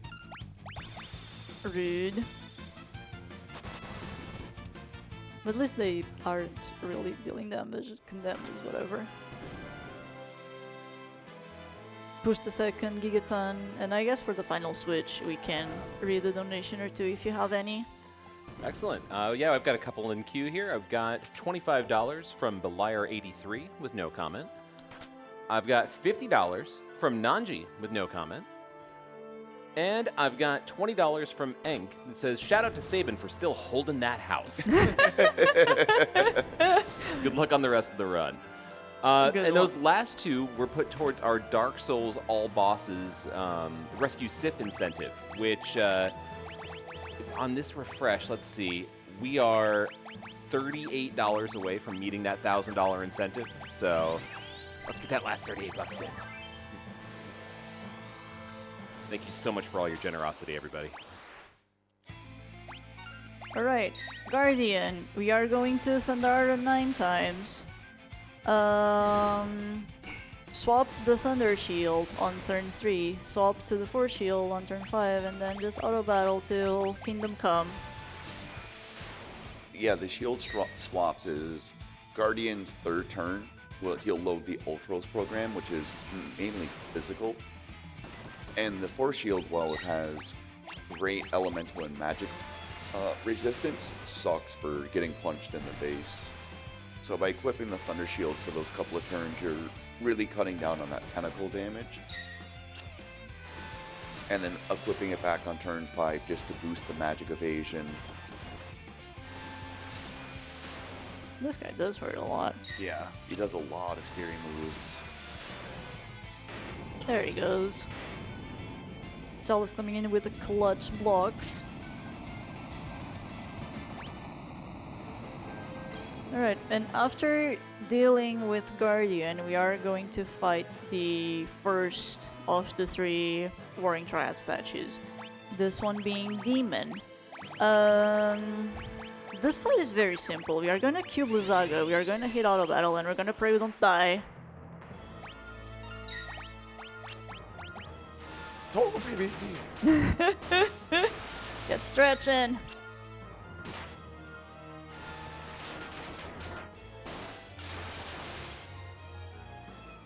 It's kind of nice about like these 1v1s is really just nothing to do but wait to see who wins out the end. Yeah. It is nicer than having to queue everything yourself, but at the same time, hey, 0 damage. Yeah, because of the Flexing on this dork. because of the Minerva mixed with the Force Shield, we're pretty much immune to every element in the game. So how do you die on this fight? It just spams physicals? Turn 1 he casts Stop, and Oh, after fun. Stop is landed, turn 2 is Blaster, which is an instant death attack. Fun. Meteo can also kill, even though Meteo just has a base low hit rate. So that's kind of really bad RNG if that happens. So And good then thing it didn't happen. just like physicals, Metal Cutter, Turf Ring. Here we're gonna switch up our equipment on Celis. We're gonna start putting her up, boosting up her magic, switch to party 1, and it's almost time for the second fight. And this one is very infamous on the SNES. This is Fiend or Doom on the SNES. And the strat is more or less the same for both versions of the game. We are gonna throw 4 Holy Rods with Mog, while Setzer plays support by using potions or elixirs if Mog gets low. In SNES, and then at the center point of the fight, when we cannot kill him before this happens, he will use Force Field to change his immunities. If he does gain Holy or Pearl immunity, in SNES you're dead.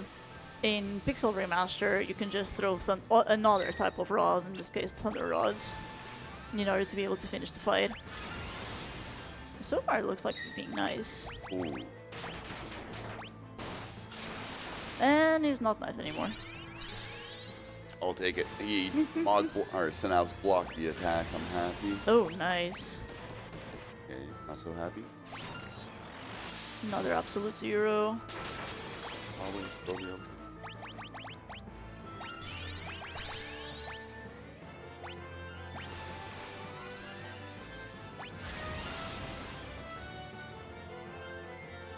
Here it is.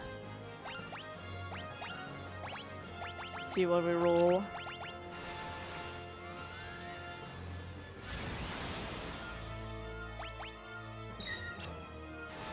So one thing you have to be careful on, really this fight and the Atmo weapon fight at all as well, is And it's Nice. Earth. Okay, we're not. We're in there. if you had set to throw like a potion, an X-Potion, elixir, or a Mog, the game remembers that memory cursor no matter what your next action is.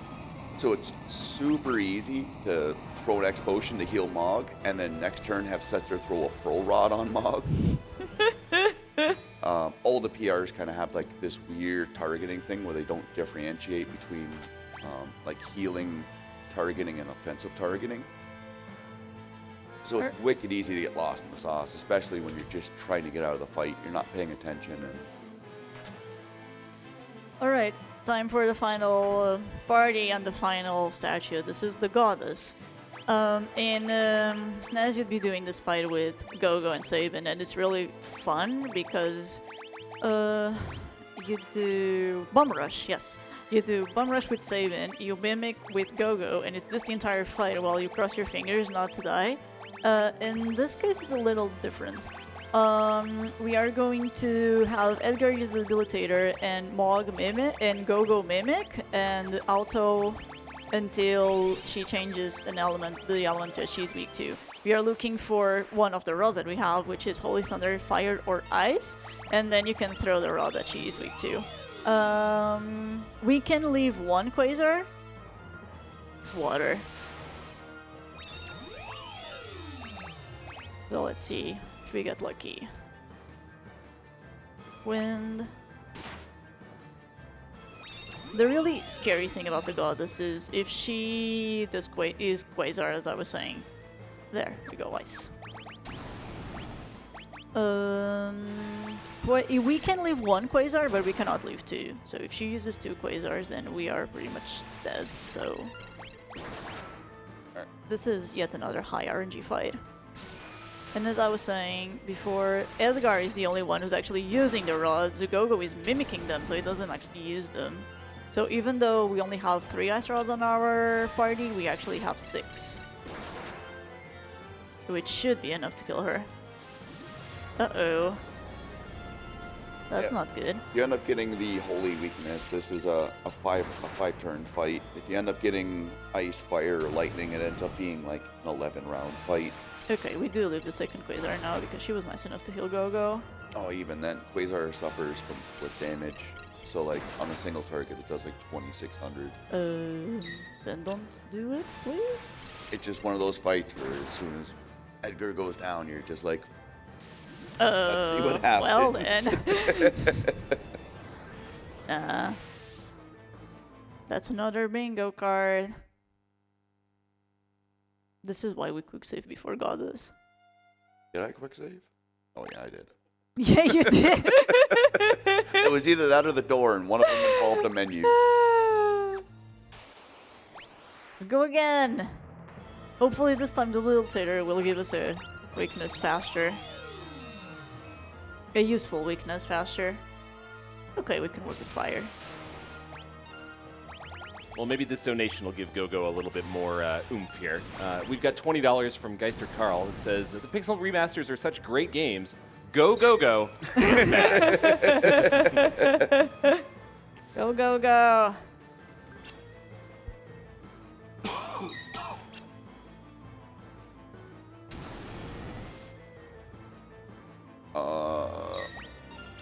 So how many runs have been lost to Quasar? Too many. Probably too many overall. Poison's not useful.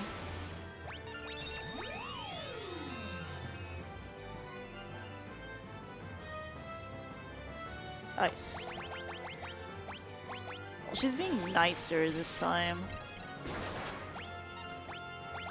Alright, let's not forget the Mimic.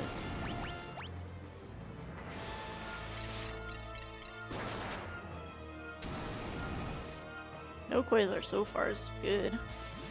You just had to No! say something. We were living our best life. Commentator's curse. Please don't do it again.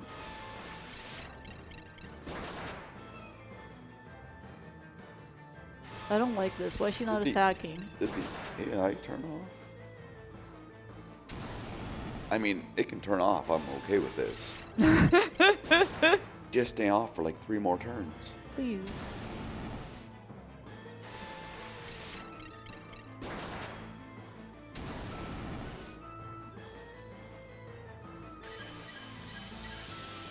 Alright, potentially okay.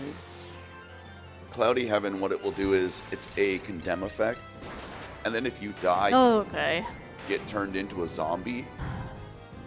And it will remain for the rest of the fight. So even if you unzombie them, bring them back to life, it'll just continually happen all over again. Okay, final fight. Even though we defeated the 3 statues, it's not over yet. So before we actually step on the switch, we are going to prepare for final fight. The final fight is essentially four boss fights back to back. They are called tiers. We have tier 1, tier 2, tier 3, and tier 4 or Final Kafka. For this fight, we are going to go in. We only have 5 characters. If we had recruited everybody, we would have a choice between 12 characters divided into 3 parties. For this one, we are going to go in with Edgar, Celis, Gogo, and Mog, and leave Setzer on the rear. Setzer will come in case Edgar dies on the transition from tier 3 to tier 4, which can happen. It doesn't matter on Final Kafka who gets in, because on Final Kafka, Setzer and Edgar's role will be exactly the same, which is throw an item. It takes a while. This cutscene takes a while, and we do... and I will try to the best of my ability to explain how each of the tiers work, what are the goals, and how we can just die on each of them. Important to know that if we die to any one of the tiers, we need to start the fight all over again. So hopefully we'll get it all first try. For an easy game. Got it. Just So- count damage. Before we go into it, Nordic, any final words? Just that Dancing Mad is amazing. Yes. Yes, this is correct. That would be the one saving grace to having to do the fight over again, is just hearing more of that music. But no, again, just to remind everybody what we are here to do, and that is to raise money for Alzheimer's Fund. And as you can see, we've got $67,330 raised so far, which means that we've actually beat the milestone for ESA Summer Online 2021. Wow, So nice. we are continuing to climb the charts as far as ESA events. We got a bit to go until the next one. If we want to beat ESA Summer 2018, we need to get past 71,000. So let's keep those donations coming in. There's still a lot more marathon to go, both here on Stream 1 and on Stream 2 today. Tons of runs left to see, lots of incentives to get in for. So, keep watching, keep donating, keep raising money for such an amazing cause. Before we finish, I would like to thank our beloved local man and our beloved videos for being here cheering us on. Not have done it without you. Yeah.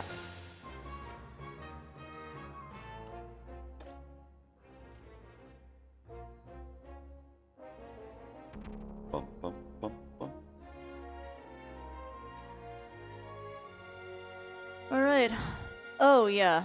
We don't recruit Tara, but she's still like, they need me. And then she takes the entire fight to actually get to us. It's like a wart. She shows up when everything's done. Yeah. Whee.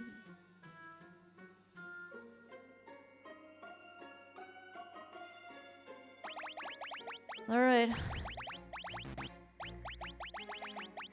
Don't forget Go-Go. Alright, so on tier 1, Edgar is going to try and finish everybody. Meanwhile, Gogo is going to break the arm, which is vulnerable to petrify. Meanwhile, Celis is going to since we don't have any flame rods anymore, we are going to fire the head.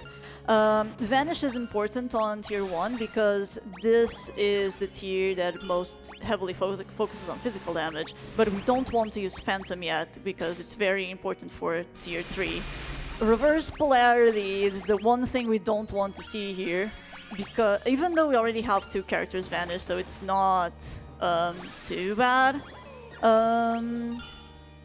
So from this point forward, we are just going to try and put everyone again on back row.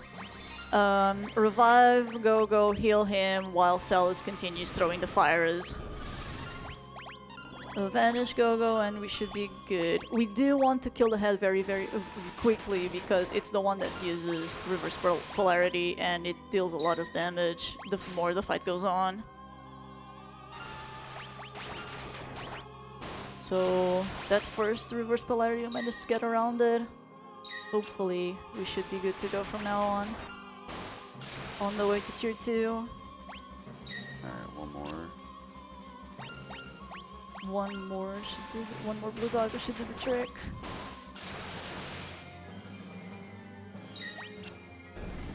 Okay, nice. Tier 2, we are going to open Siren, so she casts Silence. She is going to cast Silence on everyone, but the important one that we need to silence is the guy on the back that's holding his arm forward. He only does magic spells, so if he's silenced, he can't do anything. Then we are going to cast Death on the lady on the front, because she is vulnerable to death for some reason, instantly dies. Then the important thing is getting the tiger out of the way, since if it lives for long enough, it starts spamming Northern Cross and Southern Cross, which are 2 very bad abilities. Edgar is an imp right now, which should be okay. And Celis is just going to throw Ice Rods and Blizzagas. While there are multiple enemies alive, rods are better than spells. When there's only one enemy alive, you just want to go back to Blizzaga because it deals slightly more damage on single targets. There's a Southern Cross. Hopefully we'll be okay. We lost Gogo, which is no big deal. As you can see, since magic is silenced, it just tries to do stuff and it can't.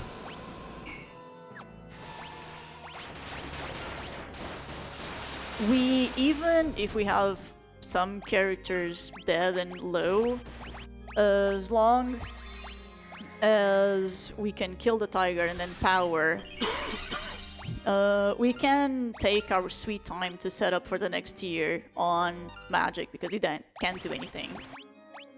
So it looks like tiger's already gone down. So we're just using Blizzagas on power. Once power dies, it does something called 10 hits. There we go. But because everyone is full HP, it's really no big deal. Then again, we can just set up for free on magic. We stop hitting Edgar, please? There's 3 other people.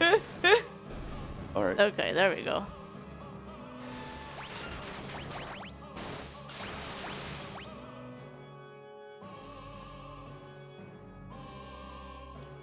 And once magic dies, it tries using Dispel and another spell, but again, it's still silent, so it's just set up fodder at this point. On the transition between tier 2 and tier 3, we are going to change Celis's equipment because this tier absorbs elements, so she can't use magic on this one. We are going to remove the enhancer and give her the ultimate weapon so she can actually deal physical damage. That's also why we put her on the front row. On this tier, the very important thing is killing Lady first. Lady is the lady, the other one is Rest. Lady has very little HP. She is annoying more than she is dangerous, so we just want to get her out of the way real quick. And the important part of this tier is Rest. Dine is going to be doing damage counting for this one because he has 40,000 HP. And once we dealt 28,000, so when he has 12,000 left, he will start queuing, he will queue Meteor, and he will start counting all instances of damage done to it with Meteor, Shrine, or nothing. Nothing, obviously, is what we'd like to see, but it's not guaranteed. So once he reaches 25k, he is going to wait for ATB, for Rest's ATB to empty, to queue up the next move, and then he will queue right away Mega Elixir with Edgar, so we are fully healed for the counter. Blizzaga with Celis, which triggers the counter. Mog will do Phantom, and Grogo will break the Thunder Shield. No matter what happens on the counter, we have something prepared for it. So if it is Shrine, we can start using rods on the final tier.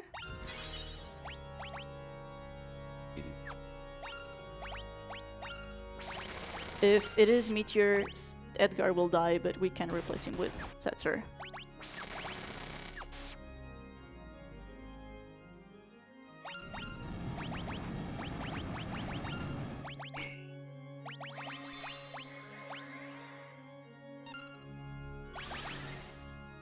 Doing a little bit of backup while we are preparing for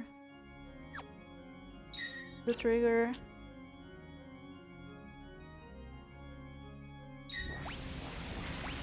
So here it is. We're going to queue Blizzaga, break the Thunder Rod. See what the counter is. It's Meteor. Oh, it missed on Edgar. Nice. Q Phantom, and Phantom is because once Rest dies, it uses Repose, which is an instant kill move.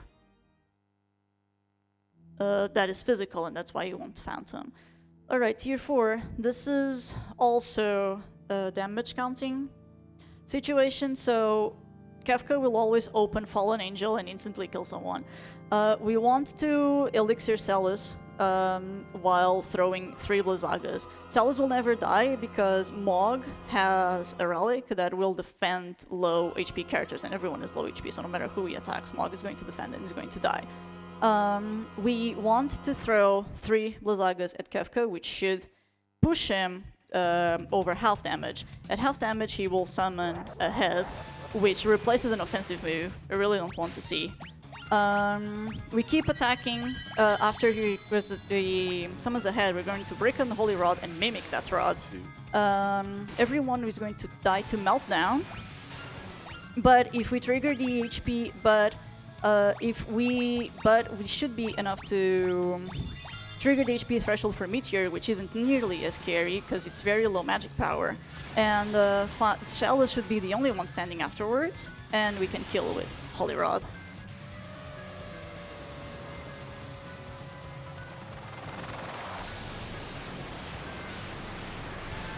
Take the wheel. Meteor. Ayo. Meteor should survive. The final Holy Rod. Nice. That's time. Very clean. And you were scared. Take that, Kefka. I'm not scared anymore. Show you who's boss in my playground. Right. Oh. I did play this game casually, I swear, but I've never ran it, so I'm sorry if I botched the commentary a little bit. I tried. Fantastic. Thank you very much to ESA for allowing me to show off the run. Sorry, I'm a little stuffy in the nose, so sorry if my vocal quality is not the best. Blame me. Same. But thank you, ESA, for letting me show it off. It's been a lot of fun. Putting 2 people with allergies and gastric reflux wasn't the best idea for a 5-hour run. Make that 3. But yeah, I hope you enjoyed. I had a blast. I'm going to be leaving soon, so there's just a few words I like to say. This is my first ESA as scheduling senior. It's the first schedule that I worked on, and it was like very, very difficult. Like, you cannot understand how hard it is to watch 800 hours of VODs, try to decide what we want and what we don't want, then debating between ourselves what are the best games that we all think would be good on the marathon, which ones we were too bad but we have to reject, and then dealing with all of the dropouts. There's always dropouts. Real life always happens. People sometimes they submit and then they come. It's natural, but it was a blast, and I hope you enjoy the marathon that me and the other scheduling members helped put together, as well as, of course, the rest of the ESA crew, the tech, the fundraising, the moderators, and so on and so forth. Is there anything you'd like to say, Dine? Just thank you everyone that's been so very generous to this cause. Oh yeah, maybe now that we are back on schedule and we're just under 20 minutes underestimate, maybe we can show off the glitch. I can show off one of it. So this is the glitch that we were talking about before.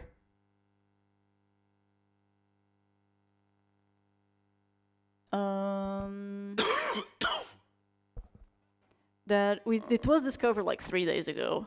When you mess around with the monitor resolution, funny things happen.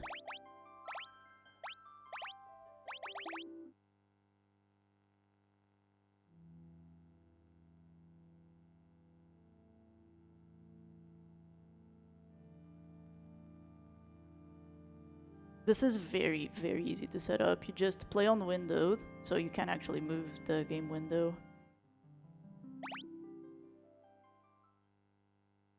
We are going to do it on New Game, but you can do it pretty much anywhere. We do need to wait a little bit on this cutscene so the assets for the map actually get loaded, and then we can do funky stuff. We are still trying to figure out ways to utilize this glitch because this one has a lot of potential.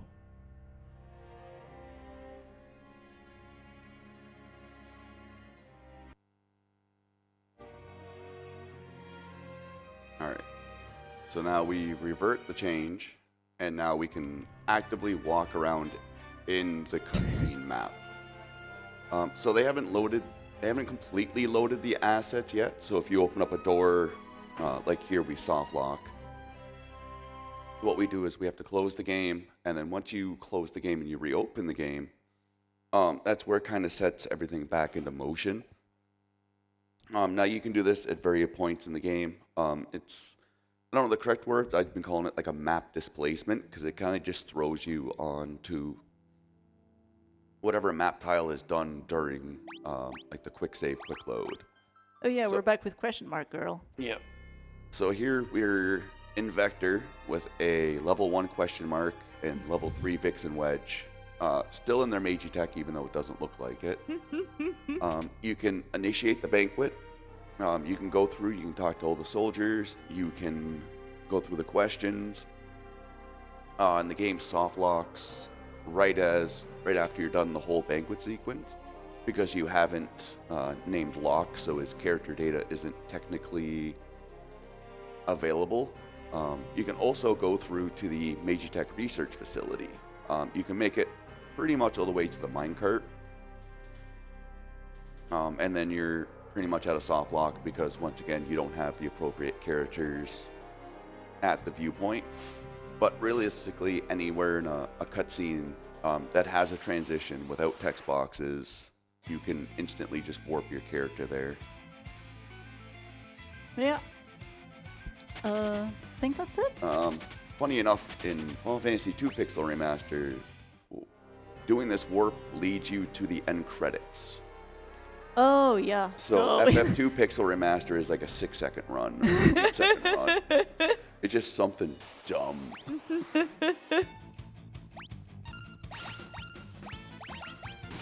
Oh. Oh, guess we're all dead. I could not have talked to him. Yeah, that was FF6 Pixel Remaster. I hope you enjoyed it. Yeah. And see you next time.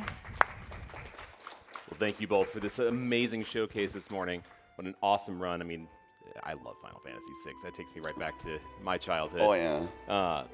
But yeah, thank you so much. We are going to go to an intermission, and when we come back, we're going to have some Legacy of Kain Soul Reaver. So stick around.